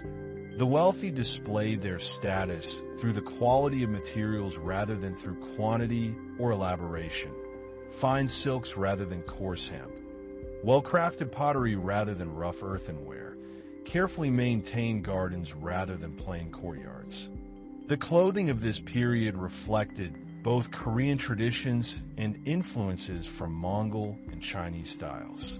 Men of the upper classes wore robes with full sleeves, gathered trousers, and distinctive hats that indicated their rank and position. Women wore voluminous skirts and short jackets, the colors and fabrics varying by status and occasion. The finest garments were silk, dyed in colors derived from plants and minerals, madder root for reds, indigo for blues, gardenia for yellows. Common people wore simpler versions in hemp or rami, undyed or dyed in basic earth tones. In winter, padded garments provided insulation against the cold, the padding consisting of cotton for the wealthy, plant fibers for others. Their marriages were arranged to strengthen family alliances, and they moved into their husbands' household compounds, maintaining connections with their birth families, but primarily serving the interests of their marital families. Food culture in late Goryeo reflected the agricultural foundations of Korean civilization. Rice was central when available, the preferred grain, but many people subsisted primarily on other grains, particularly barley and millet. The Korean diet was rich in fermented foods. Kimchi, most famously, made from cabbage or radish with salt, garlic, and other seasonings, then allowed to ferment in large earthenware jars, developing complex flavors and preserving vegetables through the winter. Soybean paste provided essential protein and flavoring, as did soy sauce, both created through long fermentation processes that transformed soybeans into fundamental ingredients. Fish, both fresh and preserved through drying or salting, added variety, and on special occasions meat appeared, though it was not a daily food for most people. The creation of clothing was labor-intensive, requiring the cultivation of fiber plants or the raising of silkworms, the processing of fibers into thread, the weaving of thread into fabric, the cutting and sewing of garments, and finally the washing and maintenance that extended the useful life of precious textiles. The rhythm of the year was marked not just by agricultural seasons, but by festivals and observances that broke the routine of daily work. The Lunar New Year brought celebrations and rituals, families gathering, ancestors honored, the old year released, and a new welcomed with hope. The spring planting season had its rituals asking for good weather and abundant harvests. Midsummer brought celebrations related to Buddhism and to shamanic traditions. The autumn harvest was marked with Thanksgiving. The winter solstice recognized the year's turning point, the slow return of light and warmth. Meals were communal when possible, family members gathering to share dishes from common bowls, the social dimension of eating as important as the nutritional. As the 14th century moved toward its close, the signs of Goryeo's approaching end became more apparent to those paying attention to political developments. The kingdom faced renewed invasions, this time from peoples emerging in Manchuria as Mongol power contracted, raiders who attacked coastal regions and demanded tribute. Pirates from Japan struck repeatedly at coastal areas, devastating communities and disrupting maritime trade. The internal politics of the court became increasingly factional and unstable. Rival groups of officials maneuvering for advantage, some advocating reform along Confucian lines, others defending traditional Buddhist institutions and aristocratic privileges, still others primarily concerned with personal advancement. These observances were layered with meaning, some derived from ancient Korean traditions, some from Buddhism, some from Chinese cultural influences, all blended into a distinctively Korean pattern of celebration and observance that structured time and created shared cultural identity. But these high political dramas, Joseon in 1392, were distant from the daily experience of most Koreans. The farmers still planted and harvested. The potters still turned clay and tended kilns. The monks still chanted sutras in mountain temples. The merchants still traveled between towns with goods to trade. The weavers still created fabric on wooden looms. The military, which had been so thoroughly discredited in the 13th century, was rising again to prominence through generals like Yi Song-jawai, who successfully fought against both the northern raiders and the Japanese pirates, building reputations and power bases that would soon prove decisive. The cultural achievements of the Goryeo period, accumulated over nearly 5 centuries, represented a remarkable legacy.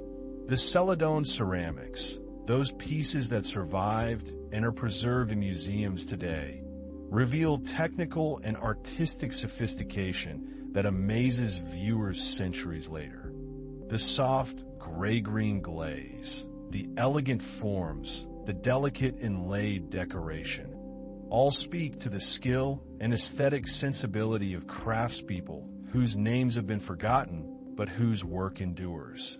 The wooden printing blocks of the Tripitaka Koreana, Heian-sa Temple, remain one of the great achievements of East Asian Buddhism, both a technical marvel and a testament to determination and faith.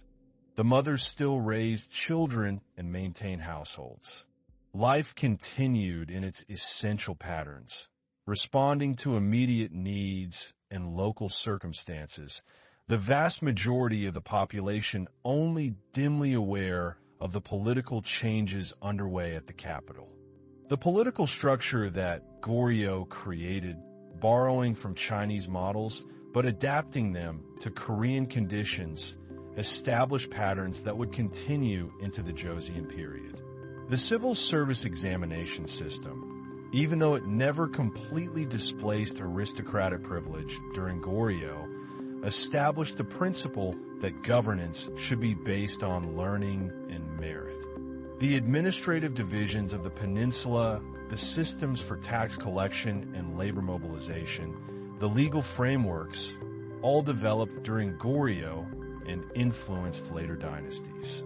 The historical records, the literary works, the paintings and calligraphy that survived, all contribute to our understanding of this period and demonstrate the intellectual and artistic vitality of Goryeo civilization. Most importantly, perhaps, Goryeo represented the period when Korean identity as such became clearly defined and articulated. The kingdom had successfully maintained its independence, or at least its distinct identity, through periods of foreign pressure from Khitan, Jurchen, and Mongol powers. It had created cultural and artistic works that were distinctively Korean, even while participating in the broader East Asian cultural sphere. It had developed institutions that served Korean needs and conditions. The relationship between the state and Buddhism, so central during Goryeo, would be dramatically reversed under the Confucian Joseon dynasty. But even this reversal was shaped by what had come before, by the role of Buddhist institutional power during late Goryeo. As evening descended on the Goryeo period, as the 14th century drew toward its close and the political instability presaged dynastic change, temple bells rang across the peninsula, as they had for centuries. The bronze tones carried across valleys and fields, marking the transition from afternoon to evening, calling monks to their rituals, reminding villagers of time passing, a sound so familiar that it was noticed mainly in its absence. In temple courtyards, monks lit lanterns as daylight faded, small flames inside paper or silk coverings, creating pools of warm light against the gathering darkness. In the villages, families returned from fields as the sun lowered toward the western horizon. They carried tools back to storage, secured livestock for the night, prepared evening meals in homes where cooking fires created warmth and light. Children were called in from play as its shadows lengthened. The social life of villages contracted from communal spaces into individual households, though neighbors might visit briefly, sharing news and conversation before fully withdrawing into family privacy. The name Goryeo itself, from which the English name Korea eventually derived, became the term by which outsiders knew the peninsula, replacing earlier names and establishing an identity that transcended dynastic changes. The scent of evening meals drifted from temple kitchens, simple rice and vegetables prepared with care and consumed with mindfulness. In Kaesong, as lamps were lit in aristocratic compounds and in merchant households, as the city's markets closed and its streets gradually emptied, the rhythms of urban evening unfolded. Officials completed their work at government offices and returned to their homes, changing from formal robes to more comfortable garments, perhaps meeting with family or entertaining guests, perhaps studying late into the night by lamplight. The night markets that served those whose work continued after dark, the cooks and servants and guards, created small pools of activity in the larger quiet. The sounds of evening were different from daytime sounds, quieter, more intimate, voices lowered, movements slower, the urgent energy of productive work giving way to the recuperative rest that would prepare for tomorrow's labor. The gradual transition from Goryeo to Joseon, from one dynasty to another, would be accomplished with relatively limited violence, a transfer of power orchestrated by officials and generals who believed that fundamental reform required new leadership. In 1392, Yi Song-juwai, the general who had built his reputation fighting foreign invaders, accepted the throne and established the Joseon dynasty, which would rule Korea for more than 5 centuries, until the beginning of the 20th century. The continuities across this dynastic transition were as significant as the changes. The same peninsula, the same people, the same fundamental patterns of agricultural life, the same villages and cities, the same mountains and rivers. The palace, always somewhat separate from the rest of the city, maintained its own rhythms, guards changing shifts, night watchmen beginning their patrols, officials on duty attending to whatever business required attention even in the evening hours. But that transition still lay slightly ahead, beyond the scope of this particular evening, beyond the immediate experience of those living through the final years of Goryeo rule. For now, in this peaceful evening hour, the peninsula rested in the familiar patterns established over centuries. The mountains stood in their eternal stillness, their slopes dark against the darkening sky. What changed was primarily the political and ideological framework, the shift from Buddhism to Confucianism as the state ideology, the rise of new families to replace old aristocratic lineages, the establishment of a new capital at Hanyang, present-day Seoul. In a mountain temple, a monk completed the evening chanting and sat in meditation as darkness deepened around him. His breath moved slowly, his mind gradually stilling, the concerns of the day settling like sediment in water left undisturbed. Outside the meditation hall, insects created their evening chorus, a sound so constant it became like silence. A breeze moved through pine branches, creating soft whispers. Somewhere in the distance, water trickled over stones, a mountain stream following its ancient course downward. The rivers flowed toward the sea, their surfaces reflecting the last light of day. The fields lay quiet, the crops growing slowly toward harvest, the earth patient and enduring beneath the passing seasons.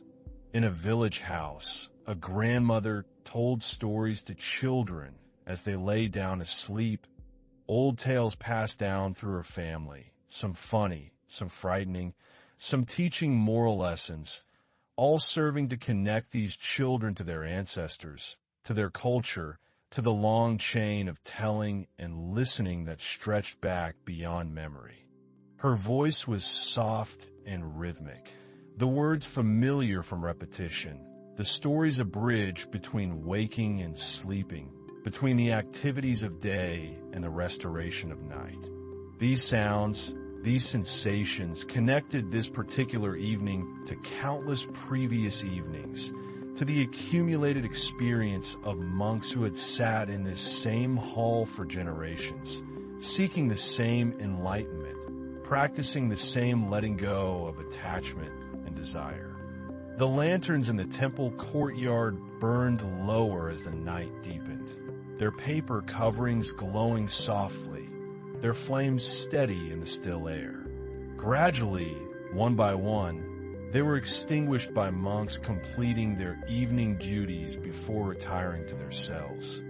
The children's breathing gradually slowed and deepened as the stories worked their magic, and one by one, they drifted into sleep, into dreams where the day's experiences mingled with the story's imagery, where the boundaries between real and imagined became permeable and unimportant. The peninsula settled into its rest, the land breathing quietly through the hours of darkness, gathering strength for another day, another season, another cycle of planting and growing and harvesting. The legacy of Goryeo, inscribed in temple stones and pottery shards, in written records and oral traditions, in the faces of descendants and the shape of fields, would endure through the coming transformation, would contribute to the civilization that continued to develop on this peninsula at the eastern edge of the Asian continent.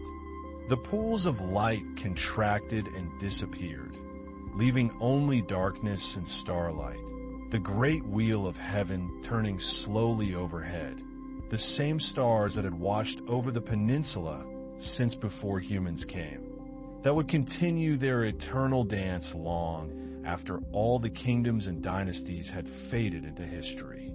And so the light faded gently over the peninsula, the last glow of sunset replaced by the soft darkness of night, the sounds of day giving way to the quieter sounds of evening, and the entire land, from mountain temples to coastal villages, from the northern border to the southern islands, settled into peaceful rest, breathing slowly and deeply through the darkness. The ending of Goryeo was not an ending of Korean civilization, but simply another transition, another turning of the great wheel, another passage from day to evening to night, with the promise of morning always implicit in the darkness, with continuity underlying change, with the eternal returning through the forms of the temporary. Dreaming perhaps of all that had been and all that would be, the long story continuing, the land and people enduring, now and always, as the gentle night embraced them all in its soft, restful silence. The mist rolls in from the east sea tonight, carrying with it whispers of a time when gods walked alongside mortals, when kingdoms rose from dragons' eggs, and when the Korean peninsula knew the footsteps of warriors, scholars, and shamans who shaped the destiny of nations. Tonight, you will rest among the stories of Silla, a golden kingdom that flourished for nearly 1,000 years in the southeastern corner of the Korean peninsula, where the mountains meet the sea. This is not a journey that requires effort from you. Simply allow yourself to drift, to float through time as gently as autumn leaves settle onto the surface of Temple Pond. As you settle into comfort, letting the weight of the day fall away from your shoulders, we journey together across centuries and oceans to a land of mountain peaks that pierce the clouds and valleys where morning fog gathers like sacred breath. Close your eyes and picture the Korean peninsula as it existed long ago, before the borders we know today, before the modern world cast its electric glow across the landscape. Imagine instead a land wrapped in silence and natural wonder, where 3 kingdoms divided the territory between them like siblings sharing an inheritance.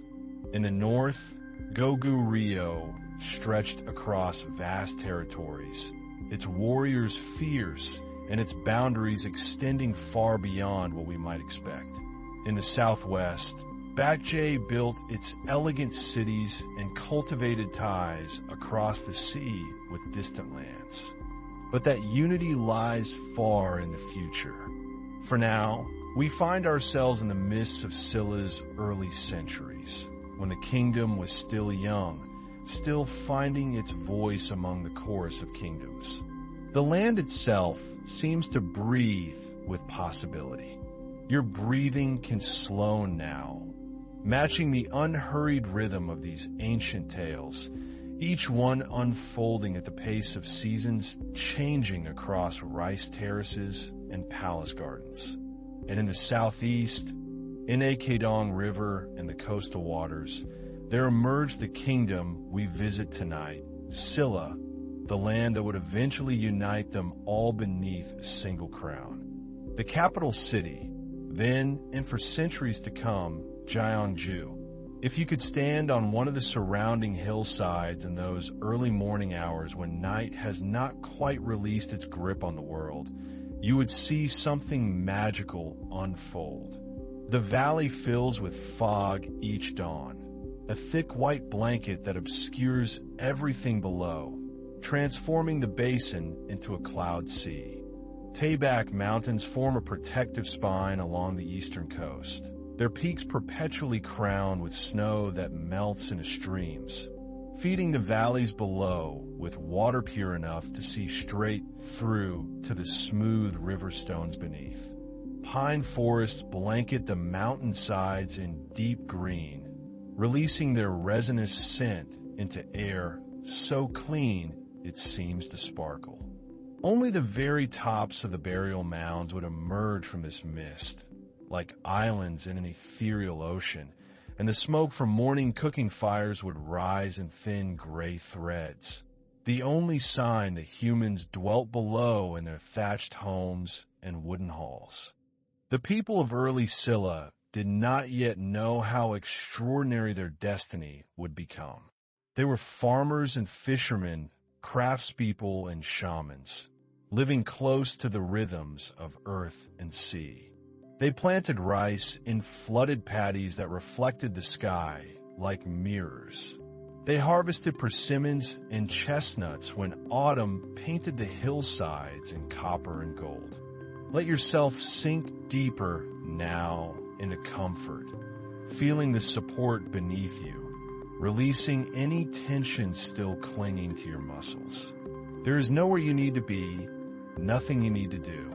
Simply rest here in this liminal space between waking and sleep, between the present moment and the distant past. The sea was never far. On clear days, you could smell the salt carried inland on the breeze, that particular scent of kelp and brine that speaks of vast waters and distant horizons.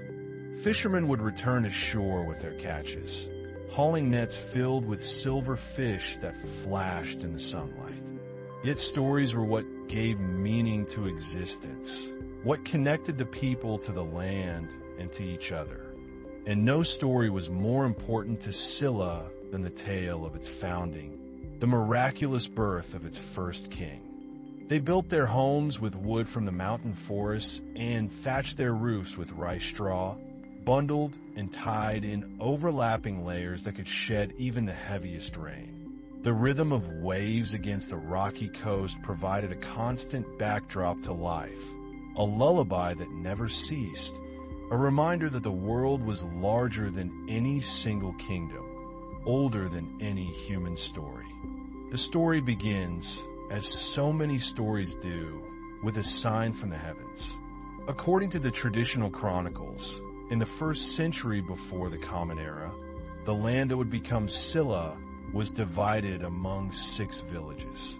These were not grand settlements, but simple communities of wooden homes surrounded by fields and forest.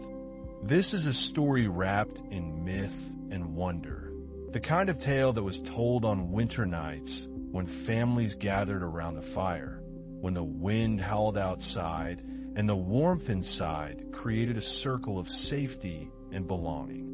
The elders of these 6 villages gathered one day near a well, a sacred spring that bubbled up from deep within the earth, its waters cold and clear and said to possess special properties. They had come together to discuss matters of importance, the governance of their communities, the settling of disputes, the planning for harvests and festivals. Each village had its chieftain, each chieftain his own authority, and together they existed in a balance that was peaceful but lacked unity, lacked the cohesion that transforms separate families into a people with shared destiny.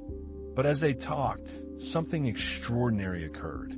The sky began to brighten with an unusual light, a radiance that seemed to emanate from the south, near the forest's edge. There, Najong, they discovered the source of the radiance.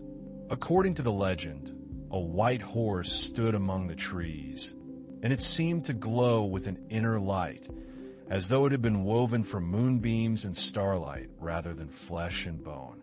You can picture them, these village elders in their simple hemp clothing, looking up from their deliberations, shading their eyes against this mysterious glow.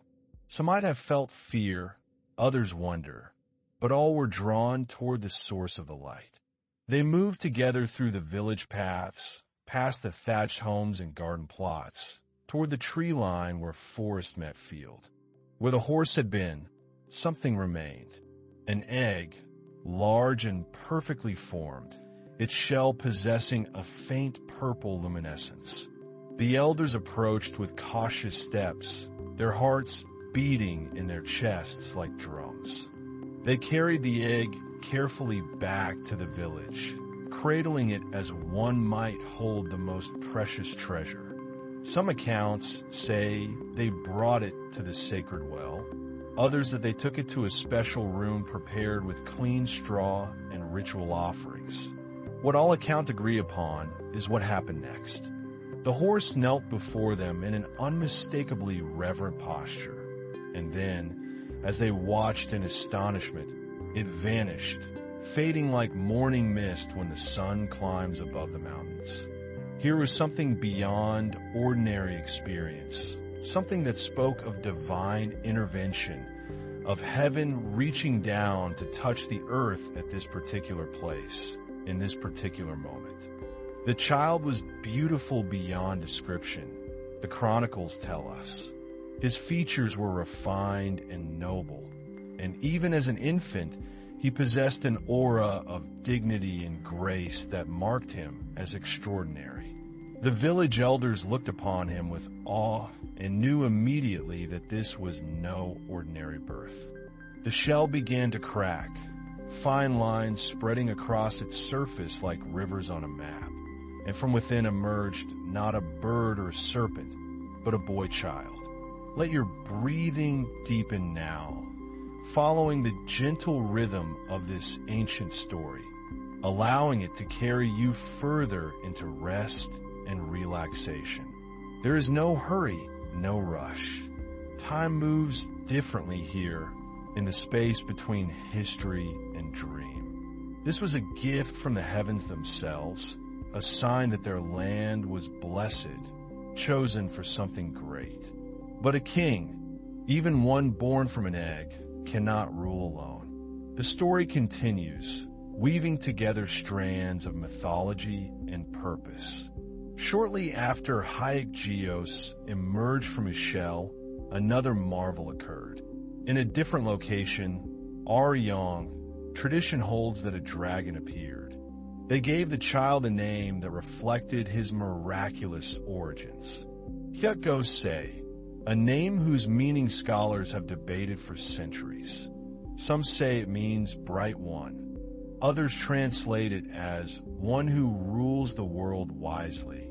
But perhaps the exact meaning matters less than the reverence with which it was spoken. He was their chosen one, their heaven-sent king. This dragon, according to the tale, emerged from the well's depths, and from its left side, a girl child was born. She too possessed extraordinary beauty and grace, and the people named her Goryeo after the well of her birth. As both children grew, it became clear that they were meant for one another. Goryeo and Goryeo were married when they came of age, uniting in a partnership that would establish the royal lineage of Silla. Together, they ascended to rule over the 6 villages, transforming them from separate communities into the foundation of a kingdom. Not the serpentine dragons of Western imagination, but the sacred dragons of the East, beings of power and wisdom, associated with water and weather, with the very forces that sustained life. Some versions of the story say she came from the dragon's ribs, others that she emerged from beneath the dragon's wing, but all agree that she, like Goryeo, was marked by destiny. Imagine now that palace, not the grand structures of later centuries, but something simpler, more intimate. Wooden pillars held up a roof of clay tiles, themselves an innovation and a luxury. The floors were heated in winter by channeling smoke from fires through stone passages beneath, ondol that would remain a feature of Korean architecture for millennia. The traditional date given is 57 BCE, and the dynasty they began would endure for nearly 1,000 years, though of course they could not have known this as they sat together in the modest palace of those early days. Goryeo ruled wisely and well, the accounts tell us. He established laws and customs, built the foundations of government, and earned the love and respect of his people. Goryeo stood beside him, not merely as consort, but as partner in the work of building a nation. Paper screens, carefully oiled to let in light while blocking wind, divided the interior spaces. In the courtyard, perhaps a persimmon tree offered shade in summer and golden fruit in autumn. The valley of Gyeongju grew and prospered under their leadership. More families settled there, drawn by the good soil, the abundant water, the protection offered by the surrounding mountains. Artisans set up workshops where they worked gold and bronze into jewelry and tools. In those early years, as Silla found its identity, these 2 heaven-born rulers shaped the character of their kingdom, instilling values of harmony, respect for the natural world, and recognition of the sacred in everyday life. Each morning, the fog would still fill the valley, that magical daily transformation when solid ground became cloud sea. And each morning, as the sun climbed higher, the mist would slowly dissipate, revealing the kingdom below, emerging from mystery into daylight reality. Farmers expanded the rice paddies, creating intricate systems of irrigation channels that directed water precisely where it was needed. Merchants began to travel the rough roads that connected village to village, carrying news and goods, weaving the separate communities into an economic whole. The seasons turned, one after another, in their eternal cycle. Spring brought cherry blossoms that fell like pink snow, covering the ground in petals that released their sweet scent when crushed underfoot. Summer arrived with humid heat and monsoon rains that drummed on the roof tiles and turned the streams into rushing torrents. It must have seemed, to those who witnessed it daily, like a metaphor for their kingdom itself, something precious and sacred that emerged from the realm of myth to become tangible and real. Autumn painted the mountains and offered harvest abundance, the granaries filling with rice, the storage jars packed with preserved vegetables for winter. And winter, cold and clear, brought snow that transformed the landscape into something pristine and new, a blank page on which the next year's story would be written. When at last their time came to an end, even their deaths carried mythological significance. Samguk USA, the historical chronicle that preserves these ancient tales, both king and queen ascended to heaven, their bodies dissolving into pure light. Hyeokgeose and Aryong are said to have ruled for many years, growing old together, watching their kingdom take root and flourish. The stories say they ruled for over 60 years, though whether this is literal truth or symbolic longevity, we cannot know. What matters is that they established something enduring, a foundation strong enough to support all that would come after.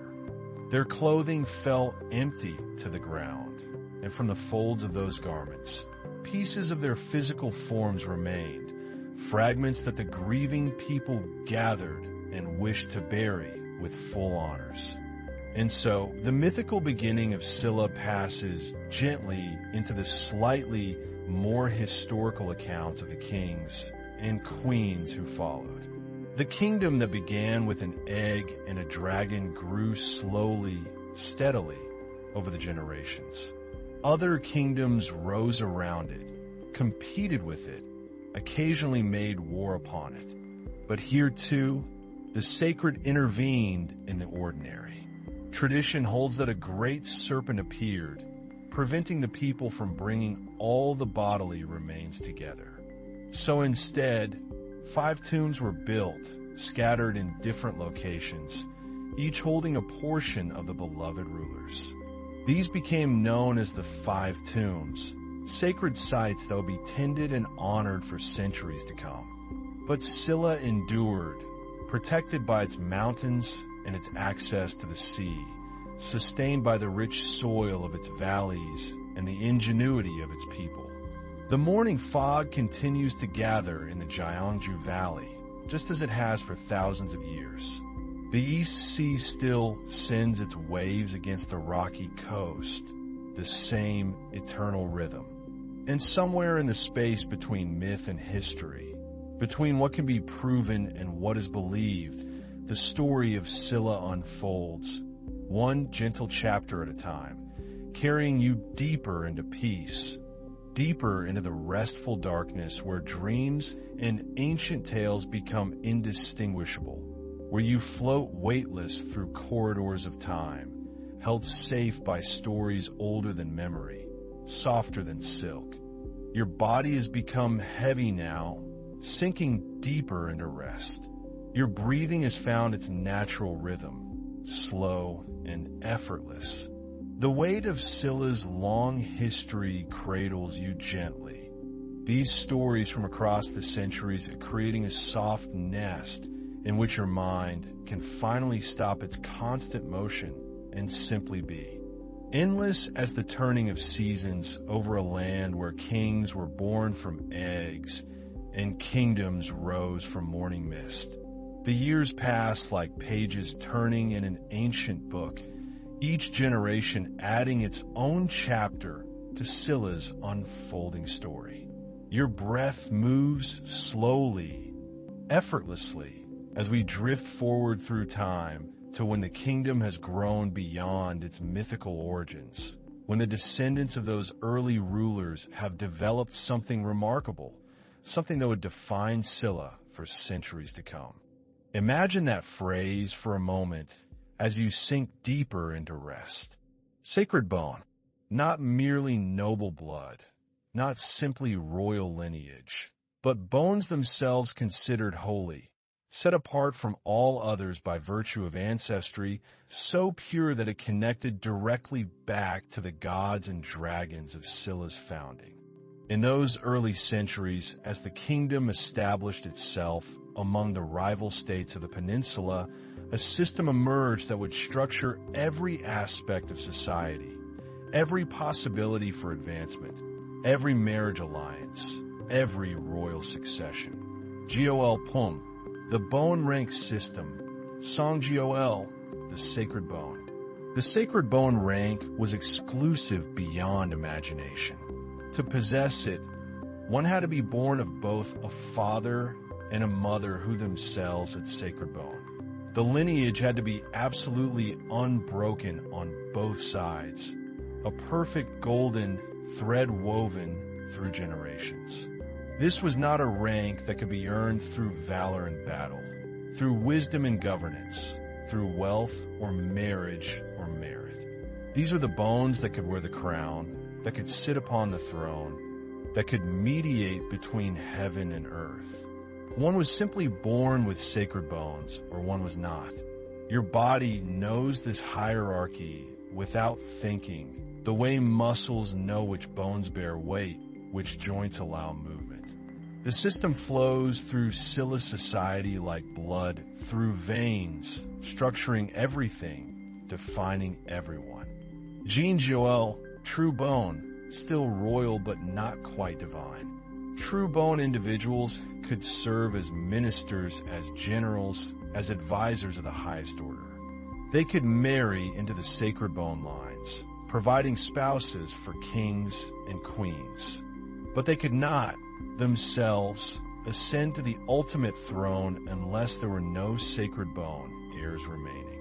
Below true bone came head rank 6, then 5, then 4, descending through layers of aristocracy, each level determining what offices one could hold, what colors one could wear, what size home one could build, even what utensils one could use at dinner. Deep beneath the earth, in tombs sealed for nearly 1,500 years, they waited. The kings and queens of early Silla lay in chambers constructed of massive stones, surrounded by everything they might need in the next world. Pottery for food and drink, weapons for protection, horse equipment for spiritual journeys, jewelry beyond measure.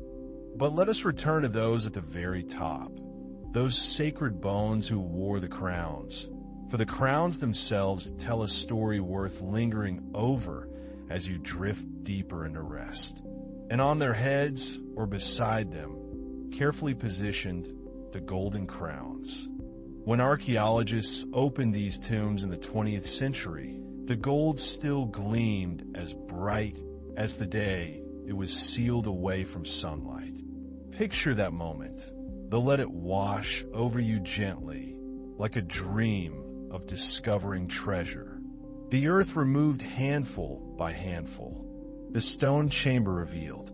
The first glimpse of gold catching lamplight after centuries of absolute darkness. Each crown sits on a wide golden band that would circle the head, and from this foundation rise tall vertical uprights, usually 3 main prongs at the front and 2 at the sides. These uprights are cut in shapes that resemble trees, with branches spreading outward, each branch ending in a gentle curve. The crowns are unlike anything else in the ancient world. They don't resemble the circlets of Rome or the tall headdresses of Egypt. These are constructions of pure imagination, gold worked into forms that seem to grow upward like sacred trees, like antlers, like flames frozen in precious metal. The gold itself is almost pure, soft enough that the craftsman could hammer it into sheets thin as paper, Then cut these sheets with incredible delicacy into the intricate patterns. No casting molds were used for these masterworks. Each element was shaped by hand, hammered cold, cut with tools whose sharpness had to be maintained with absolute precision. Gogak, shaped like jade kamas, catching light with every slight movement, creating a sound like gentle rain when a wearer moved their head. The work must have taken months for a single crown, perhaps longer. One tomb in particular, discovered in the early 20th century and known as the Gold Crown Tomb, contains such wealth that its excavation changed understanding of Scylla's early prosperity forever. The crown from this tomb shows all the classic elements in their most refined form. The tree-like uprights covered in small gold circles like fruits or blossoms. Attached to the crowns and arranged around them in the tombs were elaborate gold earrings, some as long as a person's forearm, with multiple dangling chains of gold links, each chain ending in another piece of jade or gold. There were golden belts with hanging ornaments, golden bracelets, golden rings, golden shoes, even golden thread woven through fabric. The jade ornaments swaying from every branch. And something else, something that appears on several Scylla crowns, a pair of antler-like shapes rising from the sides, speaking perhaps to shamanic traditions, to spiritual transformation, to the king as a being who could travel between human and animal realms. Another remarkable tomb, opened in the 1970s and called the Heavenly Horse Tomb because of a painting of a flying white horse found on a piece of birch bark within it, revealed not just gold, but the entire material culture of early Scylla aristocracy preserved by fortunate accident. Let the image of these crowns settle into your mind gently, the way gold settles to the bottom of a pan when panning for it in river water. All that weight of gold, resting on a royal head, a constant physical reminder of sacred status, of responsibility, of the separation between the ruler and all others. The tomb had remained sealed and relatively dry, so organic materials that usually decompose survived in recognizable form. Leather, wood, fabric, lacquer, all providing glimpses into the textures and colors of that vanished world. The goldsmiths of Scylla learned their craft over lifetimes, knowledge passing from master to apprentice in workshops that must have been considered almost sacred themselves. The purity of the gold they worked with came from placer deposits in local rivers, from trade networks reaching north and west. Your breathing has become so slow and steady now, matching perhaps the patient breath of those craftsmen working gold, the quiet concentration required to hammer precious metal without tearing it, to cut designs without breaking delicate prongs, to attach each small dangling ornament with wires thin as hair.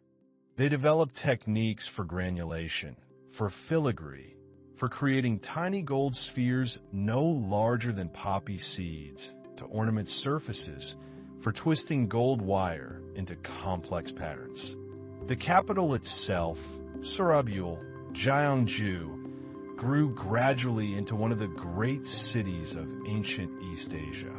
By the height of Scylla power, some accounts suggest it held an enormous population, making it among the largest cities in the world at that time. When a royal personage died, the commission for tomb goods must have employed dozens of craftsmen for months. Not just the gold work, but pottery, woodwork, metalwork in bronze and iron, leatherworking, textile production. An entire industry of death, or rather, of preparation for the next life, operating continually in the capital. But in these early centuries we're drifting through, it was still developing, spreading out across the valley floor, filling in the spaces between the burial mounds that marked where previous rulers slept. These tombs themselves became part of the landscape, great mounded hills covered in grass, each one protecting a stone chamber deep inside. Some mounds grew to enormous size, Goryeo Dynasty to the west. Walking through cerebral meant walking among the dead, the past always visible in present topography, ancestors quite literally underfoot, still shaping the living world. Your own body has become a landscape now, each muscle a valley relaxing into stillness, each bone settled into its proper place, the whole geography of your physical form mapping itself onto the dark space behind your closed eyes, peaceful and remote. Her very existence on the throne proved the flexibility hidden within what seemed like a rigid system. The sacred bone rank was so exclusive, so dependent on perfect lineage from both parents, that sometimes there simply were no suitable male heirs. Rather than pass the crown to a true bone male, which would have technically violated the principle that only sacred bone could rule, the system allowed sacred bone women to take the throne. Among those who wore the sacred crowns and governed from cerebral, one figure stands out across the centuries for her wisdom, her political acumen, and the stories that gathered around her name like gold leaf on a carved Buddha statue. Sundok ruled Silla in the early 7th century, the first of 3 queens to lead the kingdom when no male sacred bone heirs remained. This was extraordinary for the time, and it speaks to something essential about Silla culture, a pragmatism that could coexist with elaborate hierarchy, a recognition that wisdom and royal blood could flow through female as well as male lines. According to this story, the Emperor of Tang China sent a gift to the Silla court, a package of peony seeds along with a beautiful painting showing what the flowers would look like when they bloomed. The painting depicted peonies of extraordinary beauty, layers of delicate petals in shades of pink and white, the kind of flowers that would grace any royal garden. Stories about Siandik emphasize her uncanny insight, her ability to perceive hidden truths. One tale, softened by centuries of retelling until it has the quality of a folk tale, describes how she demonstrated her perceptive abilities even as a princess before ascending to the throne. When the Princess Siandik saw the painting and heard about the seeds, she examined both carefully, then made an observation that puzzled the court. These peonies will be beautiful when they bloom, she is said to have remarked, but they will have no scent.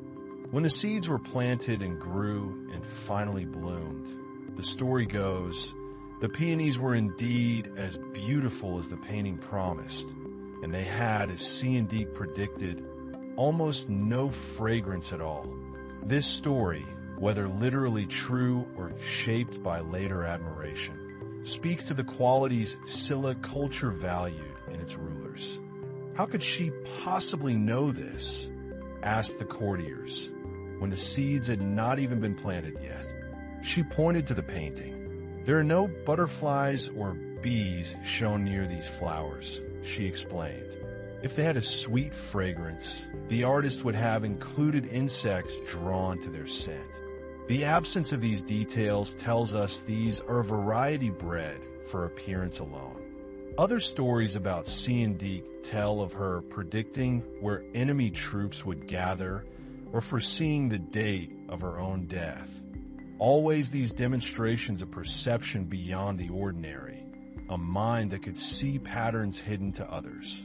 Not just authority derived from birth, but wisdom demonstrated through careful observation, through attention to details others might miss, through the ability to read signs and draw correct conclusions. Such talents would have been attributed to her sacred bone status. Of course, to the spiritual connection with divine ancestors that such lineage supposedly conferred.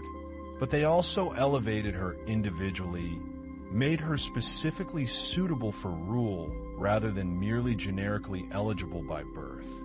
The structure rises in the countryside outside modern Gyeongju, a graceful stone cylinder made of carefully shaped granite blocks.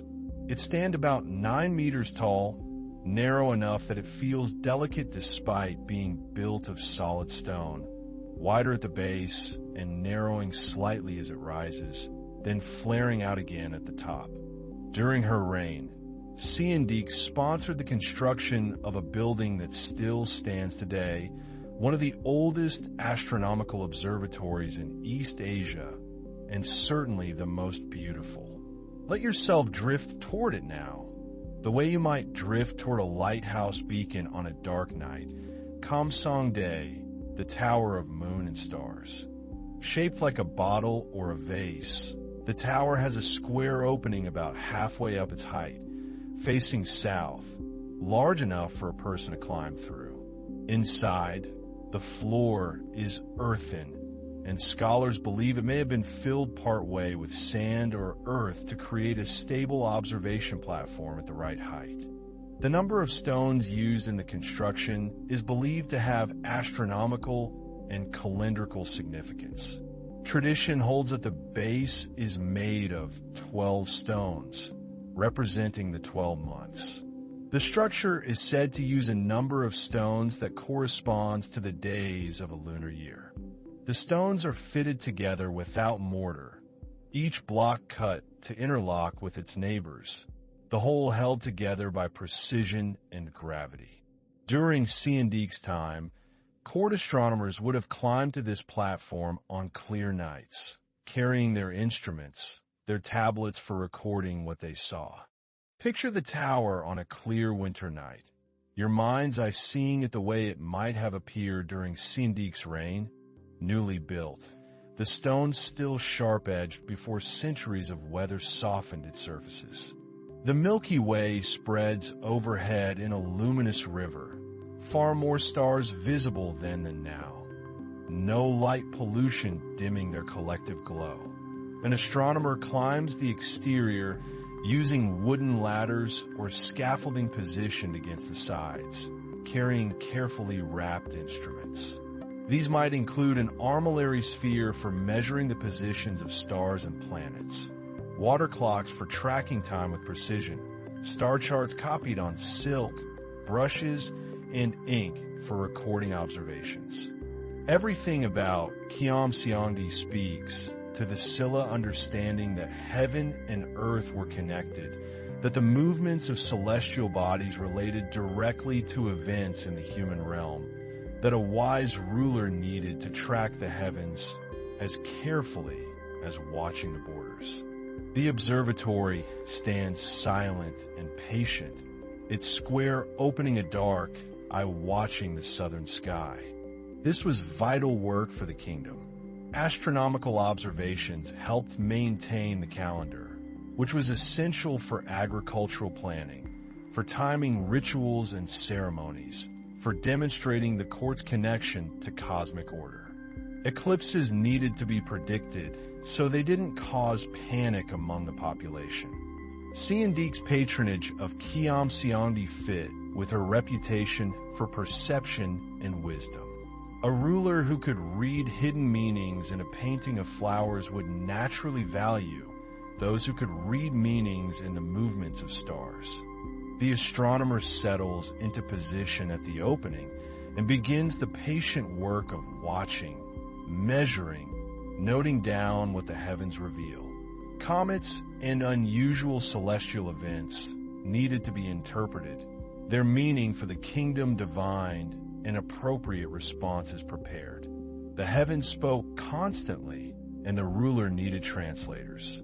The observatory was itself a statement, a structure that announced Scylla's sophistication, its participation in the broader East Asian tradition of astronomical observation and calendrical science, its ruler's understanding that power required knowledge. During Sihanouk's reign, another transformation was deepening its roots in Scylla's soil, one that would eventually reshape the entire culture.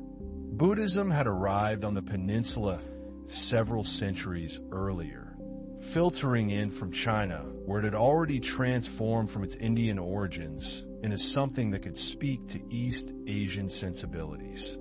Your own breathing has become as regular as the rotation of stars, your body aligned with rhythms older than history, the rise and fall of your chest like tides pulled by a gentle moon, everything settling into stillness, into darkness, into peace.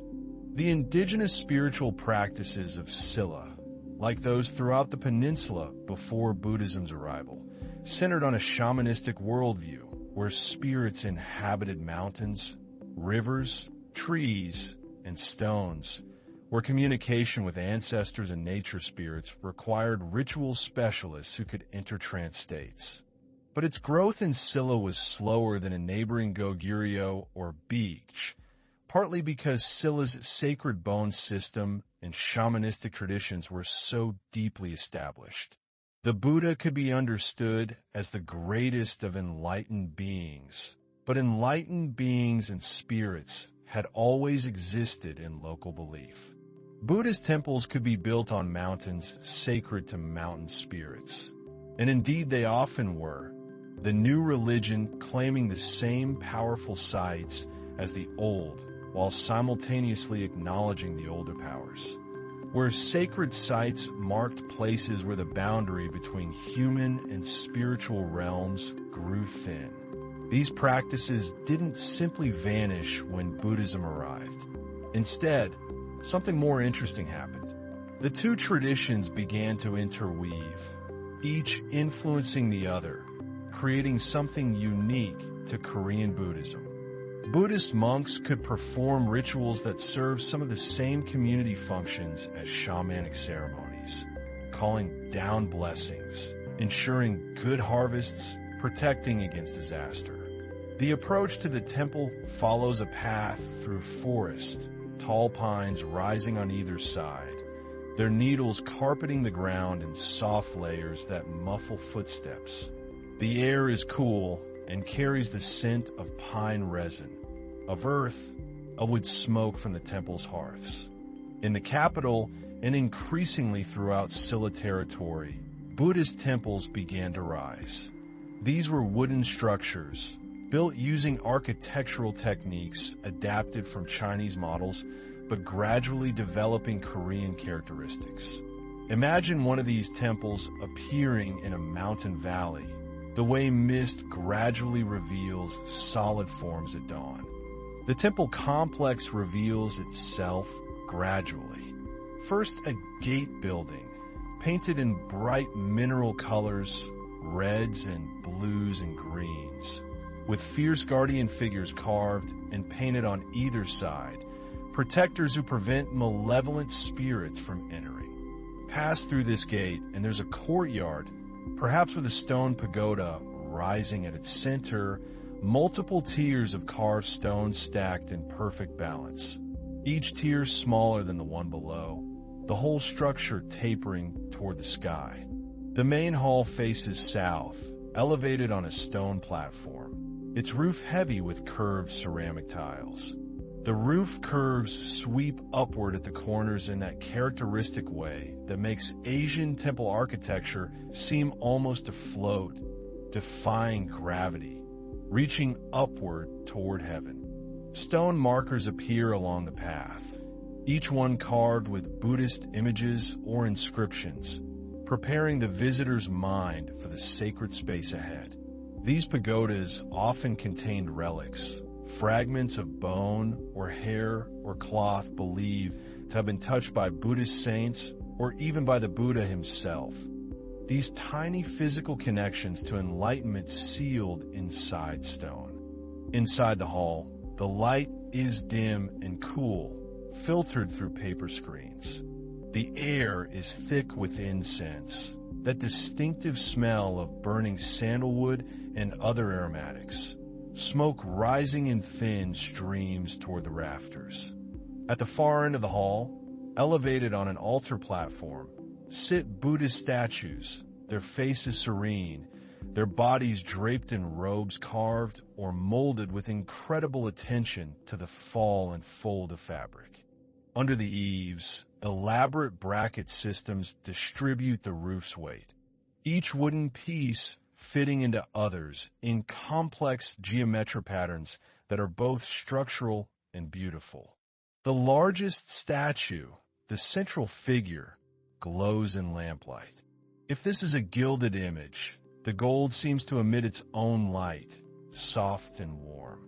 The face is peaceful beyond description, eyes half closed or closed entirely, neither smiling nor stern, but simply at rest, completely at rest in a way that pulls at something deep in anyone who looks upon it. Before the altar, offerings accumulate, fresh flowers in vases, bowls of clear water, fruit arranged on plates, burning incense in bronze holders, the ash accumulating over days until monks carefully remove and replace it. These offerings, given by devotees who come to pray, create a sensory experience that reinforces the sacred nature of the space. These might be bronze, or wood covered in gold leaf, or occasionally stone, each one positioned carefully, each one representing an aspect of Buddhist teaching, various Buddhas and Bodhisattvas who could be called upon for different kinds of aid. The hands are positioned in a mudra, a gesture with symbolic meaning, perhaps one hand raised in blessing, perhaps both hands together in meditation. Let the temple atmosphere settle over you now like a silk cloth laid gently across your resting form. The distant sound of a wooden bell being struck, its deep tone reverberating through wooden halls. The shuffle of cloth slippers on wooden floors as monks move through their daily routines. The rustle of paper pages being turned in sutra study rooms. In the monastery scriptorium, a separate building within the complex, monks engage in one of the most valued activities of Buddhist practice, copying sutras. Beauty, fragrance, the quiet sound of monks chanting in another part of the temple complex, all of it working together to shift consciousness, to open space for contemplation, for peace. Everything slow, deliberate, infused with mindfulness. Picture the scriptorium on a winter afternoon. The room is heated by an underfloor system, warm air from a firebox traveling through channels under the floor, the stones radiating gentle heat. Monks sit at low desks, their postures upright but relaxed, focused but not tense. These are the sacred texts, the collected teachings attributed to the Buddha, philosophical treatises, commentaries, stories, originally composed in Sanskrit or Pali in India, translated into Chinese, and now being copied again in Chinese characters by Korean monks. The text making another migration, the Dharma spreading. The ink itself has been prepared through the slow process of grinding an ink stick against an ink stone with water. Circular motions repeated hundreds of times until the liquid reaches the right consistency, dark and lustrous. The brush, made from animal hair bound to a bamboo handle, has been wetted and brought to a perfect point. Each character must be written correctly. There could be no errors in copying sacred texts, or if errors occur, they must be marked and corrected according to established protocols. The copying is itself a meditative practice, each stroke of each character requiring full attention, the meaning of the words passing through the monk's consciousness as the hand creates their physical form. The work is slow. A single page might take an hour or more, depending on the size of the characters, the complexity of the text. A complete sutra could take days, weeks, even months for particularly long texts. But time is not the concern. Before each monk is a piece of paper, handmade from mulberry bark, its surface smooth and cream-colored, ready to receive ink. The monk dips the brush, touches it to the stone to remove excess ink, then brings it to the paper. Stroke by stroke, character by character, the text emerges. Some monks specialize in this work, becoming renowned for their calligraphy, their brushwork admired for its balance and flow. The finest sutra copies become treasures in themselves, stored in special cabinets, wrapped in silk, brought out for important ceremonies. The concern is accuracy, mindfulness, the merit accumulated through the act of reproducing the Buddha's teaching, making it available for others, ensuring its preservation for future generations.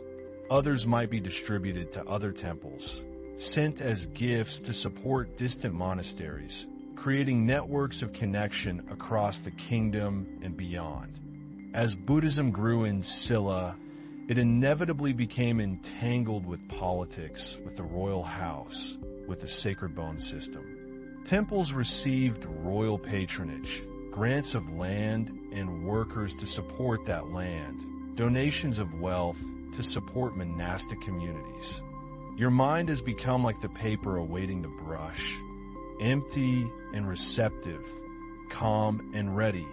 All the busy thoughts of the day finally settling, finally growing quiet, leaving only spacious awareness, peaceful and vast.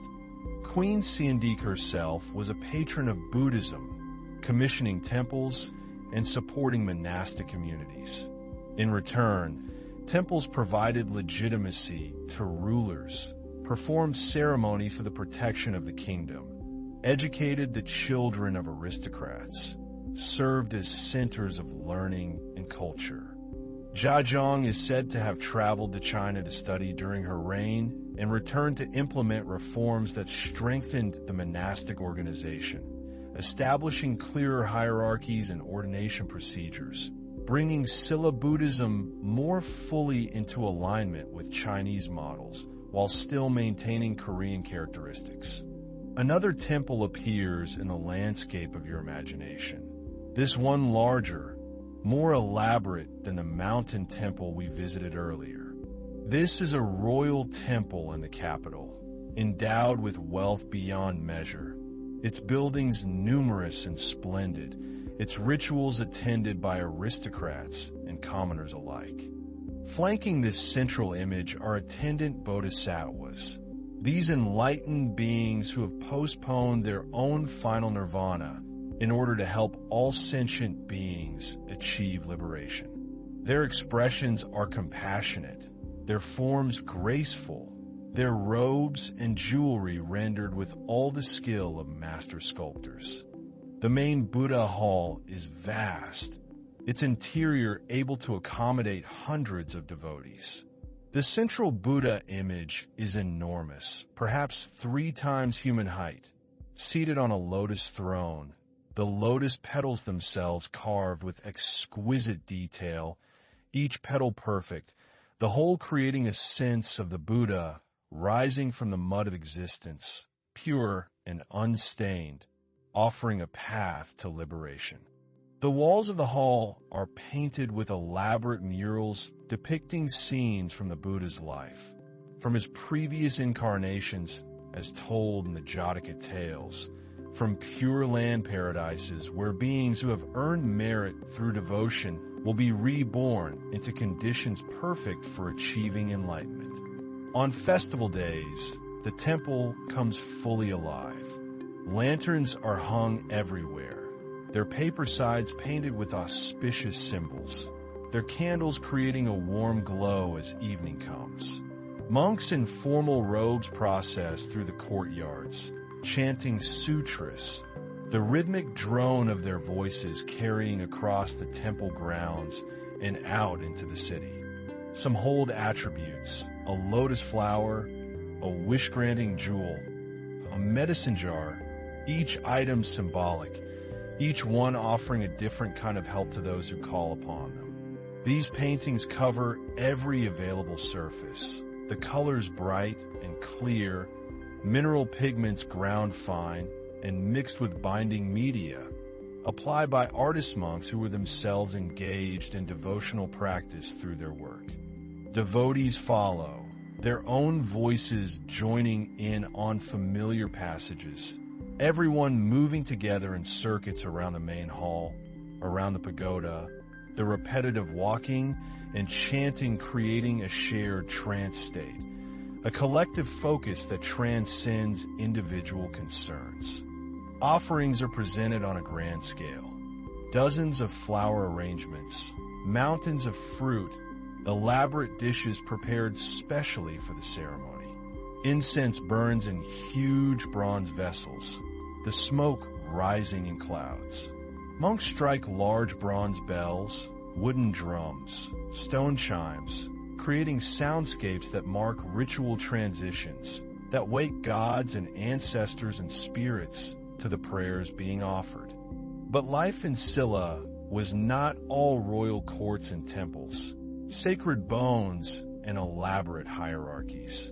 In the villages scattered across the kingdom, life continued in patterns that would have been recognizable to the ancestors of the mythical founders, patterns that would continue long after the kingdom itself finally ended. Your body has joined this slow procession and dream, your breath moving in rhythm with chanted sutras, your heart beating in time with temple drums, everything synchronized, everything at peace, everything part of one continuous flow of energy and attention moving through sacred space. The rice itself was sacred, connected to folk beliefs about agricultural spirits, protected by rituals at key points in the growing season. Shamans might perform ceremonies to ensure good harvest, appealing to field spirits, to rain spirits, to the spirits of ancestors who had once worked these same fields. Rice paddies were tended with the same careful attention that had always been required. Seeds were sown in spring, transplanted when the seedlings reached proper size, watered and weeded through the growing season, harvested in fall, threshed, and stored against winter. In mountain villages, other crops predominated: millet, barley, vegetables.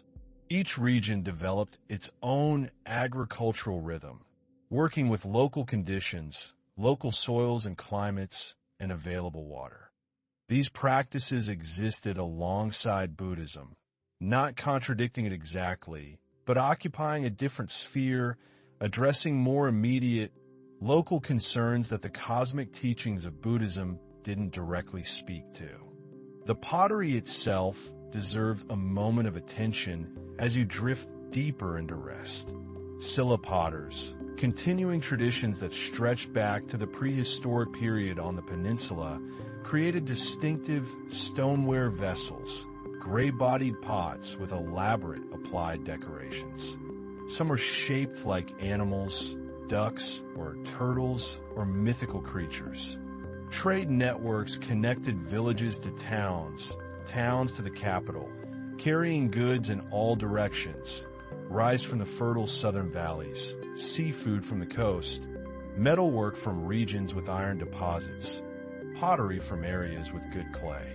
These pots served every function from cooking to storage, from ritual use to burial goods. The clay was local, dug from deposits near the pottery workshops, cleaned and wedged to remove air bubbles, then shaped on simple wheels or built up by hand. Others were covered in geometric patterns, combed waves, stamped designs, rows of small clay pellets attached to the surface.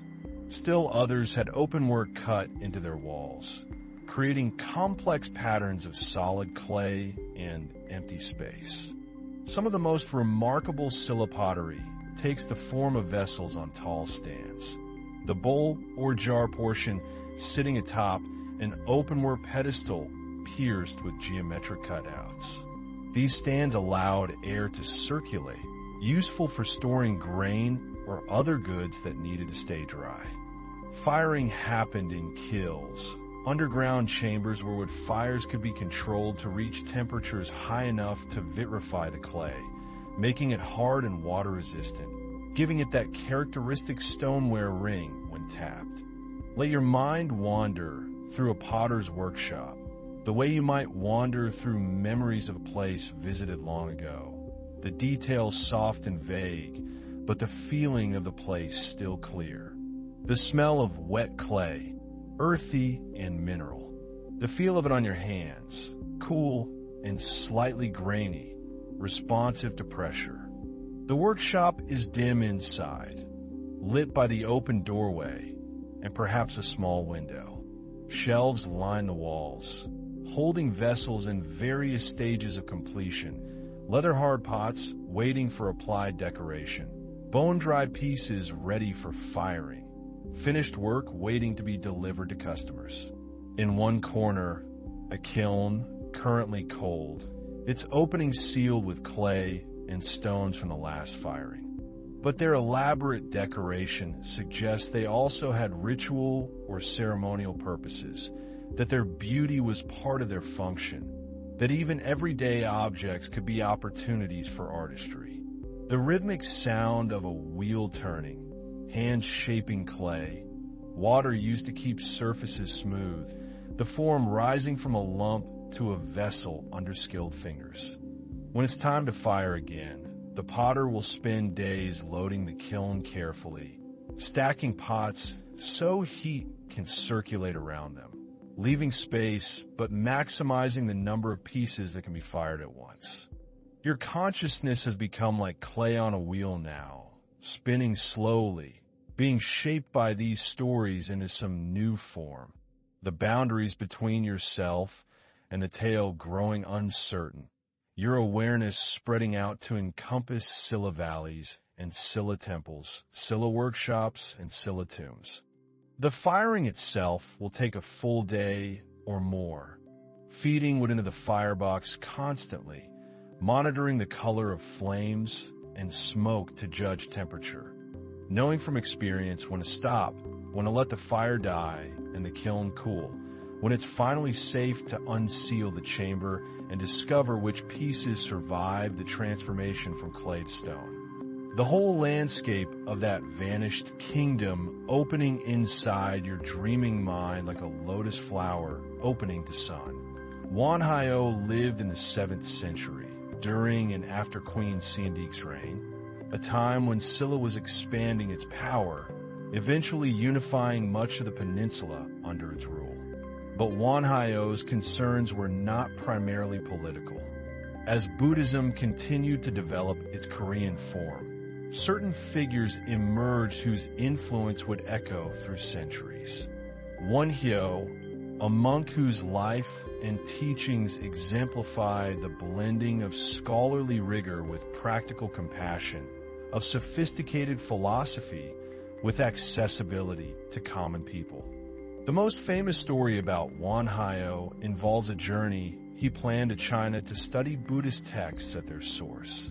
Tradition tells that he set out with a companion monk, traveling on foot, seeking a ship that would carry them across the sea.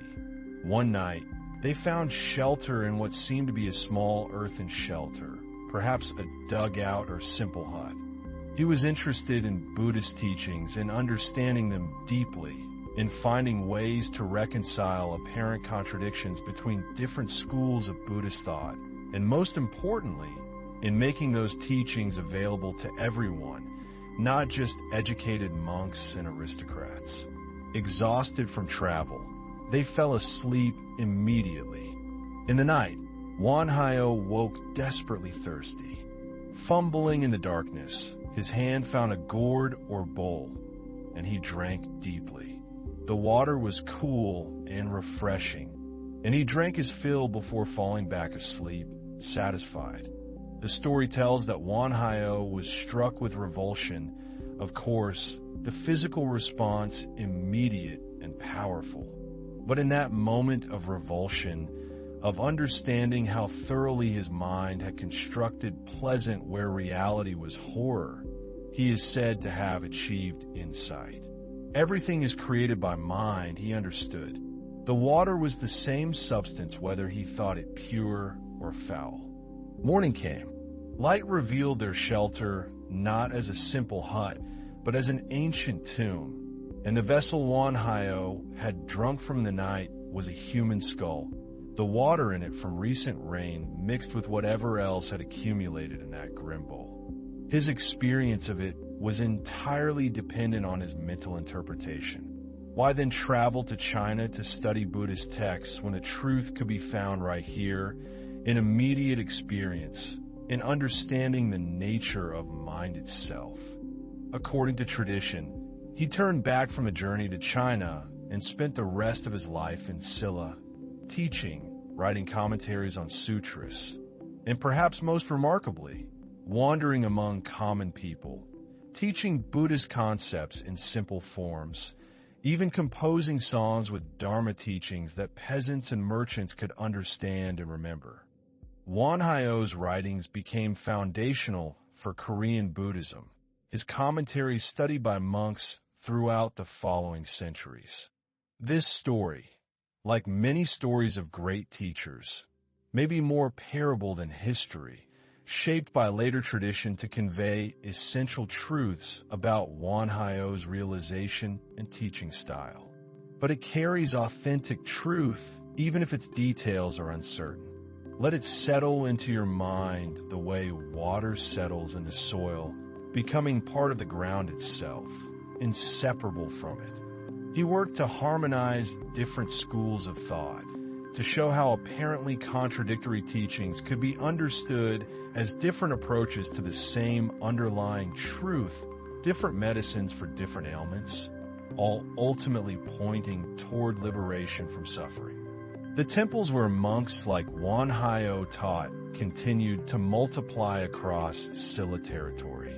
Some remained small, just a few buildings tucked in mountain folds, home to small communities of monks devoted to intensive meditation practice.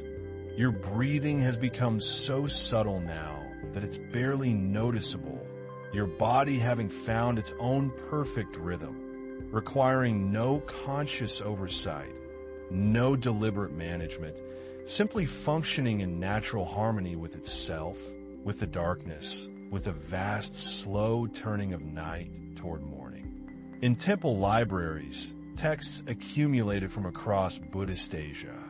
Chinese translations of Indian sutras, Chinese commentaries on those translations, Korean commentaries on the Chinese commentaries, layers of interpretation stacked like geological strata.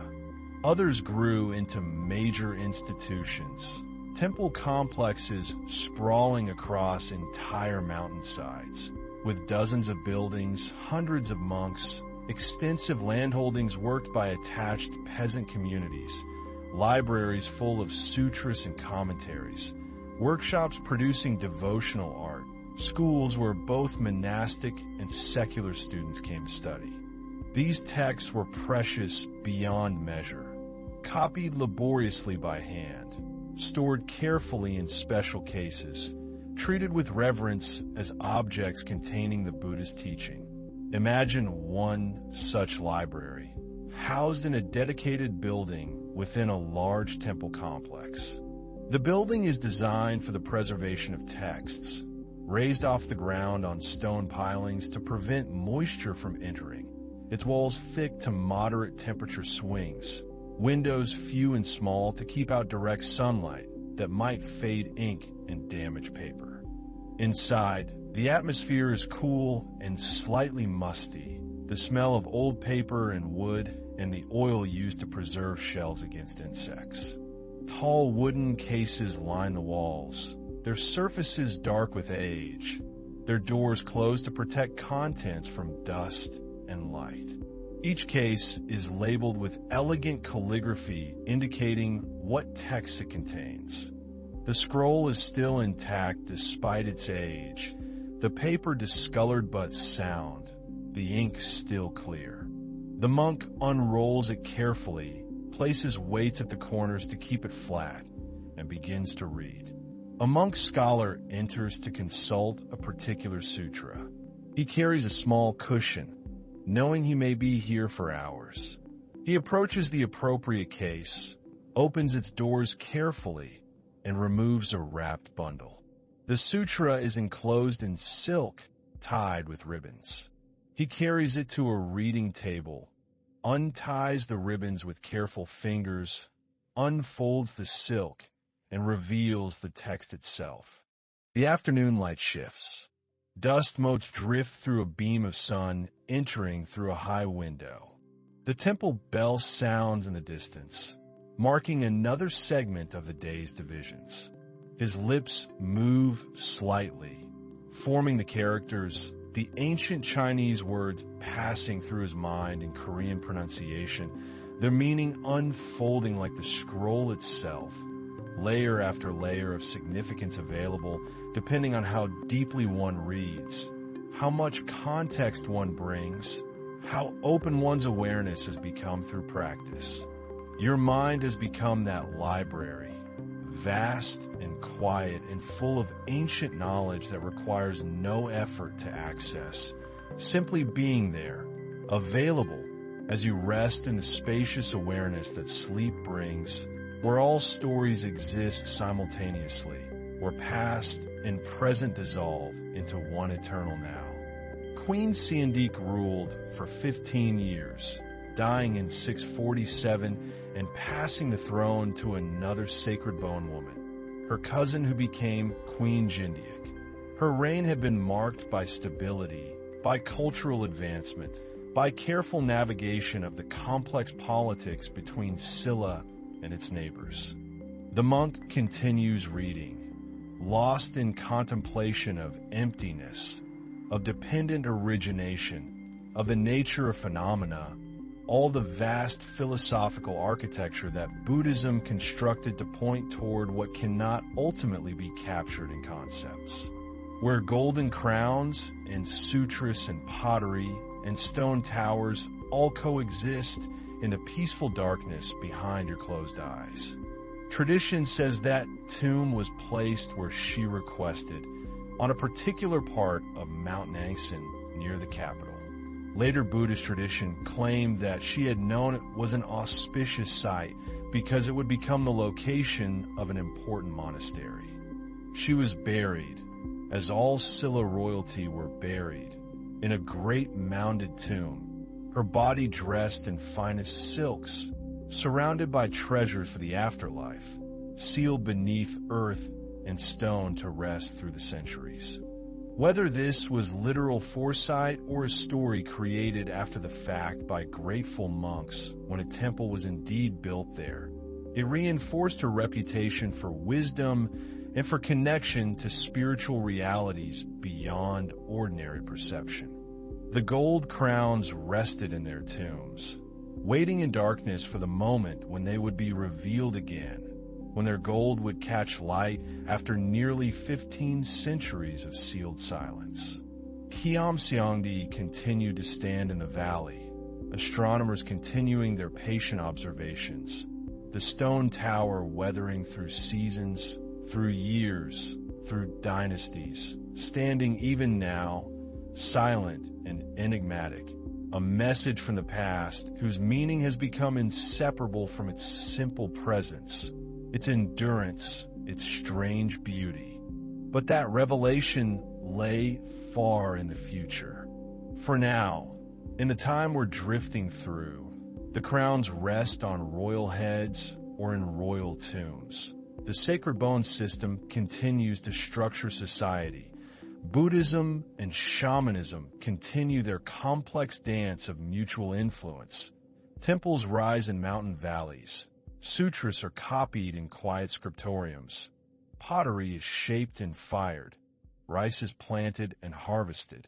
When that moment came, in the 20th century, they would stun the world. These impossible treasures from a kingdom that most people outside Korea had never heard of, evidence of sophistication and wealth that contradicted assumptions about the periphery of Asian civilization. Your body has become indistinguishable from the Silla earth now. Your bones, the sacred bones of ancient rulers. Your breath, the wind moving through pine valleys. Your heartbeat, the distant temple, drum marking time through the night. Everything has merged. Everything has become one continuous story.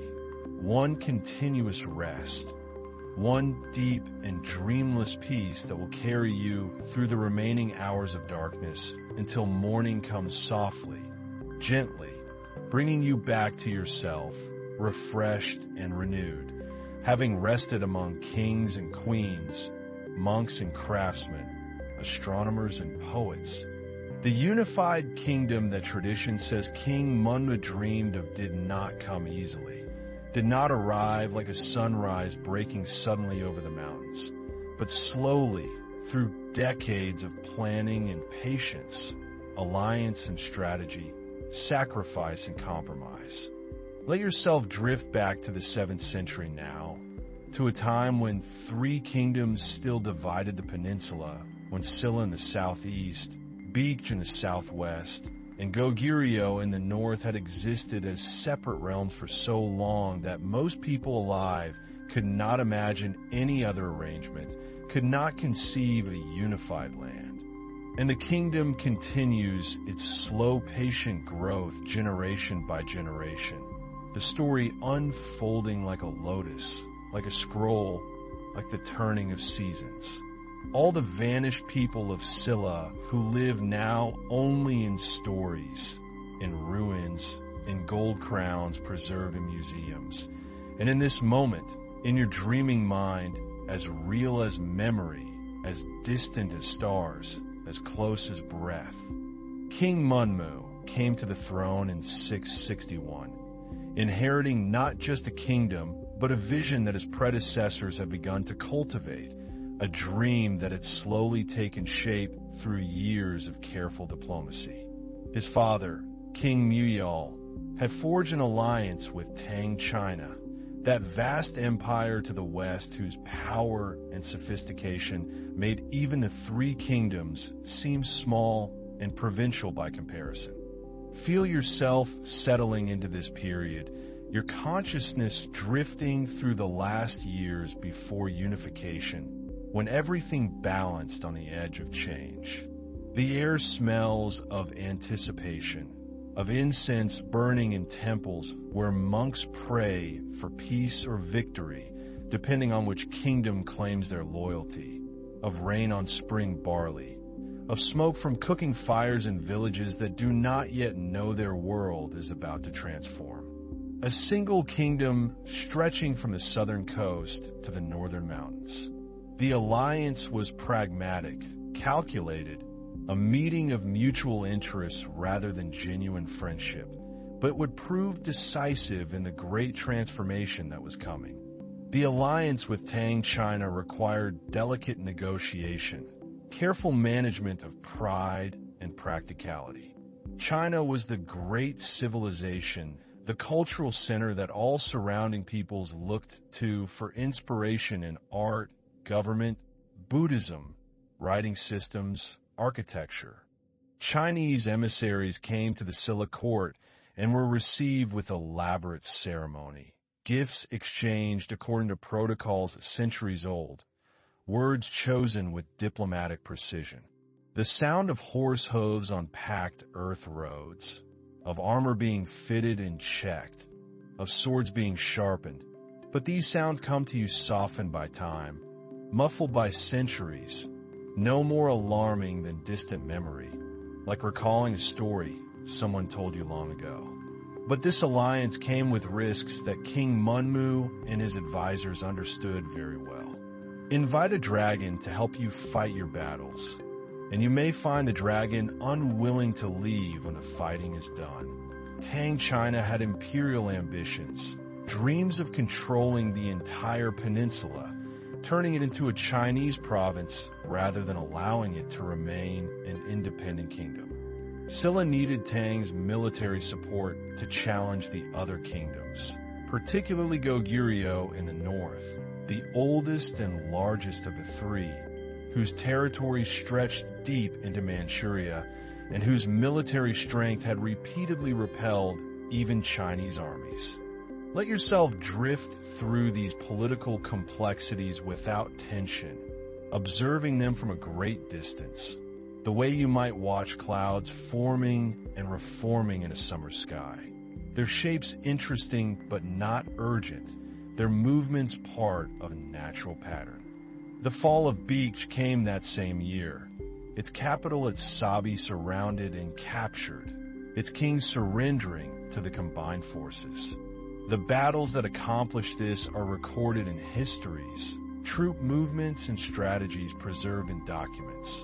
But from this distance, from your perspective drifting through time towards sleep, they appear softened, romanticized, like painted screens depicting stylized conflicts, warriors in beautiful armor performing ritual movements rather than the harsh reality of combat. The diplomacy required walking a narrow path, using Chinese power without being consumed by it, maintaining Silla's identity and independence while accepting military assistance. The alliance was formed, agreements made. And in 660, a combined Silla-Tang force moved against Beech, the southwestern kingdom that controlled rich agricultural lands and important coastal ports. Goryeo fell 8 years later. In 668, its territories divided between Tang China and Silla, though this division would prove temporary. The older, larger kingdom had finally been overwhelmed by the combined pressure of enemies to the south and west. This is merciful, this softening, this distance, allowing you to witness history without trauma, understanding outcomes without experiencing violence, seeing the shape of events without their sharp edges. But the unification was not complete with Goguryeo's fall. Tang China, having helped Silla destroy its rivals, now expected to claim much of the peninsula for itself, establishing its own administrative systems, appointing Chinese governors, treating the former three kingdoms as newly conquered Chinese territory. This was the moment when King Munmu's vision faced its greatest test. Its ancient fortresses, which had withstood centuries of conflicts, its mountain citadels where kings had ruled over vast territories, fell silent, were incorporated into new administrative structures, began the slow process of becoming history rather than present reality. The conflicts that followed, Silla resisting its former ally, lasted several years and were among the most dangerous Silla would ever face. Chinese armies were vast, experienced, equipped with sophisticated weapons and strategies developed through centuries of warfare. Having used Chinese power to achieve unification, could Silla now assert its independence? Could it transform from ally to resistant kingdom without being crushed by the vast Tang military machine? By 676, Tang China had withdrawn most of its forces, acknowledging Silla's control over the peninsula south of the Taidong River, the unification that Munmu had worked toward. But Silla had advantages too, fighting on familiar terrain, defending rather than conquering, motivated by the dream of a unified Korean kingdom rather than serving as Chinese subjects. The battles moved back and forth, victories and defeats on both sides. Gradual attrition of Chinese will to control a distant peninsula when other concerns pressed closer to the Tang heartland. King Munmu did not live long after this achievement.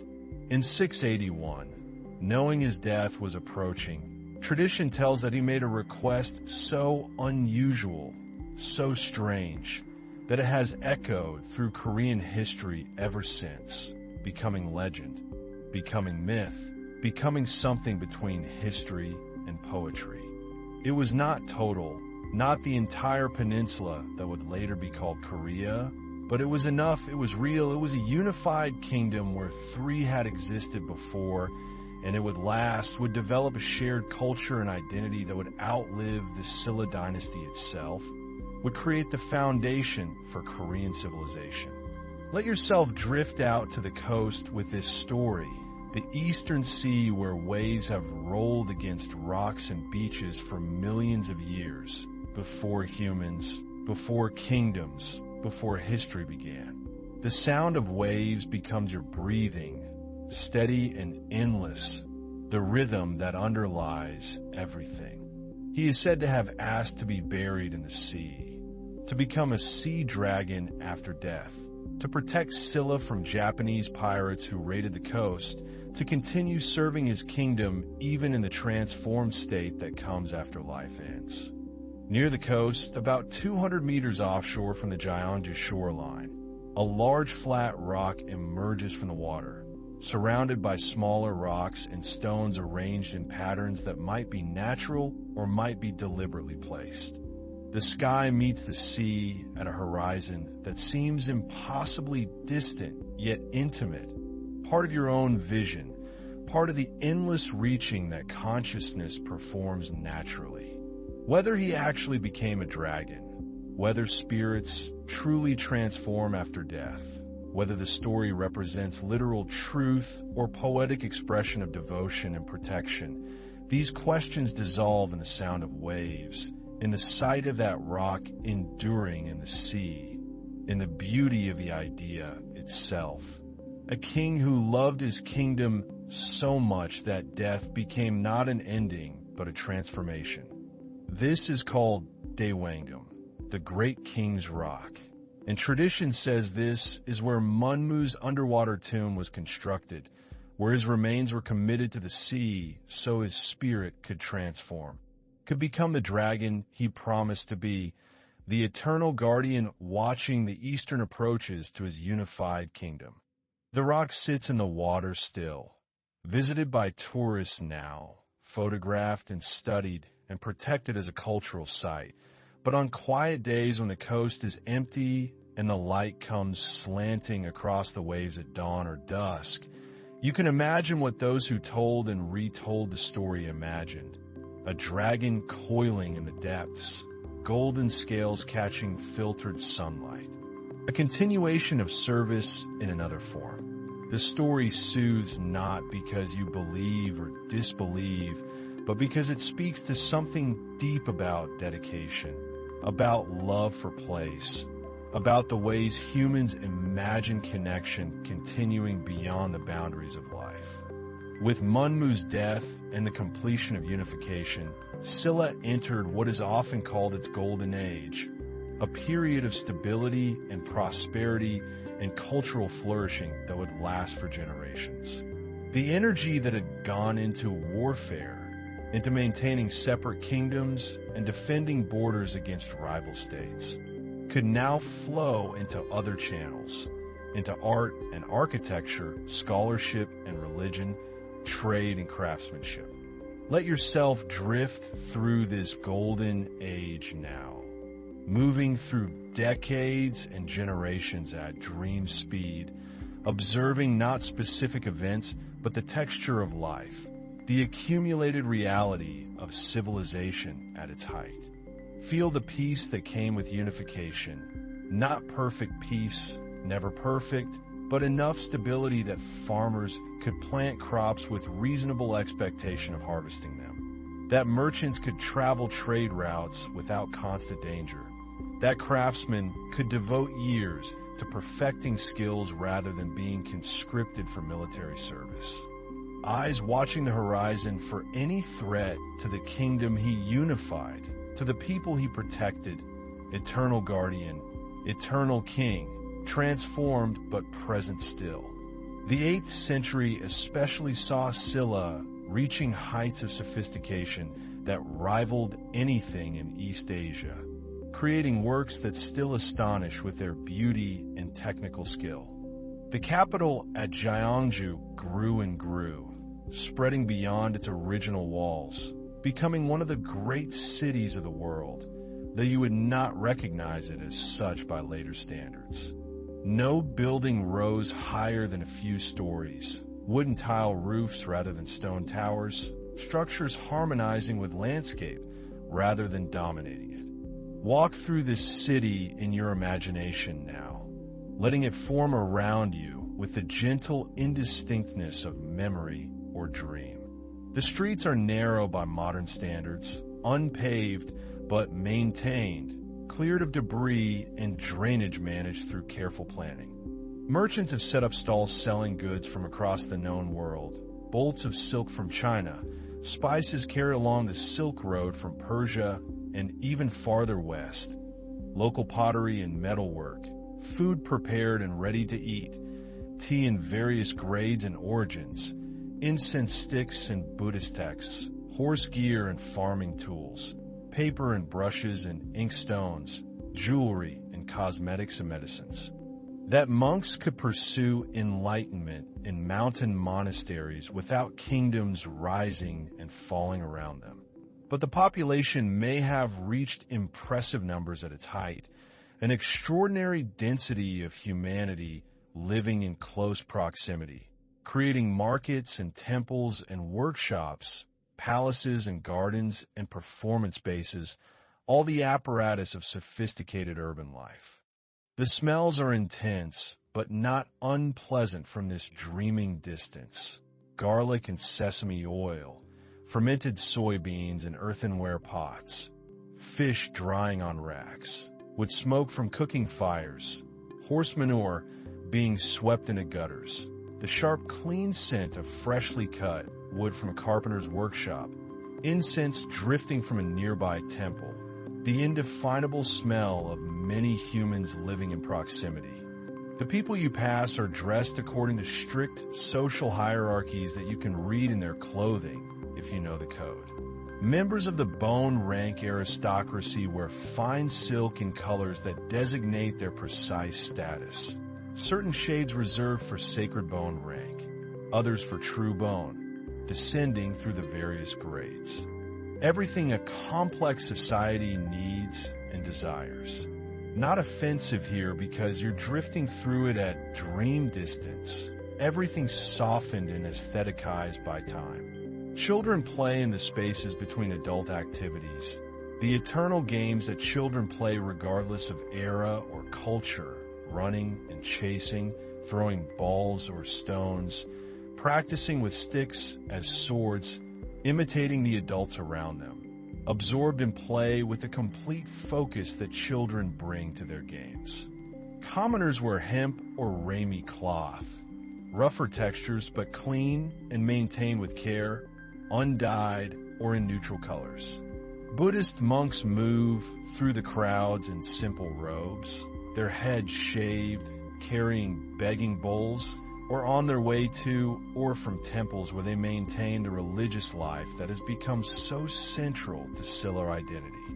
Let yourself feel the prosperity of this era, not in abstract economic terms, but in concrete sensory detail.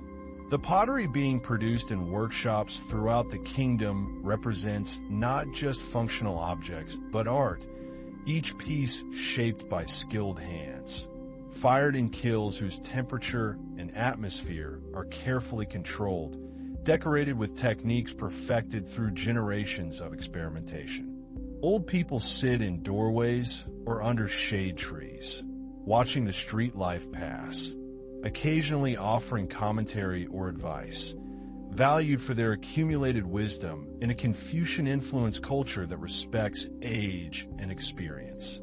In one workshop, you can watch a potter at his wheel, his hands shaping clay with movements so practiced they appear effortless, the vessel rising under his palms as the wheel spins, the form emerging from formless material the way Silla itself emerged from the three separate kingdoms, unified into something new. Silla pottery from this golden age has a distinctive quality, gray or blue-gray stoneware with elegant shapes, the clay body hard and resonant when struck, producing a clear musical note that indicates proper firing. The vessel he creates will be fired in a kiln built into a hillside, its chambers designed to use rising heat efficiently, the fire fed with carefully selected wood that burns hot and consistent.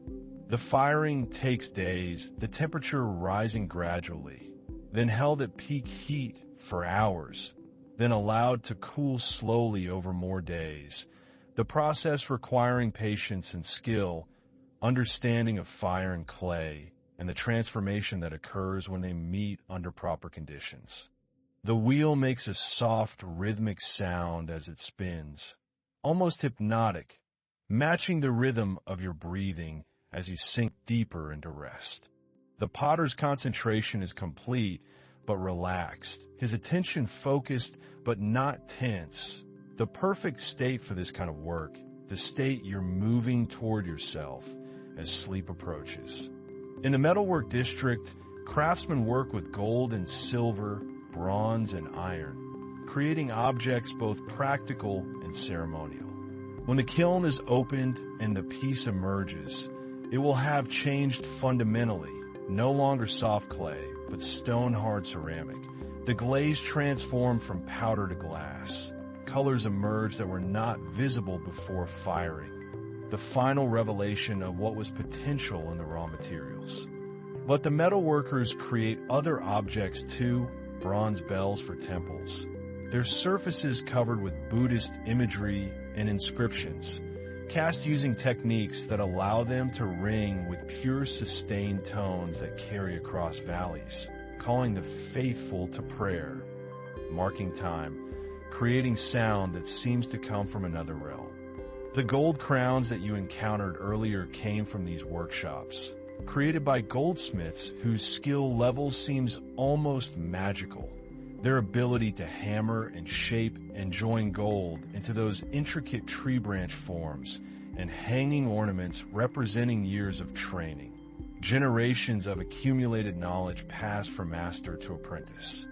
Watch a goldsmith at his work, sitting at a low bench with tools arrayed before him, working on a small decorative object, perhaps a belt buckle or hair ornament.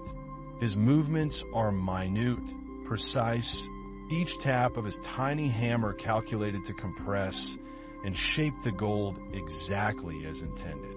The gold has been annealed by heating, making it soft enough to work, and he shapes it while it retains this malleability, then anneals it again when it work hardens, the cycle repeated many times as the piece develops. Iron workers forge farming tools and weapons, horse fittings and door hinges, all the practical metalwork that a complex society requires. Silver is crafted into jewelry and decorative objects, hairpins and bracelets, boxes and vessels. The metal worked and chased and inlaid with even more precious materials. The Silk Road, that network of trade routes connecting East Asia with Central Asia, the Middle East, and ultimately Europe, brought distant influences to Silla during this golden age. Merchants and monks, diplomats and adventurers traveled these routes, carrying not just goods but ideas, artistic styles, religious texts, technologies, stories.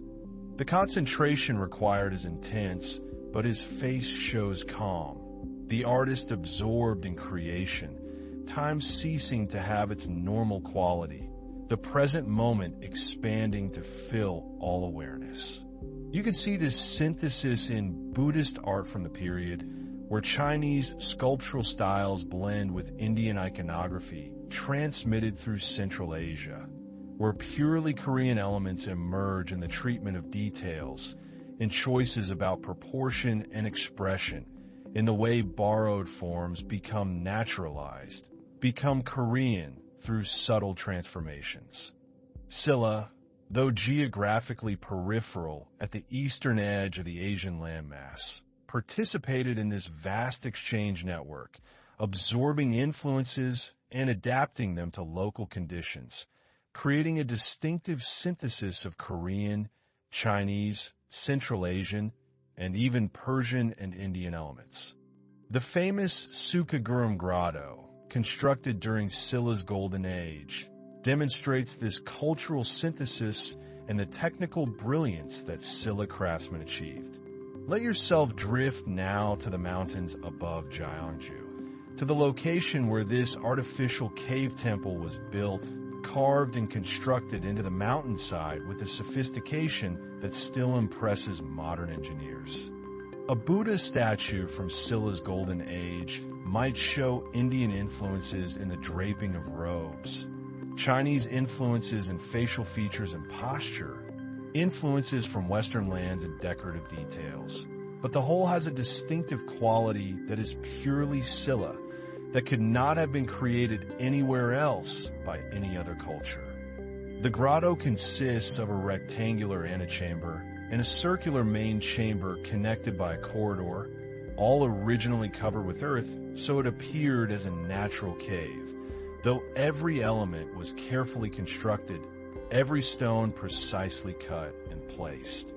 The site overlooks the sea to the east, that same sea where King Munmu's underwater tomb lies, the Dragon King eternally watching. But the Buddha is surrounded by other figures too, carved in relief on the walls, bodhisattvas and disciples, guardian deities and celestial beings, a whole pantheon of Buddhist figures witnessing and supporting the central Buddha's meditation. The architectural engineering required to create this space, to manage moisture and support the dome structure, to create proper proportions and acoustic qualities, represent a level of sophistication that suggests Silla craftsmen had access to advanced mathematical and engineering knowledge. Stand before this Buddha in your imagination now, looking up at the serene face, feeling the presence that great religious art creates, whether or not you subscribe to the particular religious tradition it represents. The expression on the Buddha's face suggests complete peace, absolute certainty, enlightenment achieved, and suffering transcended. Everything that seekers hope to attain through spiritual practice. The eyes are half closed, the gaze directed downward and inward, attention turned to interior states rather than external phenomena. The main chamber houses a monumental Buddha statue, seated in meditation posture, carved from white granite. The stone worked with such skill that it seems soft, the drapery appearing to move, the face expressing serene compassion that has moved visitors for many centuries. Possibly transmitted through trade contacts with distant lands where similar dome construction techniques were known. The body posture is perfectly balanced, the meditation pose held effortlessly, no tension visible anywhere, the ideal of rest that you're moving toward yourself as sleep approaches. The slight smile suggests compassion, understanding, acceptance of all things as they are. The light in the grotto is filtered and soft, entering through the entrance, but not harsh, not direct, creating an atmosphere of calm and mystery, the exact quality of light that encourages meditation and contemplation. The stone walls have a subtle texture, not perfectly smooth, but work to a degree that suggests care without obsessive finish. The stone retaining its stone nature while being shaped to human purposes. The hands rest in the lap in meditation mudra, the symbolic gesture indicating meditation, one hand placed over the other, thumbs touching to form a circle. The gesture both simple and profound, used by meditators for thousands of years to signal interior focus, to remind the practitioner of the circular nature of practice, beginning and end meeting. The acoustics of the space are remarkable, sounds taking on a resonant quality, voices and chanting amplified and enriched naturally by the dome shape and stone surfaces, creating an auditory environment that enhances religious practice, makes prayer and sutra recitation more powerful, more affecting. The temperature stays cool even in summer, the earth covering the structure, insulating it, creating a refuge from heat and humidity, a constant environment that helps preserve both the structure and the art it contains. Back down in the valleys and across the kingdom, art and culture flourished in countless forms during this golden age. Calligraphy, the art of beautiful writing, was practiced by educated aristocrats, monks, and professional scribes, the ability to write Chinese characters elegantly being a marker of education and refinement. Monks who came here to practice would have experienced their own voices returning to them transformed, enriched, made more beautiful by the space itself, the architecture supporting spirituality in yet another way. Watch a monk in a temple scriptarium copying a Buddhist sutra, the text in Chinese characters transcribed carefully onto paper or silk, each character requiring multiple brushstrokes in specific order and proportion, the whole requiring intense concentration and years of practice to achieve elegance. The same characters served for Korean and Chinese, though Korean pronunciation differed, a complex bilingualism that educated Silla people navigated daily, moving between spoken Korean and written Chinese, between Korean culture and Chinese cultural influence. The beauty of fine calligraphy is both immediately visible and requires knowledge to fully appreciate. The balance between immediate aesthetic impact and deep technical understanding that characterizes sophisticated art forms. Even without reading Chinese, you can see the elegance of well-executed characters, the confident brush strokes, the proper proportion and spacing, the rhythm that moves across the page like music notation. The monk sits in formal posture, the paper or silk held flat on a low desk, the ink stick ground with water on an inkstone to create fresh ink, the brush held vertically, loaded with just the right amount of ink, then applied with controlled pressure and speed to create each stroke. The paper itself represents sophisticated technology, made from mulberry bark or other plant fibers, processed and beaten and formed into sheets that accept ink beautifully, that age well and last centuries if properly cared for. Paper-making technology came from China, but Silla craftsmen adapted and refined it, created papers with particular qualities suited to Korean climate and artistic preferences, sometimes adding decorative elements, patterns impressed or painted onto the paper before calligraphy was added, creating works that were both text and visual art. Silk weaving was another art that reached high refinement during Silla's golden age. Silk itself came from China, though Silla established its own sericulture, raising silkworms and reeling silk thread, but the most luxurious silk was still imported through trade, especially the finest grades reserved for royal and aristocratic use.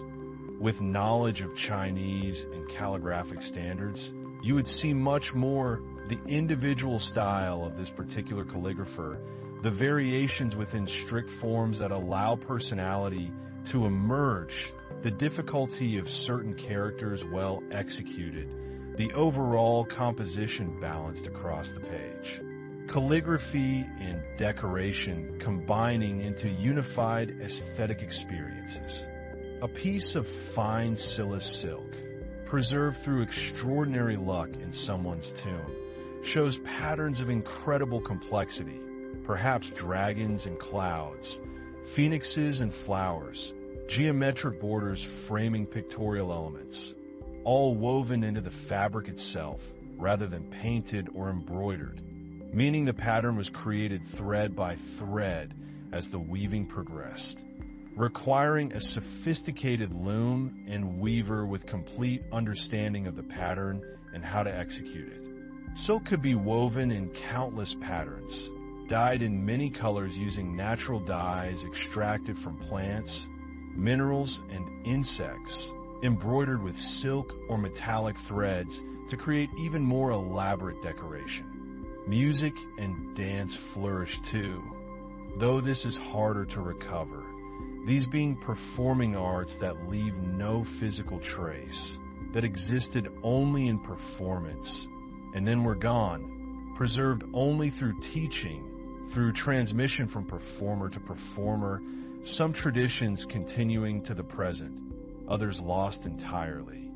The colors have faded over centuries, but traces remain, suggesting the original brilliance, vermilion and emerald, deep blue and gold, colors that would have glowed in lamplight or sunlight, adorning the noble who wore this garment, displaying wealth and status through beauty and craftsmanship.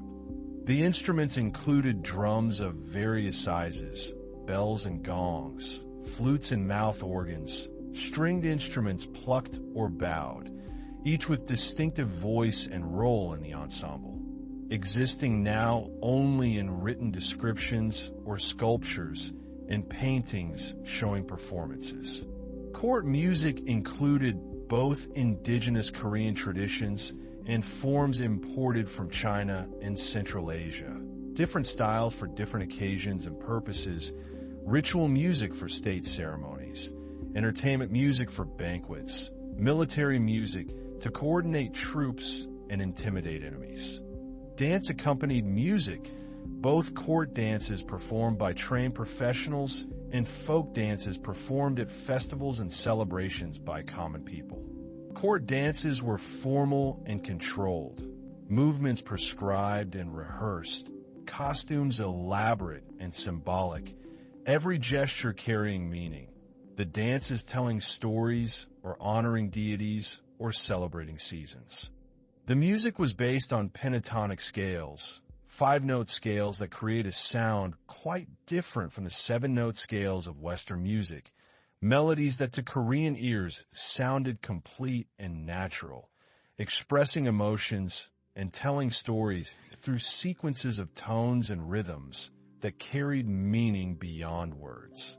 In villages throughout the kingdom, life followed ancient agricultural rhythms that had changed little despite political unification, despite Buddhism and literacy and trade with distant lands. Rice farming in particular shaped the yearly cycle, planting in spring when rains came, transplanting seedlings into flooded paddies, maintaining water levels through summer, harvesting in fall, preparing fields for winter. Folk dances were freer, more spontaneous, emerging from agricultural rhythms and shamanistic practices, communal activities that bound people together through shared movement and celebration. Watch a village going about this work, your consciousness drifting above like a crane, seeing the patterns that individuals involved in daily labor might not perceive. The rice paddies form irregular shapes following contours of land, edges held by mud walls that channel and hold water, the flooded fields reflecting sky like mirrors, the green rice plants emerging in perfect rows where they were transplanted. This work required community cooperation, whole villages working together on tasks too large for individual families, creating social bonds through shared labor, through festivals celebrating planting and harvest, through helping each other survive difficult years when harvest failed or disaster struck. Women work alongside men in the fields, wearing broad-brimmed hats woven from straw for sun protection. Their work just as essential, just as hard. The agricultural economy requiring everyone's labor during peak seasons. Water buffaloes pull plows through mud, farmers following behind, their feet and legs mud-covered, their backs bent to work that is hard but familiar, part of the rhythm of life they've known since childhood. The village houses are simple structures, wooden posts supporting tile or thatch roofs, walls of mud and stone, floors of packed earth or raised wooden platforms, ondal heating systems built into the structure where would smoke from cooking fires is channeled under floors before exiting through chimneys, heating the floors and rooms above during winter, the heat retained by stone and earth. Children too young to work effectively play at the field edges, watched by elderly grandparents too old for heavy labor, but still contributing through childcare and lighter tasks, preserving and passing on knowledge, telling stories that transmit history and values, teaching songs and games that carry culture forward through generations. But even in these simple village homes, evidence of Scylla's cultural sophistication appears. Buddhist texts or images might occupy a place of honor, literacy spreading gradually even to common people through temple schools. An ingenious system perfectly adapted to cold Korean winters. Furniture is minimal. Low tables and sleeping mats that are spread at night and put away during the day, storage chests for clothing and precious items. The lifestyle emphasizing simplicity and practicality. In mountain valleys throughout the kingdom, Buddhist temples continued to grow and flourish, some becoming major institutions with dozens or hundreds of monks, extensive buildings and landholdings, libraries and meditation halls, while others remained small hermitages where individual monks or small groups pursued enlightenment in isolation and simplicity. Pottery vessels for storage and serving, while simpler than the sophisticated stoneware from Janja workshops, still show good proportion and functionality, beautiful in their fitness for purpose. Clothing, though simple hemp or rami, is clean and well-maintained when material conditions allow, the dignity of simple things cared for. Visit one of these mountain temples in your imagination now, following a path that winds upward through pine and oak forest, the air becoming cooler and clearer as you climb, the sounds of the human world falling away behind you, replaced by wind and trees, birdsong, your own footsteps on packed earth path, perhaps the sound of a stream running over rocks nearby. The mountains themselves were considered sacred in both Buddhist and shamanic traditions, places where the normal world thinned, where spiritual practice became easier, where enlightenment was more accessible. The temple emerges from the forest without suddenness, its buildings harmonizing so well with surroundings that they seem natural, inevitable, the architecture working with landscape rather than against it. The tile roofs curve upward at the corners, the distinctive Asian roof form that seems to invite sky to meet earth, that suggests lightness despite the weight of tiles. The water clear and cold from mountain springs. The walk itself becomes meditation, each step a practice of attention, awareness of body moving through space, of breath matching effort, of mind gradually quieting as physical engagement increases. The main hall faces south to catch maximum sunlight, its doors and windows closed now in this quiet time between services. But you can see inside through your dreaming vision, can see the Buddha images and elaborate altar, the hanging scrolls and banners, the cushions where monks sit for meditation, the architecture creating a space that feels both protective and open. The wood of posts and beams has weathered to soft gray, the original color mellowed by years of sun and rain and snow, the aging process making the structures more beautiful, more integrated with their setting. Outside the main hall, a stone pagoda rises, its multiple tiers representing the levels of spiritual attainment. The whole structure symbolizing the Buddhist cosmos in architectural form. The base is wide and stable. Upper tiers growing progressively smaller, the proportions mathematically determined to create visual harmony, the whole topped with metal finial that reaches toward sky. Sheltering, but not confining. The ceiling rises high overhead, supported by massive wooden beams joined with complex carpentry requiring no nails. The whole structure held together by precise cutting and fitting, by understanding of wood and stress and support. The sound of a bell rings out, the temple bell struck to mark time or call monks to practice, the tone deep and rich, sustained for long seconds before slowly fading. The sound carrying across the valley, echoing from distant mountains, gradually becoming indistinguishable from silence. The way thoughts fade when meditation deepens, the way consciousness gradually releases into sleep. The pagoda originally held relics, sacred objects associated with Buddha or accomplished monks, making it not just symbolic, but a container of sanctity, a focus for devotion and practice.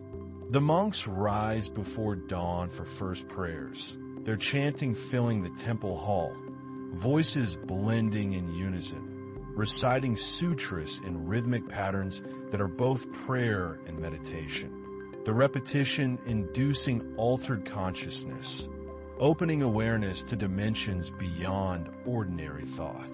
After chanting comes meditation, sitting in formal posture facing the wall, attention directed inward, watching thoughts arise and pass away like clouds, not engaging with them, not following them into their stories, just observing, just being present with whatever appears, cultivating the direct awareness that is enlightenment itself. Let that bell tone become the sound of your own mind quieting, the vibration gradually stilling, everything settling towards silence, toward rest, toward the peace that these monks spent lifetimes pursuing, that you approach naturally as your body releases tension, as your breathing deepens, as sleep draws closer with each moment.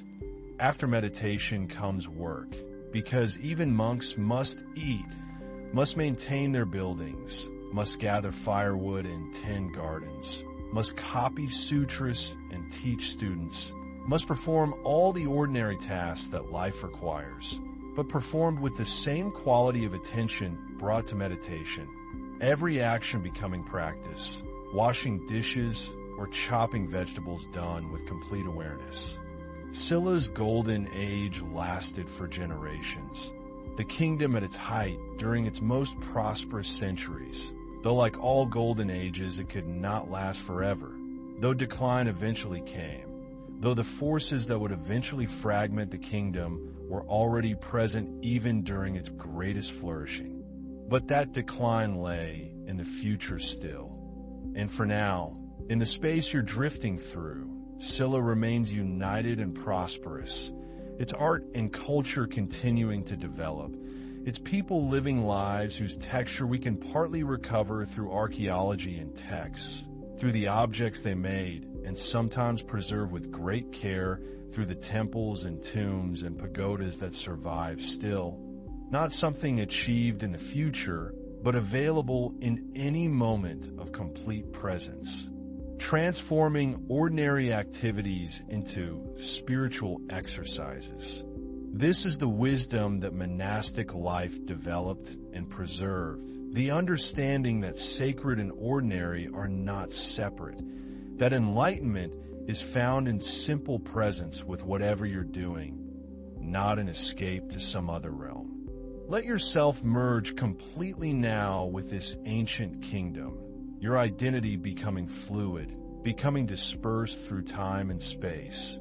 You're the potter at his wheel, and the monk copying sutras. You're the rice farmer planting spring fields, and the goldsmith shaping precious metal.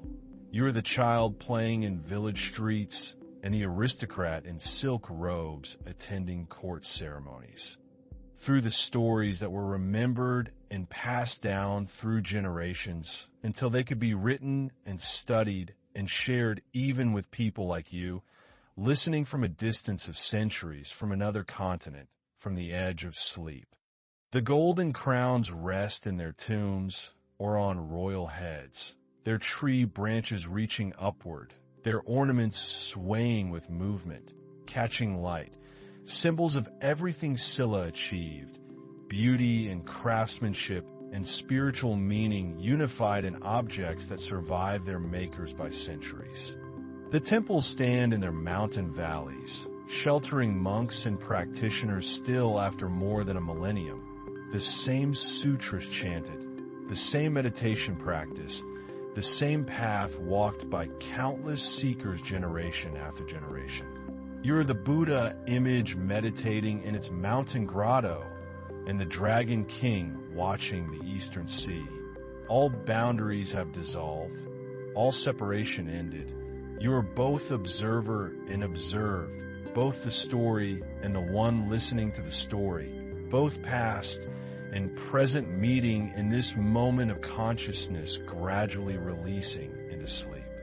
And the memory of King Munmu rests in the rock that marks his underwater tomb. Whether or not he actually became a dragon, whether or not spirits truly transform, whether or not protection continues beyond death.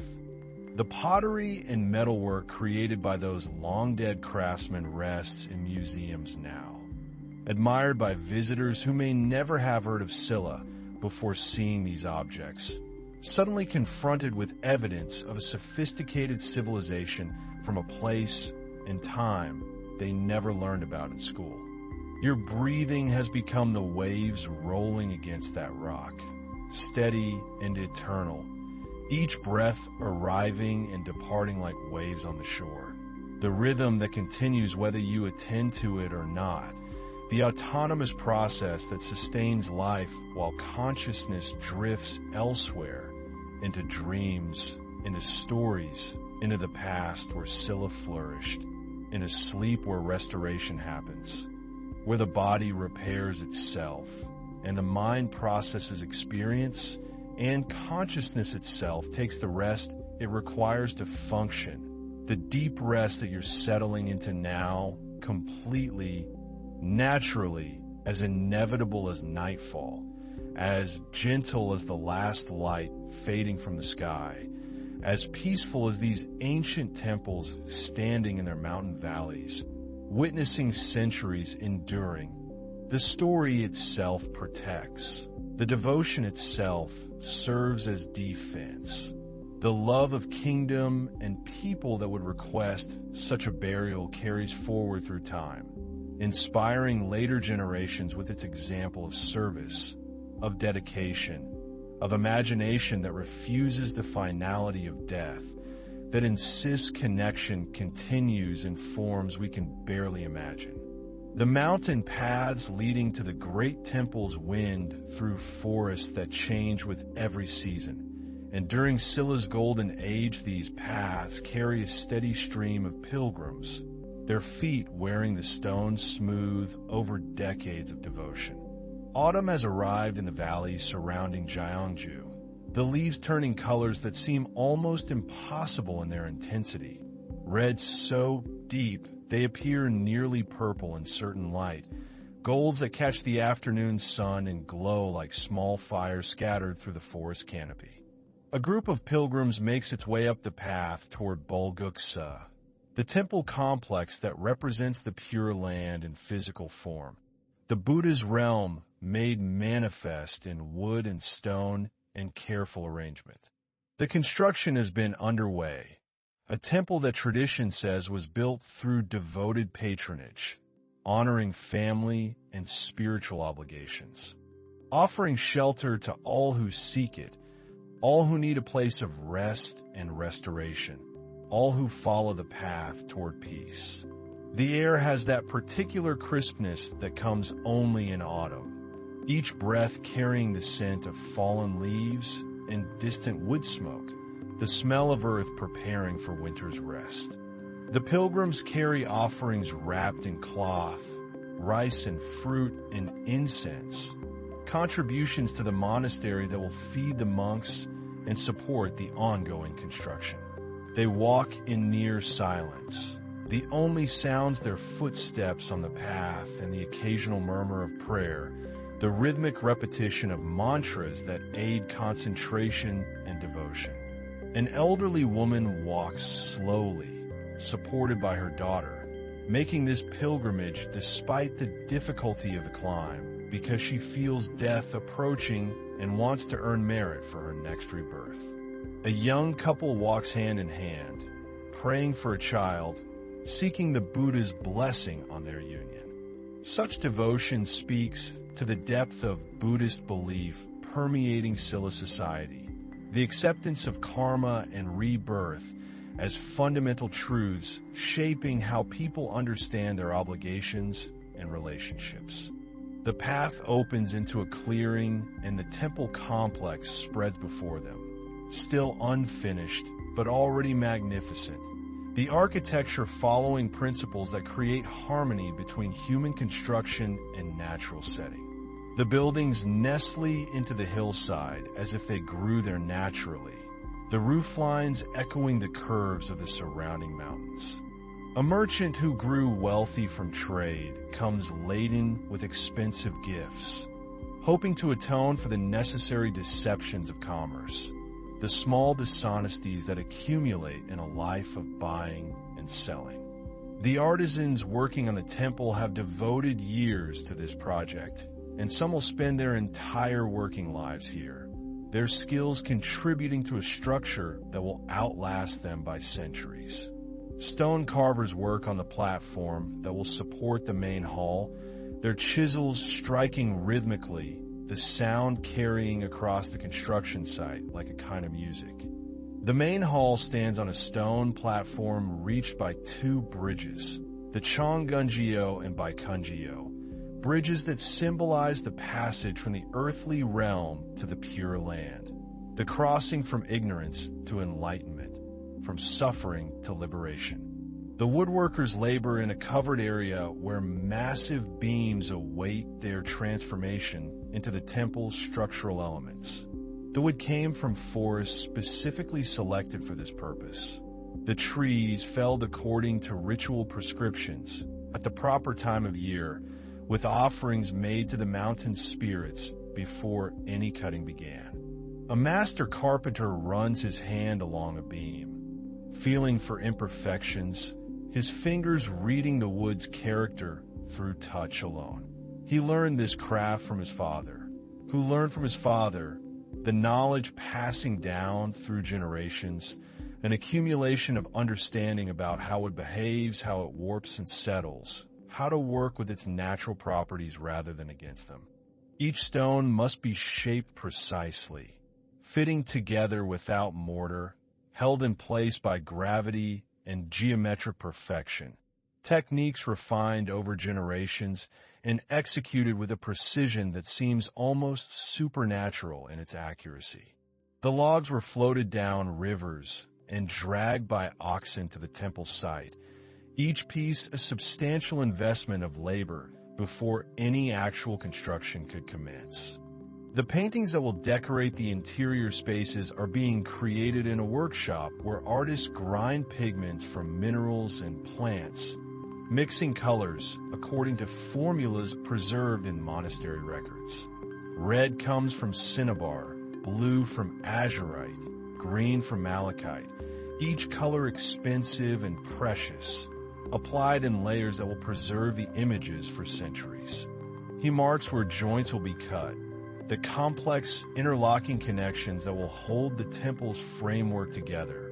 No nails required, just wood fitting into wood with such precision that the joints actually grow stronger over time as the wood ages and settles.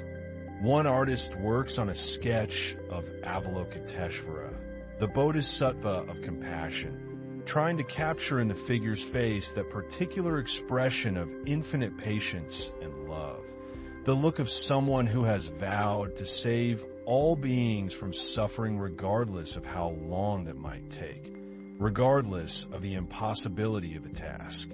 The paintings depict scenes from the Buddha's life, from the previous lives recorded in the Jataka tales, from the various Buddha realms described in the sutras. Artists sketch preliminary drawings on paper, perfecting compositions before committing them to the temple walls, their work guided by iconographic traditions that specify precise proportions and symbolic attributes for each figure. The smell of incense drifts from the temporary shrine where monks conduct services while construction continues. The incense mingles with the scent of sawdust and stone dust, the sweet smell of temple offerings combining with the earthy smell of labor and construction. The artist himself practices meditation daily, rising before dawn to sit in the monastery's meditation hall, attempting to calm his own mind enough to perceive clearly, to see beyond his own preconceptions and prejudices, to access some deeper truth that he can then express through his art. Form is emptiness. Emptiness is form. The sutra declares paradox as path to understanding, the teaching that nothing possesses inherent existence, that all things arise from conditions and causes, that the sense of a permanent self is an illusion that causes suffering. Monks chant the Heart Sutra, their voices rising and falling in patterns that seem to resonate with something fundamental, some frequency that touches the listener regardless of whether they understand the Sanskrit words or comprehend the philosophical concepts being expressed. The pilgrims make their offerings at the temporary shrine, bowing 3 times as prescribed, prostrating themselves before the Buddha image, the physical act of devotion that humbles the ego and expresses submission to truth. The listeners may not grasp these concepts intellectually, but the chanting creates a state of mind that allows experiential understanding, moments when the usual sense of separation dissolves, when the boundary between self and world becomes permeable, when a different kind of knowing briefly becomes possible. Not far from Bulguksa, higher in the mountains, another project proceeds even more slowly, even more ambitiously. The elderly woman weeps as she places her offering, emotion overwhelming her, whether from religious feeling or the simple exhaustion of the climb or awareness of her own approaching death. Her daughter holds her gently, supporting her mother as she was once supported, the cycle of care reversing as it inevitably must, youth eventually becoming age, strength eventually requiring assistance. The grotto's construction presents engineering challenges that push the limits of available knowledge. The granite dome that will cover the chamber must be precisely shaped so that it supports its own weight without collapsing, each stone contributing to the structural integrity of the whole. The Sukaguram Grotto is being carved from living rock, an artificial cave constructed with such precision that natural light will illuminate the Buddha statue at specific times, creating moments of transcendent beauty that feel miraculous despite being entirely designed, entirely calculated, entirely the result of mathematical and astronomical knowledge applied with devotion and skill. The Buddha statue that will occupy the grotto's center takes shape gradually, the carvers working from a massive block of granite selected for its quality and uniformity. The statue stands more than 3 meters tall, depicting the Buddha in the earth-touching gesture, the moment of enlightenment when he called the earth to witness his realization, his victory over ignorance and delusion. The builders study the curve carefully, adjusting their plans as the construction progresses, discovering through practice what their calculations suggested in theory. Some stones crack during the carving process and must be replaced, setbacks that add months to the construction schedule but cannot be avoided, the stone revealing flaws only when the work exposes them. He works by torchlight when necessary, the flickering illumination casting moving shadows across the stone, making the emerging face seem almost alive, almost ready to speak. The Buddha's expression must convey perfect peace, complete equanimity, the face of someone who sees clearly and accepts completely, who has transcended suffering not by escaping life, but by understanding it fully. His assistants carve the bodhisattvas that will flank the main Buddha, figures of compassion and wisdom, beings who delayed their own final liberation to help others toward enlightenment. Each figure follows traditional iconography while incorporating subtle innovations, the particular artistic vision of the carvers who create them. The head carver approaches this work as the culmination of his career, the project that will determine his legacy, whether his name will be remembered or forgotten by future generations. He reshapes the curve of the lips again and again, never quite satisfied, always sensing that some subtle adjustment might better capture that elusive quality he seeks. Years pass in this labor. Seasons cycle through their changes outside the grotto, while inside the work continues steadily, inexorably, the stone gradually revealing the forms hidden within it, the patient removal of everything that is not Buddha, not Bodhisattva, not enlightenment expressed in granite. The stone dust covers everything, coating the worker's hair and clothes, filling the grotto with a fine gray haze that catches the light, that makes the air itself visible as it moves through the space. The monastery supporting this work operates on rhythms established centuries earlier, patterns of practice inherited from India and China and adapted to Korean conditions and sensibilities. The monks rise before dawn, waking to the sound of the wooden clacker struck in patterns that signal different activities, the knocking that serves as a clock in a world without mechanical timekeeping. Some carvers spend their entire careers on this single project, beginning as young apprentices and ending as masters themselves, their life's work contained in these stone figures, their devotion measured in precise chisel strikes, in the patient accumulation of small perfections that amount to something extraordinary. Meditation begins in silence. Each practitioner sitting on their cushion in the prescribed posture, spine straight, hands folded in their lap, eyes lowered but not closed, gaze resting on the floor a few feet ahead.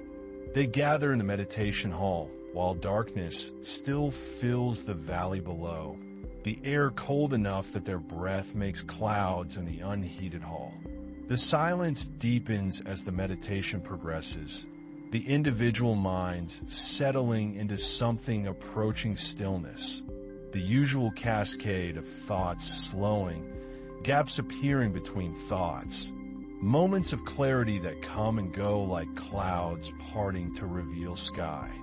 Some monks have practiced for decades and can enter deep absorption almost immediately, consciousness narrowing to a single point of focus, the breath or a mantra or the sensation of sitting itself.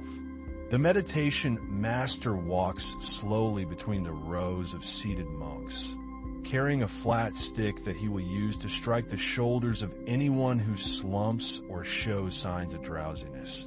The blow not punishment, but assistance, a shock that returns wandering attention to the present moment.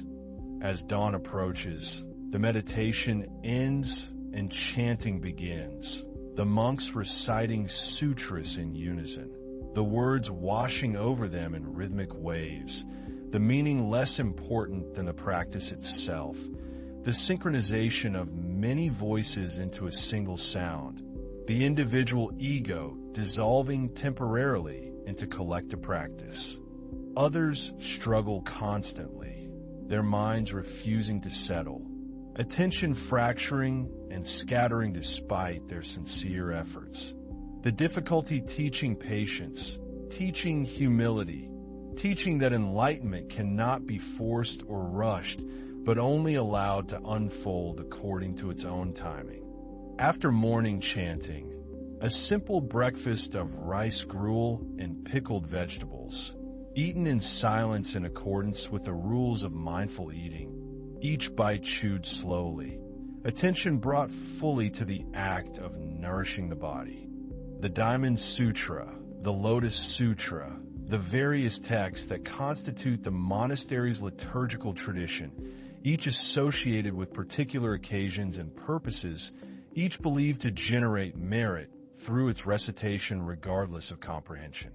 The day divides between formal practice, work duties, and study.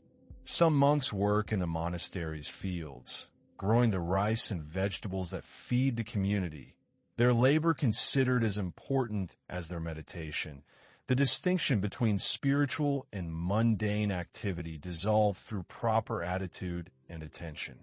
The monks hold their bowls in a prescribed manner, eating in a choreographed sequence. The meal itself transformed into meditation, into practice, into another opportunity for awareness and presence. The monastery library contains texts gathered from across the Buddhist world, sutras and commentaries from India and China, works by Korean masters adding their insights to the tradition, the accumulated wisdom of centuries organized on shelves, the bound volumes wrapped in protective cloth, the paper itself precious. Others copy sutras, the careful calligraphy, another form of meditation, another way of absorbing the Buddha's teaching through the physical act of reproducing it, each character written with focus and care, the completed manuscripts becoming objects of devotion and merit in themselves. The head librarian has devoted decades to this collection, acquiring new texts through pilgrims returning from China, copying borrowed manuscripts before returning them, organizing and cataloging the holdings according to a system developed over time.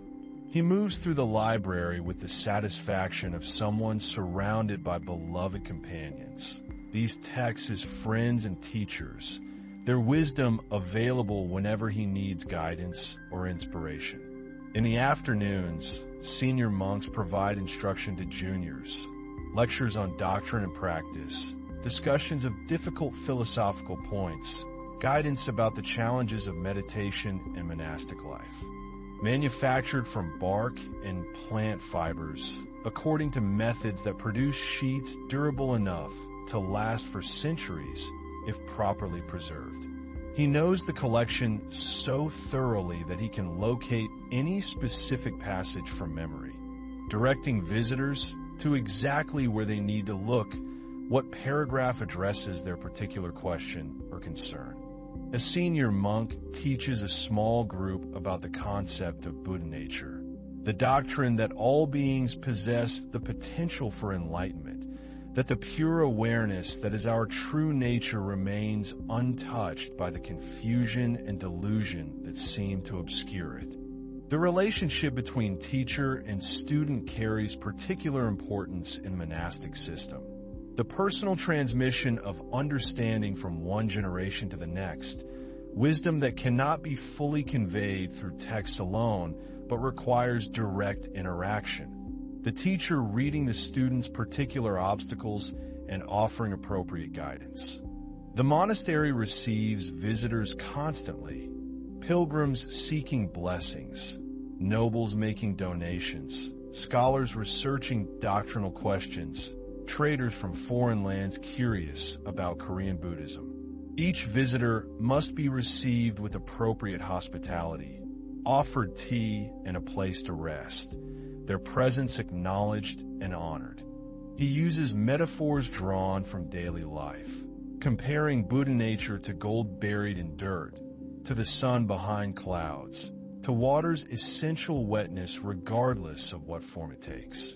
The students listen intently, some confused, some frustrated, some experiencing moments of insight that shift their understanding, that allow a different way of perceiving themselves and reality.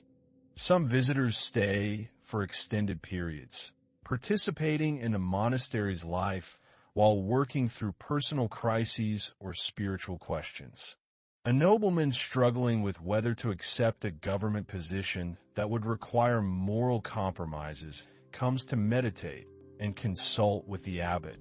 A woman whose children have all died seeks comfort and explanation for her suffering, trying to understand karma and rebirth, try to find meaning in experiences that seem meaningless, that seem like pure cruelty.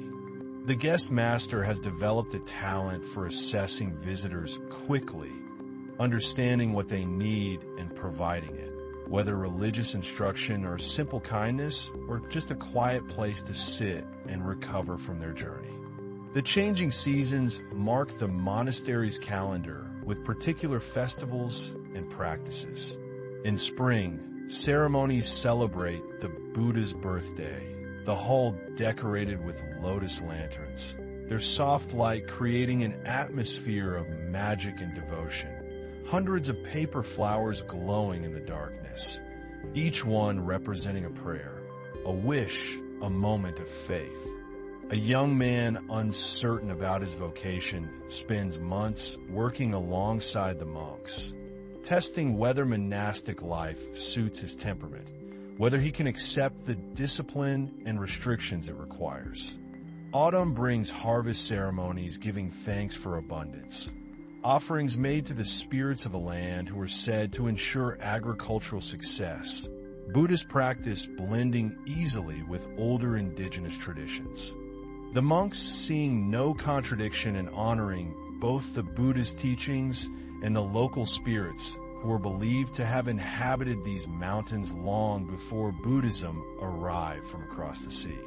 In summer, the monsoon rains drum on the temple roofs, and the monks use the enforced indoor time for intensive meditation retreats, sitting for longer periods, pushing themselves toward breakthrough, toward the moments of clarity that justify all the hours of frustration and discomfort. Winter settles over the mountains with particular stillness, snow muffling sound, the temple seeming to withdraw into itself, into a hibernation that mirrors the sleeping earth. The meditation hall becomes almost painfully cold, the monks sitting wrapped in layers of robes, their breath visible, the chill itself used as an object of meditation, another sensation to observe without judgment, to experience without resistance.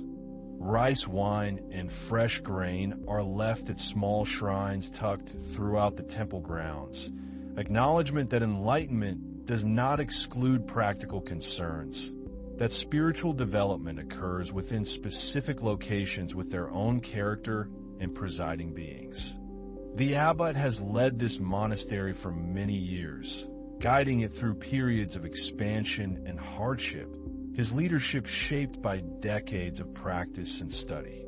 The discomfort trains the mind to remain stable regardless of conditions, to maintain equanimity whether circumstances feel pleasant or unpleasant, the ultimate goal being freedom from preference itself, from the constant grasping and aversion that creates suffering.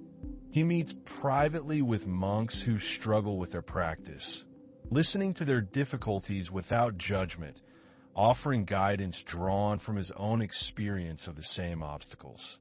He embodies the ideal of a spiritual teacher, strict but compassionate, demanding but understanding, holding students to high standards while recognizing that each person must progress at their own pace, that pushing too hard can be as detrimental as not pushing enough. His presence steadies the community, providing a center around which the monastery's life organizes itself. To another monk proud of his meditation achievements, experiencing special states and visions, the abbot provides a sharp warning about spiritual pride, about the danger of attachment even to positive experiences, explaining that everything that arises will pass away, that clinging to pleasant meditative states is still clinging, still the fundamental problem the practice aims to address. To one monk troubled by persistent sexual fantasies, he speaks frankly about desire and its transformation, acknowledging the power of these urges while teaching methods for working with them rather than suppressing them, for observing them without identifying with them, for recognizing them as temporary mental formations rather than essential aspects of self. The abbot's own practice continues despite his administrative duties, or rather through them, his leadership itself becoming a form of practice, each decision and interaction an opportunity for awareness and compassion, for responding skillfully to circumstances rather than reacting from habit and conditioning. The monk leaves deflated but instructed, his inflation pricked, forced to examine his own motivations and assumptions. Sometimes visiting masters come to teach, monks who have spent years in isolated hermitages or traveled to China to study at famous monasteries there. These visits create excitement and opportunity. The resident monks able to encounter different teaching styles and perspectives to test their understanding against fresh presentations of the Dharma, to receive confirmation or correction of their practice. He rises earlier than the other monks. Sitting in his private quarters before the community meditation begins, his practice deepened by decades of consistency, the accumulated power of returning again and again to this simple act of sitting quietly, observing mind and body, releasing attachment, cultivating wisdom and compassion. One such visitor speaks about the nature of mind with a directness that startles his listeners. His teaching stripped of comforting metaphors and philosophical elaboration. Mind is empty, he declares, not as a concept to understand, but as a truth to realize directly, immediately, in this very moment. The visiting teachers often stay for weeks or months, offering public lectures and private interviews, their presence energizing the community, creating a temporary intensity that breaks up routine and complacency. He leads meditation sessions with fierce intensity, striking wandering students harder than the resident meditation master does, shouting occasionally to shock people into presence, creating an atmosphere that some find liberating and others find threatening. Several monks experience breakthrough moments during his visit, sudden shifts in perception that allow a different relationship with their experience, that provide direct insight into teachings they had previously understood only intellectually. All the suffering and confusion you experience comes from not recognizing this fundamental emptiness, from mistaking the mind's contents for the mind itself, from identifying with thoughts and emotions and sensations rather than recognizing them as temporary appearances within awareness itself. The monastery supports itself through a combination of donations, land holdings, and commercial activities considered acceptable within monastic guidelines. The temple owns rice fields worked by tenant farmers, the harvest shared according to traditional arrangements, enough grain coming to the monastery to feed the community with surplus sold for cash. Others find his methods too harsh, too aggressive, preferring the gentler approach of their own abbot. And this too becomes a teaching, a demonstration that different temperaments require different methods, that there is no single correct way to practice. Donations from wealthy patrons support special projects and ceremonies. The rich seeking to earn merit through generosity, building karma that will benefit them in future lives, purchasing spiritual insurance against the consequences of worldly actions they cannot or will not abandon. The monks produce tea from plants grown on the temple grounds, the tea valued for its quality and association with Buddhist practice, sold to merchants who distribute it throughout the kingdom and beyond. The relationship between the monastery and the kingdom's political structure grows more complex as time passes, as Buddhism becomes increasingly intertwined with state authority and aristocratic power. Royal family members enter monasteries, sometimes from genuine religious motivation, sometimes as political exile, disguised as spiritual retirement, sometimes as a way of preserving their position while removing themselves from direct succession conflicts. Some patrons take a genuine interest in the Dharma, studying with the monks, developing real practice alongside their commercial and political activities. Others treat Buddhism more as an obligation or superstition, donating to cover their moral debts, ensuring supernatural protection for their enterprises. This integration brings benefits and dangers, resources, and corruption, the purity of spiritual practice inevitably compromised by proximity to power and wealth. Some monks speak critically of this development, arguing that Buddhism should remain separate from politics, that monastic communities should focus on practice and teaching rather than accumulating land and influence. Large monasteries accumulate substantial wealth and influence. Their abbots consulted on matters of state, their institutions functioning almost as parallel government structures. These debates occur in whispered conversations and formal councils, never fully resolved, each generation wrestling again with the fundamental tension between spiritual ideals and practical reality, between transcendent goals and mundane circumstances. Others see the situation as an opportunity to spread the Dharma more widely, to shape society according to Buddhist principles, to use power skillfully for beneficial ends rather than surrendering influence to those with less wisdom and compassion. Back in Gyeongju, the palace grounds show signs of autumn's arrival. The leaves turning, the light taking on that particular golden quality that seems to illuminate everything from within, making the world almost unbearably beautiful in its transience, the coming decay heightening present perfection. The Buddha himself lived within this tension, accepting donations from kings while teaching that political power is ultimately empty, that the greatest kingdom cannot compare with liberation from suffering, that wisdom and compassion matter more than sovereignty and wealth. But beneath this apparent stability, shifts occur that will reshape the peninsula's political landscape over coming centuries.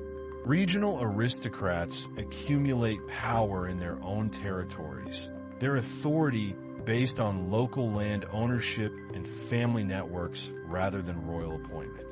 The king walks through the gardens with his advisors, discussing matters of state with less urgency than previous generations did. The threats that occupied his ancestors' attention receded somewhat. The kingdom stable, the borders secure, the administration functioning with reliable efficiency. Provincial governors appointed from the capital find their actual control limited by entrenched local elites, their directives implemented selectively or ignored entirely, their reports back to the king shaped as much by what regional powers want Gyeongju to hear as by actual conditions in the provinces. The bone rank system that organized Silla society begins showing its limitations. The rigid hierarchy preventing talented people from lower ranks from contributing fully, creating resentment and frustration, social pressure building like water behind a dam, eventually requiring release through reform or rupture.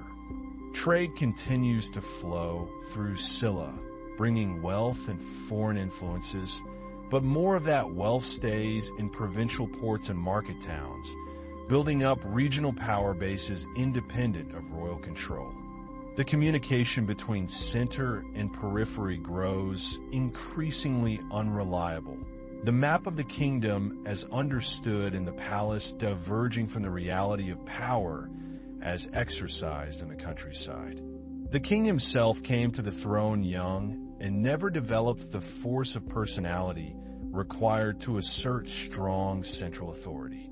He rules competently but without distinction, maintaining existing systems while lacking vision for adapting them to changing circumstances. Merchant families grow rich and influential, their economic position allowing them to purchase social status through strategic marriages and donations. Their priorities focused on profit and commercial expansion rather than the kingdom's unity or the king's prestige. The aristocrats attending court wore magnificently embroidered robes, gold and jade ornaments marking their rank and family connections, the visual display of status carried to elaborate extremes. His court occupies itself with ritual and precedent, with poetry composition and Buddhist ceremonies, with maintaining the forms of power while its substance gradually disperses to the provinces.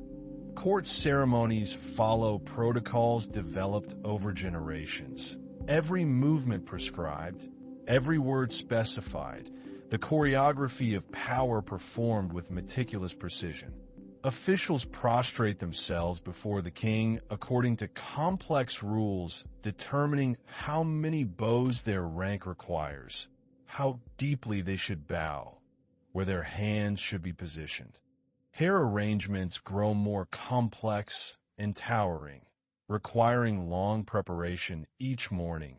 Structures of hair and ornament that make simple movement difficult, that demonstrate wealth through the impracticality itself, through conspicuous display of resources devoted to pure appearance. The palace women occupy their own separate quarters, their lives circumscribed by convention and supervision, their power exercised indirectly through sons and husbands, their competition for influence creating complicated political dynamics that outsiders barely perceive, but that shape major decisions. The king receives foreign envoys with elaborate courtesy. The exchanges of gifts following diplomatic customs refined through centuries of interaction with China and Japan, each object selected for its symbolic meaning as much as its material value. Musical performances fill the palace evenings. Orchestras playing elegant compositions that reflect continental influences filtered through Korean sensibilities. The melodies hauntingly beautiful, the rhythms complex and subtle. The queen oversees this interior realm, her authority absolute within its bounds while entirely absent beyond them. Her concern focused on securing her son's position in the succession, on building alliances with powerful families through the strategic placement of palace women. But even as the court maintains these refined pursuits, reports arrive from the provinces detailing conflicts between regional lords, disputes over land and irrigation rights, succession struggles within aristocratic families, bandit activity in mountainous areas beyond effective government control. Dancers move with controlled grace, their silk robes flowing, their expression serene, their performances depicting scenes from Buddhist tales or historical legends. Entertainment and edification combined in accordance with Confucian principles about the proper purposes of art. Autumn deepens toward winter, the leaves falling from the trees, accumulating in drifts against palace walls and temple foundations, the ground covered with their colors, the paths requiring constant sweeping. The king's officials discuss these matters seriously, dispatching investigators and issuing directives, implementing solutions that work perfectly in theory while often failing completely in practice. Their understanding of provincial reality distorted by distance and by the filters through which information passes on its way to the capital.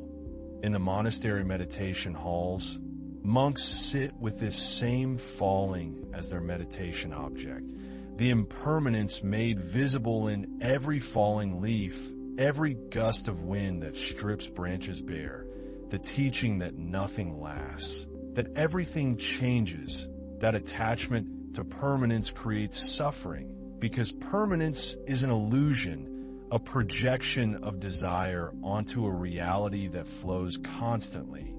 The monks' practice allows them to see this flow directly, to experience their own bodies and minds as process rather than entity, as continuous arising and passing rather than solid self. Thoughts arise and dissolve like waves on the ocean, each one appearing, cresting, disappearing, replaced by another in endless succession. Physical sensations arise and dissolve the same way. Pleasure and pain both temporary, both lacking substantial existence beyond the present moment of their occurrence. Gardeners work throughout the palace grounds, maintaining the careful arrangements even as nature asserts its own cycles, the controlled landscapes requiring constant effort to prevent them from reverting to wildness, from escaping human intention and design. That never stops moving and transforming. This insight brings freedom, releases the practitioner from the burden of constantly maintaining and defending a self that never existed in the first place, that required exhausting effort to preserve, that generated anxiety through its fundamentally unstable nature. Even the sense of being someone, of being a separate self that has experiences, this too reveals itself under sustained observation to be constructed, fabricated, a convenient fiction that masks the fluid interdependence that actually characterizes existence. The masters who are said to have realized this freedom move through the world lightly, without the heaviness that comes from constant clinging and aversion, from the endless pursuit of pleasant experience and avoidance of unpleasant experience that characterizes unenlightened life.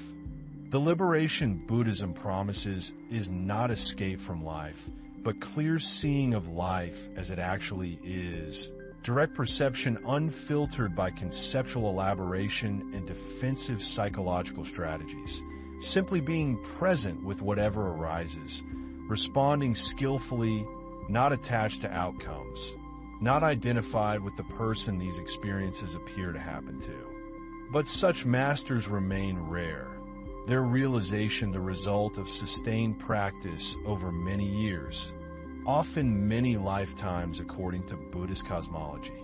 They respond to circumstances with spontaneity and wisdom, their actions arising from clear perception rather than habit and conditioning, from compassion rather than self-centered motivation. The monastery provides structure for this gradual development, the daily schedule supporting consistent practice, the community offering both encouragement and accountability, the teacher relationship giving personalized guidance, the ritual and ceremony inspiring devotion and commitment. Most practitioners, including most monks, work within the gradual path, developing their capacity for concentration and mindfulness slowly, accumulating merit through ethical behavior and generosity, learning the teachings intellectually while understanding that intellectual knowledge alone cannot liberate. That direct realization requires sustained practice, not just study. Evening comes early now as winter approaches. The sun setting before the workday ends, shadows lengthening and merging, darkness spreading across the valleys. Monastic life is not for everyone, but for those suited to it. The monastery offers optimal conditions for spiritual development, for the sustained investigation of mind and reality that Buddhism considers humanity's highest calling. The master carver steps back to observe his work from a distance, the torch in his hand illuminating the face from below, creating an effect he had not intended, but that seems perfect, that captures something essential about the Buddha's nature, the combination of human and transcendent, of specific individual and universal principle. In the grotto high in the mountains, the carvers light torches to continue their work, the flickering flames casting dramatic shadows across the emerging Buddha face, the stones seeming to move in the unsteady light, the carved features appearing almost alive. He knows he will not live to see the grotto completed, to see the full effect of light and stone and space that the design intends. He feels satisfaction settle over him like a warm robe, the rare sense that his work has succeeded, that he has accomplished what he set out to do, that this face will convey to future viewers something worth conveying, something that might shift their perception, that might awaken in them some aspiration toward wisdom and compassion. In Bulguksa below, evening chanting begins, the monks' voices rising into the darkening air, the sound carrying across the temple grounds and into the forest beyond, where deer pause in their browsing to listen, where birds settle into their roosts, where the day makes its transition into night, the eternal rhythm that continues regardless of human affairs, regardless of kingdoms and temples. The work will continue after his death, other carvers completing what he began, future masters adding their skills to this collective project that spans generations, that embodies the Buddhist understanding of anatta, of no self, the teaching that nothing is accomplished by isolated individuals, but only through the interdependent contributions of countless beings working together across time. The chanting soothes like a lullaby, the voices blending into a sound that seems both human and beyond human, individual and collective, temporal and timeless. The words are ancient, composed in India centuries ago, transmitted to China, from China to Korea, each transmission adding layers of interpretation and understanding, each culture finding its own resonance with teachings that speak to something universal in human experience, the suffering that all beings encounter, the possibility of liberation that Buddhism promises to those willing to practice. Your breathing has synchronized with this chanting, each breath arriving and departing in rhythm with the voices, your body settling more deeply into rest, your mind drifting between waking and sleeping, between consciousness and dreams, the boundaries dissolving, the distinction becoming irrelevant as you sink into the deep restoration that night provides, that darkness offers.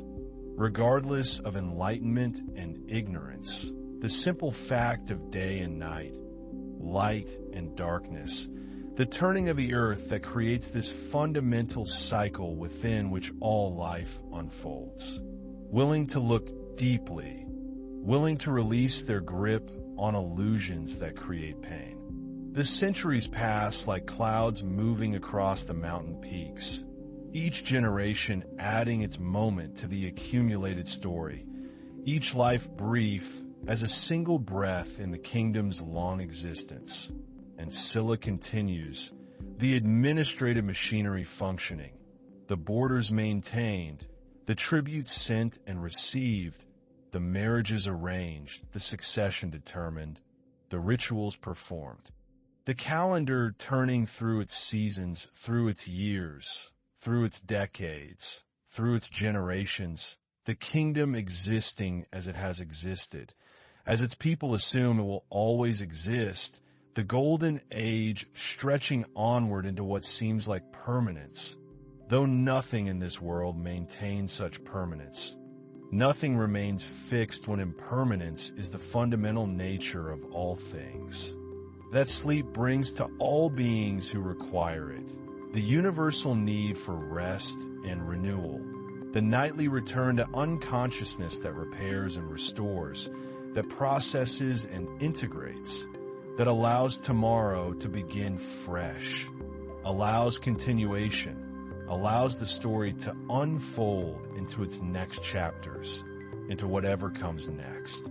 In the palace archives, records accumulate, the careful notation of appointments and dismissals, of taxes collected and disbursed, of construction projects completed and initiated, of diplomatic missions sent abroad and foreign envoys received, of astronomical observations and agricultural yields, of auspicious omens and concerning portents, the bureaucratic documentation of functioning state.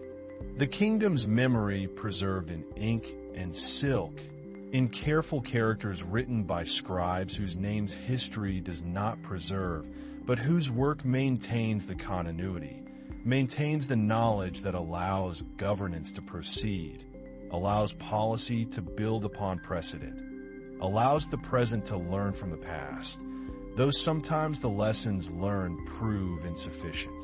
Sometimes the precedents provide inadequate guidance for situations without precedent, moments when the accumulated wisdom reveals its limitations.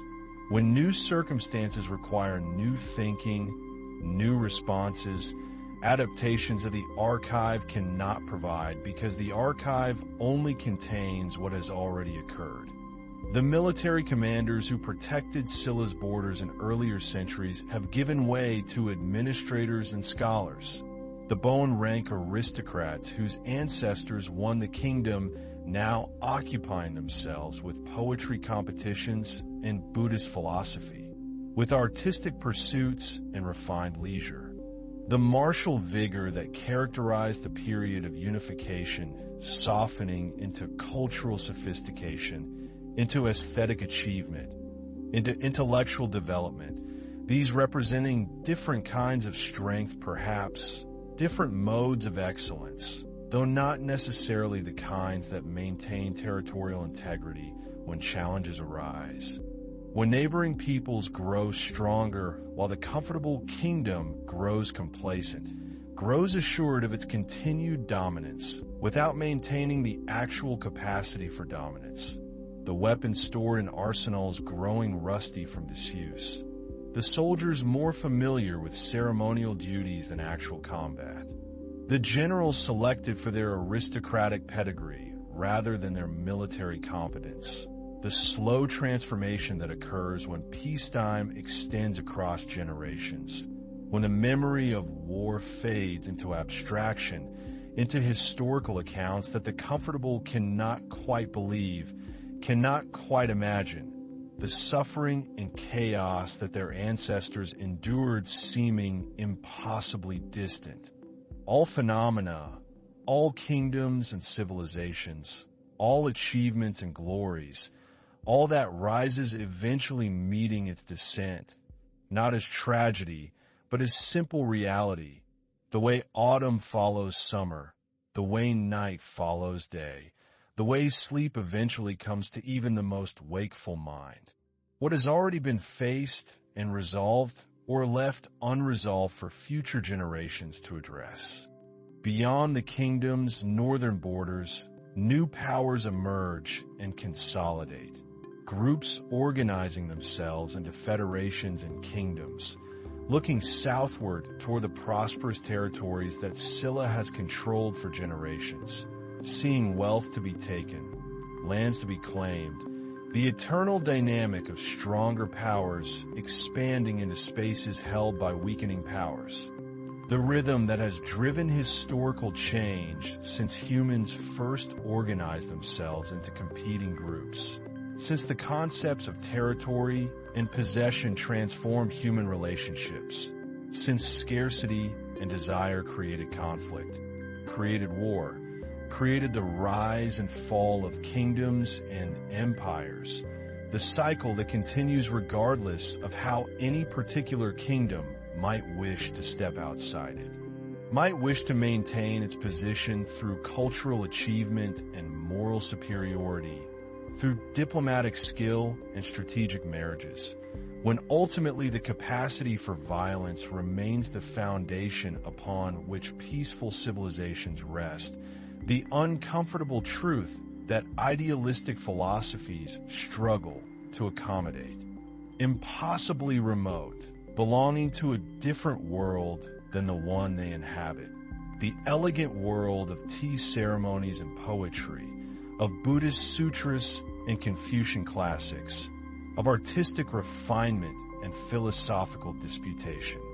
The royal family, after centuries of relatively stable succession, begins to experience internal divisions, competing lines claiming legitimacy, supporters of different candidates mobilizing their resources and networks, the aristocracy fracturing into factions, the unity that made the kingdom strong splintering into competing interests, each group pursuing its own advantage, each believing its preferred candidate represents the correct choice, the legitimate heir. the one who will preserve tradition or implement reforms. Depending on which argument serves that faction's purposes, the rhetoric of legitimacy and tradition and proper order masking calculations of power and advantage, of which alliance will elevate which families, will distribute which resources, will determine which faction dominates the next generation. The political mathematics growing increasingly complex as the number of stakeholders increases, as the bone rank system that once provided clear hierarchy becomes a constraint that ambitious families seek to circumvent or reinterpret, finding loopholes and precedents, making arguments that earlier generations would have considered absurd, but that gain traction in a context where the old certainties no longer command universal assent, where the foundational assumptions that organized society face questioning, face challenge, face the erosion that time brings to all social arrangements. That Buddhist teachings about compassion and Confucian principles of moral authority do not easily integrate with the pragmatic recognition that armies matter, that military strength determines which kingdom survives and which kingdom becomes a footnote in someone else's history. The tax revenues that once flowed reliably into the royal treasury begin to diminish. The aristocratic families finding ways to shelter their lands from taxation, claiming exemptions based on religious donations or precedent or creative interpretation of regulations, the central government lacking the will or capacity to enforce compliance. The local strongmen who administer provinces beginning to function more as independent lords than as appointed officials, keeping more of the taxes for themselves, sending less to the capital, building their own power bases, their own networks of loyalty, the centrifugal forces pulling against the center, pulling the kingdom apart gradually. The fragmentation occurring not through dramatic rebellion, but through subtle shift, through the accumulation of small defections, small assertions of autonomy, small refusals to comply, until the pattern becomes established, becomes normal, becomes the new reality that everyone must navigate. The reality in which Gyeongju still claims authority over the entire peninsula, but increasingly lacks the means to enforce such authority, lacks the resources to compel obedience, the claim becoming more symbolic than actual, more historical than contemporary, the kingdom continuing in form while losing its substance, the shell remaining while the vitality drains away. The long twilight of an aging kingdom, the gradual sunset that takes generations to complete, that people living through it might not fully recognize as the ending it represents, might interpret as temporary difficulties that proper leadership could resolve, could reverse, not seeing or not wanting to see that the processes underway exceed any individual's capacity to control. All systems of order that humans devise and then discover contain contradictions and limitations that eventually create their own undoing. But kingdoms do not work that way. Civilizations do not persist through intention alone. The material conditions and social structures and external pressures creating contexts within which choices occur, limiting possibilities, determining outcomes through forces that appear in hindsight as inevitable, as the logical conclusion toward which everything had been moving.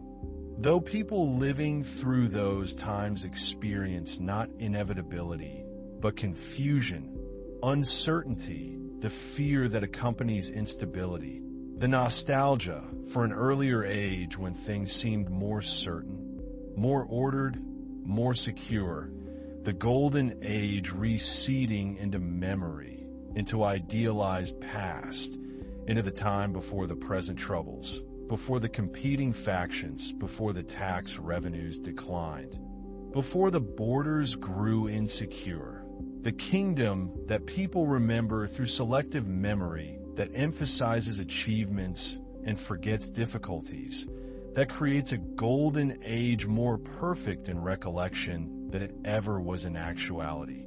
Though certainly something has changed, something has been lost, the vitality and confidence that characterized earlier centuries replaced by anxiety and uncertainty, by the recognition that the future may not resemble the past, that the continuity that everyone assumed has broken or is breaking, that children may inhabit a different world than their parents knew, that the story of Scylla, the story that has unfolded across these centuries, approaches its transformation into something new, something different, something that will require a different name. That history has its own momentum, its own direction, its own logic that operates beyond human intention, beyond human desire, beyond the hope that things might remain as they have been, that the golden age might extend indefinitely if only the right policies were implemented, the right king enthroned, the right reforms enacted. In the countryside, farmers continue their work as farmers always have, planting rice in spring and harvesting in autumn, tending animals and maintaining irrigation systems, living lives that change little regardless of what occurs in the capital, regardless of which faction controls the palace, which king sits on the throne. The rhythms of agricultural life proceeding according to weather and season, according to need and tradition. The villages maintaining their own internal order, their own customs and hierarchies, relatively independent of the larger political structures that command their nominal allegiance. The vast majority of people pursuing their ordinary lives, falling in love and raising children, celebrating weddings and mourning deaths, experiencing joy and suffering, desire and loss, the fundamental human experiences that occur regardless of historical circumstances, regardless of whether the kingdom flourishes or declines, whether golden ages emerge or empires collapse.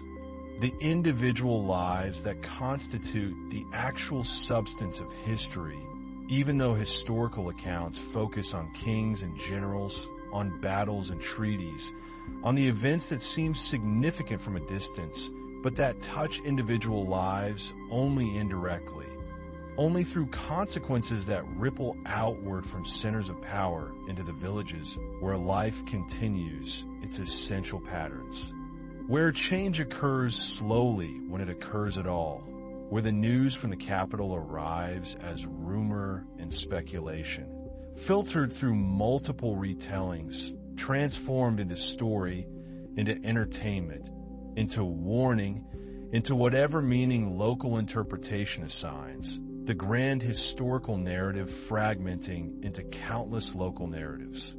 The Buddhist temples remain, the monasteries continuing their routines of prayer and study, of meditation and ritual, the monks rising before dawn to chant sutras, to sit in silence, to perform ceremonies that mark the turning seasons and commemorate the ancient masters, the transmission of Dharma continuing regardless of political circumstances.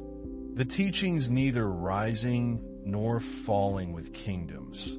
The truth that Buddhism claims to represent existing independent of worldly fortune, independent of social conditions. The ultimate reality that practice aims to reveal unchanged by whether empires flourish or decline, whether golden ages shine or dark ages descend. The suffering that motivates Buddhist practice persisting through all conditions, all times, all places where sentient beings experience existence.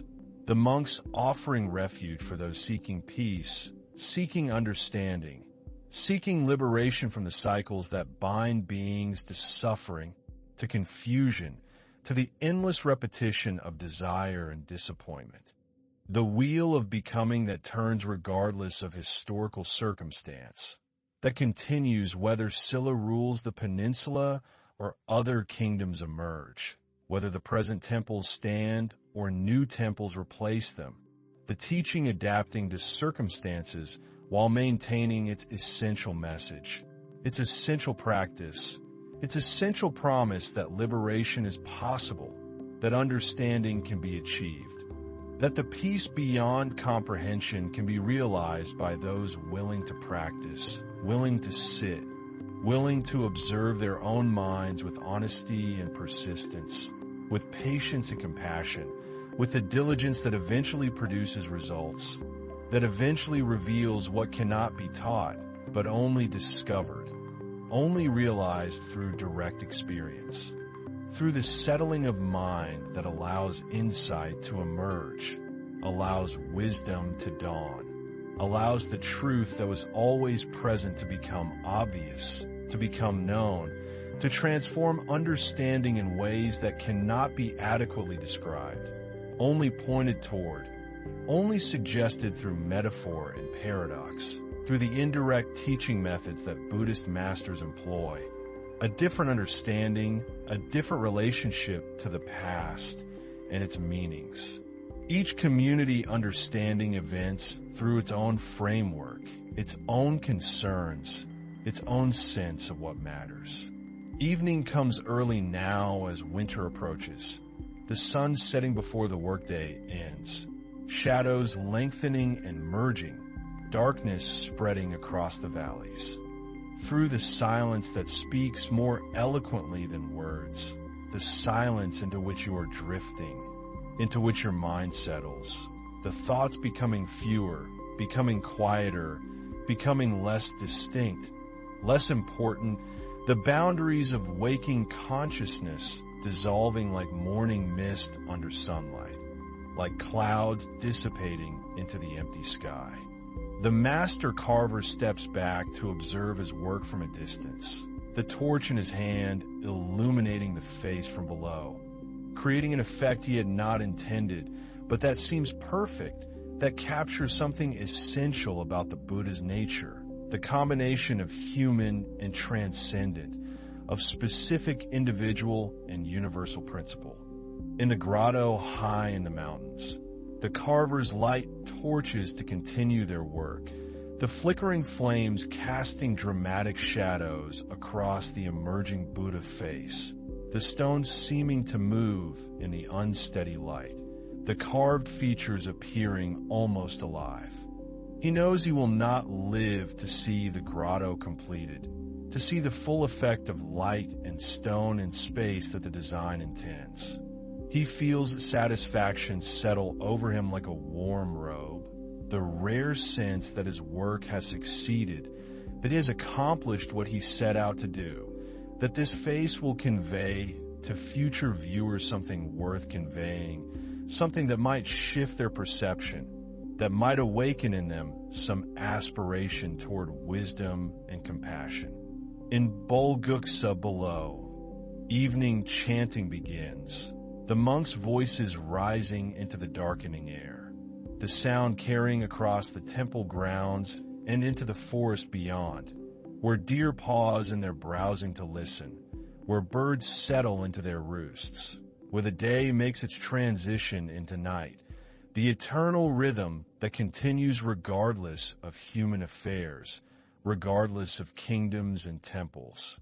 The work will continue after his death, other carvers completing what he began, future masters adding their skills to this collective project that spans generations, that embodies the Buddhist understanding of anatta, of no self, the teaching that nothing is accomplished by isolated individuals, but only through the interdependent contributions of countless beings working together across time. The chanting soothes like a lullaby, the voices blending into a sound that seems both human and beyond human, individual and collective, temporal and timeless. The words are ancient, composed in India centuries ago, transmitted to China, from China to Korea, each transmission adding layers of interpretation and understanding, each culture finding its own resonance with teachings that speak to something universal in human experience, the suffering that all beings encounter, the possibility of liberation that Buddhism promises to those willing to practice. Your breathing has synchronized with this chanting, each breath arriving and departing in rhythm with the voices, your body settling more deeply into rest, your mind drifting between waking and sleeping, between consciousness and dreams, the boundaries dissolving, the distinction becoming irrelevant as you sink into the deep restoration that night provides, that darkness offers. Regardless of enlightenment and ignorance, the simple fact of day and night, light and darkness, the turning of the earth that creates this fundamental cycle within which all life unfolds. Willing to look deeply, willing to release their grip on illusions that create pain. The 9th century gives way to the 10th, the decades accumulating. In the year 935, after nearly 1,000 years of existence, the kingdom of Silla formally surrenders to the emerging Goryeo Dynasty, the last king abdicating peacefully, recognizing the reality that others have already claimed power, that Silla exists only in name, only in form, that the substance has already departed. The transfer of authority proceeding through ceremony rather than conquest, through negotiation rather than destruction. The ending coming not with dramatic battle, but with administrative transition, with the signing of documents and the performance of rituals, with the last king said to have retired to private life, to Buddhist study, to the pursuit of personal liberation now that political authority has passed to others, to the new dynasty that will create its own golden age, its own achievements and complications, its own rise and eventual fall, the cycle continuing, the pattern repeating with different names and different details, but the same essential structure, the same trajectory of emergence and flourishing and decline. The rhythm that characterizes all composite phenomena, all things put together from parts, all organizations and systems, all that arises from causes and conditions eventually dissolving when those causes and conditions change, when new configurations emerge, when a moment passes and something new begins, the eternal transformation that Buddhism describes, that history demonstrates. That your own direct experience confirms in every moment of change, every transition, every loss, and every new beginning, the fundamental impermanence that wisdom recognizes and accepts, that ignorance resists and suffers from resisting, that middle way of acknowledging reality while not becoming attached to any particular form, any particular arrangement, any particular kingdom or achievement, recognizing that all serve their purpose in their time and pass when their time completes, pass peacefully when allowed to pass, when not grasped and clung to beyond their moment, when released with grace and gratitude for what they offered, for the beauty they created, for the wisdom they preserved, for the lives they sheltered, for all the good they accomplished during their existence. However long or brief, however glorious or modest, however remembered or forgotten by later generations who pursue their own purposes, tell their own stories, create their own meanings and circumstances that previous generations could not have imagined, could not have anticipated, though the fundamental patterns remain constant beneath the changing surface details.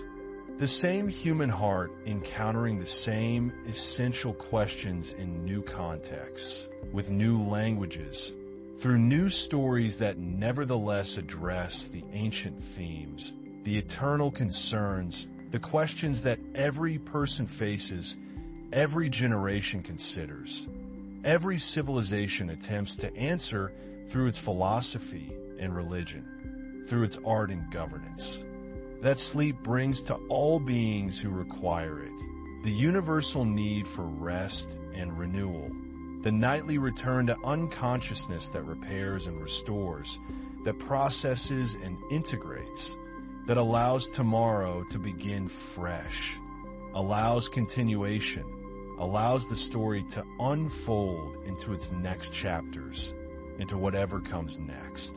In modern Jeonju, the ancient capital sleeps beneath gentle hills, the royal tombs rising from the earth like waves frozen in motion, grass-covered mounds that hold the remains of kings and queens, of aristocrats and attendants, of all who were buried with ceremony and treasure, with gold crowns and jade ornaments, with swords and pottery, with all the grave goods intended to accompany them into whatever comes after, the elaborate tomb chambers constructed to preserve the body, to protect the precious objects, to maintain for eternity what time eventually claims regardless. What decay gradually dissolves.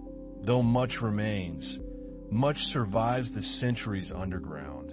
Gold does not corrode. Jade does not deteriorate. The treasures sleeping in darkness, waiting through the long ages until archaeology discovers them, until excavation reveals what was hidden, what was meant to rest undisturbed forever. The modern intrusion into ancient privacy motivated by curiosity, by the desire for knowledge, by the need to recover history, to understand the past, to preserve for future generations what previous generations created, honoring their achievement by studying it, by displaying it, by ensuring that the story continues, that the memory survives even after the kingdom itself has transformed into something new, even after the language has evolved and the customs changed, even after the people who built these monuments and filled these tombs have become ancestors so distant that no living person can name them, can claim them as direct family, can mourn them personally, though collective memory remains, though cultural inheritance persists, though the modern people of this peninsula recognize their connection to Silla, recognize these ruins as their heritage, these stories as their history, this golden age as part of their identity, part of what makes them who they are, what connects them across the centuries to people who lived very different lives, but who walked the same mountains, who watched the same rivers, who looked up at the same stars, the landscape providing continuity even when everything else changes. Through all the ways humans try to create meaning and order, try to understand existence and purpose, try to build something lasting in the midst of impermanence, try to find peace in the midst of suffering, try to discover truth in the midst of confusion. The archaeologists work carefully documenting everything, recording positions and relationships.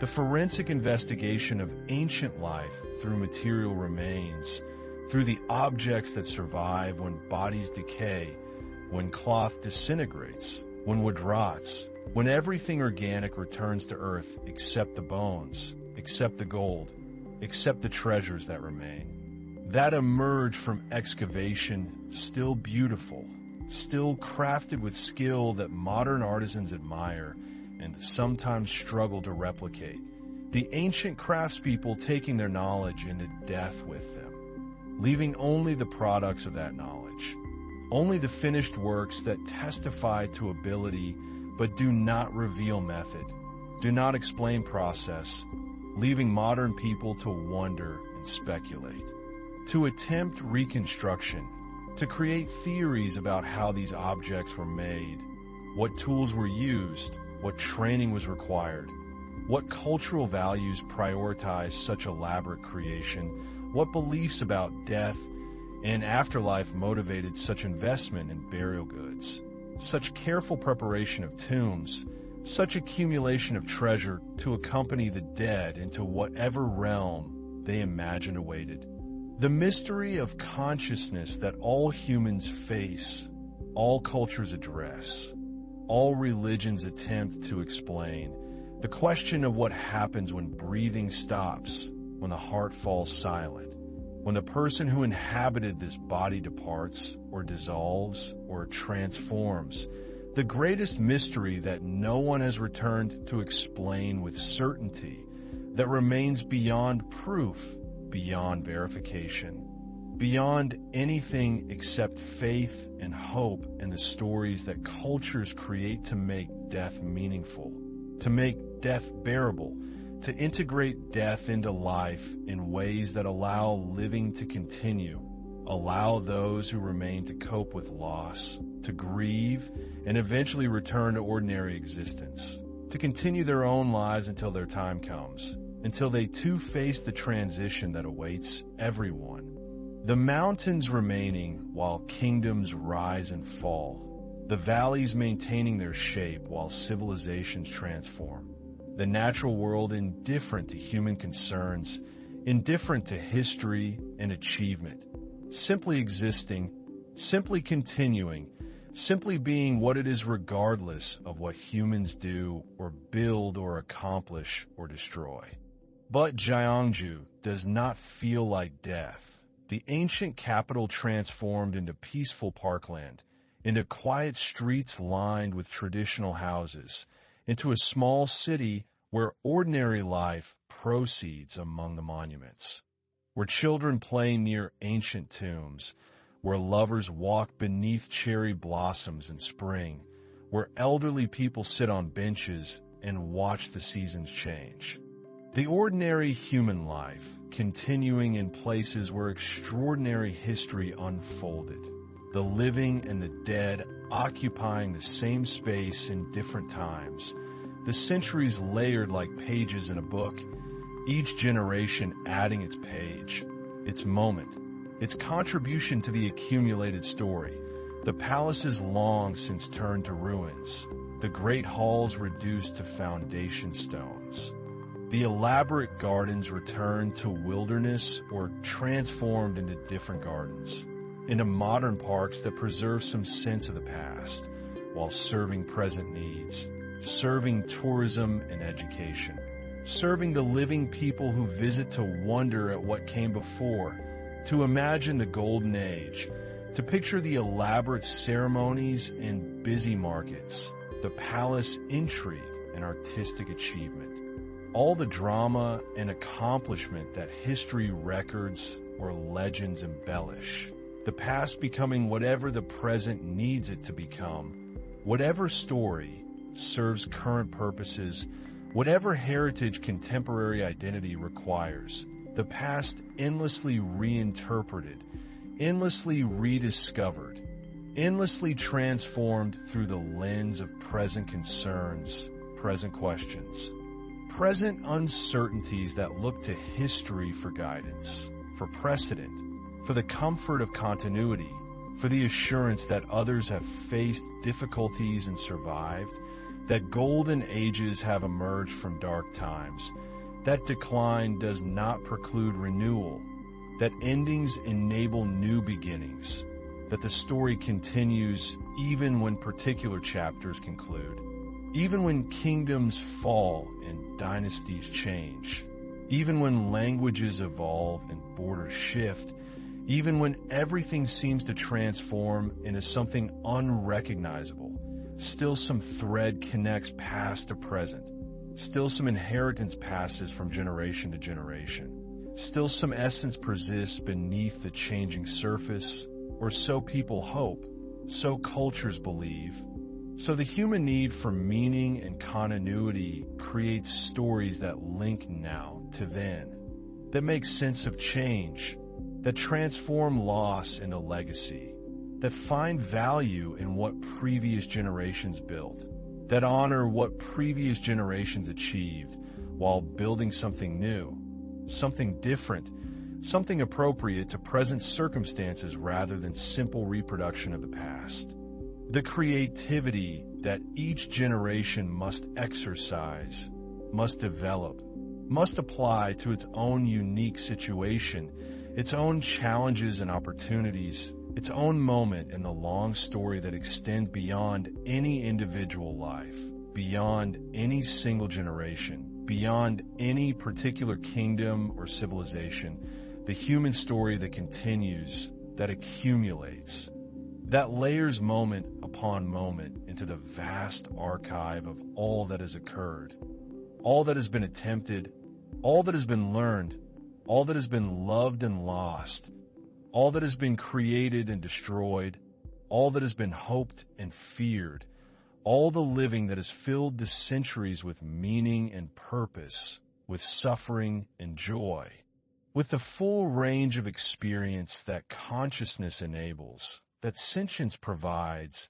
that existence offers to those willing to participate, willing to engage, willing to accept both pleasure and pain, both success and failure, both the golden ages and the declines, both the moments of clarity and the stretches of confusion, the full package of what living includes, what being human entails. The museums in Gyeongju display the golden crowns, the elaborate ornaments shaped like trees and antlers, the dangling spangles that would have trembled with every movement, would have caught light and created shimmering presence, would have marked the wearer as special, as royal, as connected to divine authority. The gold speaking of wealth and power, of access to rare materials and skilled craftspeople, of the resources a kingdom could marshal to create beauty, to produce objects that served no practical purpose except to demonstrate status, to perform power, to make visible the hierarchy that organized society, that determined who commanded and who obeyed, who wore gold and who wore hemp, who lived in palaces and who farmed fields, who made decisions and who lived with consequences, the visible markers of invisible relationships, the material objects that crystallized social structure, that made abstract concepts tangible, touchable, wearable, the crown representing authority in gold and design, in weight and shimmer, in precious substance shaped by human skill into forms that referenced nature and cosmos, that connected earthly rule to heavenly patterns, that legitimized power through beauty, through expense, through the spectacle of precious things deployed to impress and inspire respect, to create awe and enforce hierarchy. The same techniques that many cultures have employed, that kingdoms have developed, the language of prestige and power expressed through local materials and styles, through regional aesthetics and particular beliefs, the human pattern of social differentiation expressed through endless cultural variations, through all the ways that groups have found to organize themselves, to determine status, to allocate resources, to answer the questions of who gets what and why, who rules and who serves, who speaks and who listens. The political questions that never achieve final answers, that every generation must address anew, must solve according to its own values and circumstances, must negotiate through its own processes of conflict and compromise, of tradition and innovation, of conservation and revolution, the eternal human struggle to create just and sustainable societies that somehow, impossibly, satisfy competing needs and values, that somehow balance individual freedom with collective welfare, that somehow honor both tradition and progress, that somehow achieve the impossible harmony that philosophers imagine but history rarely demonstrates, the utopian dream that motivates reform while reality generates new problems, new conflicts, new challenges that require new solutions. The endless work of human society, the continuous project that never completes because completion is not the nature of living systems. Living systems maintain themselves through constant adjustment, through continuous response to changing conditions, through the flexibility that allows survival, allows adaptation, allows the story to continue in new chapters, new forms. The democracy of death that includes all beings regardless of rank or achievement, regardless of wealth or poverty, regardless of wisdom or ignorance. The one certainty in existence otherwise characterized by uncertainty, by impermanence, by constant change, death being the change that ultimately comes to all. What this brief moment between birth and death encompasses. And now you rest like the ancient kingdom rests, settled into earth, into history, into the peace that comes with completion, with stories told and retold until they become lullabies, become the gentle voice that accompanies you into sleep, into the darkness where consciousness releases its grip, where identity dissolves into the vastness that holds all stories, all kingdoms, all golden ages and gentle declines, the great archive of everything that has ever occurred, everything that has ever been, sleeping now in the eternal present, in the spacious awareness that contains all time without being diminished by it, all history without being burdened by it, the simple presence that remains when the stories end, when the telling concludes, when the voice falls silent and only silence remains, only the breathing that continues without effort, only the beating heart that requires no thought, only the body resting in its own natural state, only consciousness dimming into sleep, into dreams, or into the dreamless void where nothing occurs and everything is restored, where the day's accumulations settle, where restoration happens without trying, where sleep does its ancient work of renewal, where you drift like clouds across mountains, like water flowing to the sea, like leaves falling in autumn, like all natural processes that require no effort, no intention, no resistance, simply happening, simply unfolding, simply following the path that nature provides. The way that opens before you as you release control, as you stop trying, as you allow sleep to come in its own time, in its own way, gentle and inevitable as nightfall, as winter, as the turning of seasons that continues regardless of whether anyone watches, regardless of whether anyone remembers the Golden Kingdom, the ancient stories, the long history that brought you here, brought you to this moment, brought you to this rest, this peace, this letting go into the darkness that welcomes all beings, that asks nothing, that offers everything, that holds you now as mountains hold the tombs where kings sleep through the centuries, where grass grows green each spring, where time moves slowly over ancient stones, where history dissolves into earth and earth remains.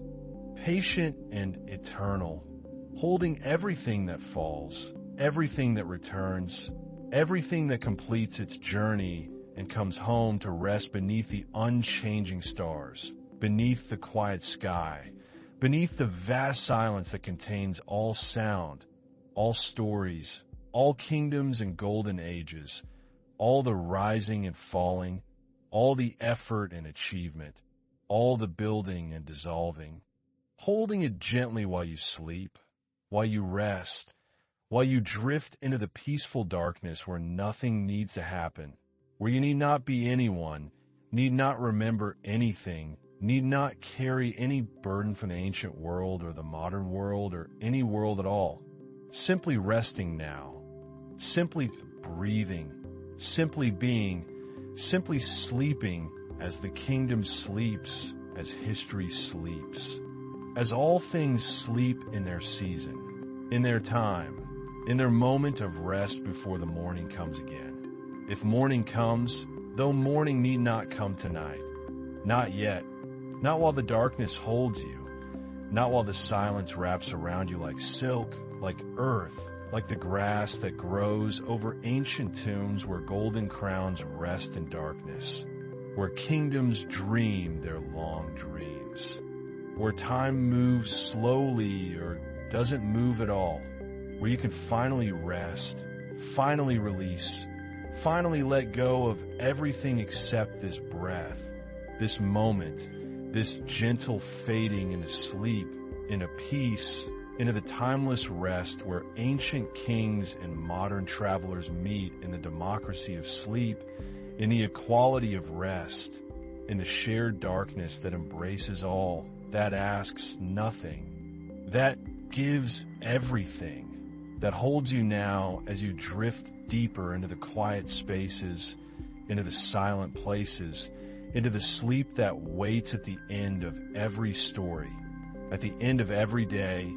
The sleep that comes now, comes gently, comes easily as you surrender to the inevitable rest, the necessary darkness, the peaceful conclusion where all stories end and only silence remains, only the breathing, only the sleeping, only the rest beneath the stars that watched over Scylla's golden centuries and watch still over the quiet earth where grass grows green on ancient tombs, where history rests, where you rest now, sleeping peacefully like kingdoms sleep, like centuries sleep, like all things sleep when their time comes, when the day ends, when the story concludes. New expressions of the same fundamental project of human flourishing, human meaning, human connection across difference and distance, across time and transformation.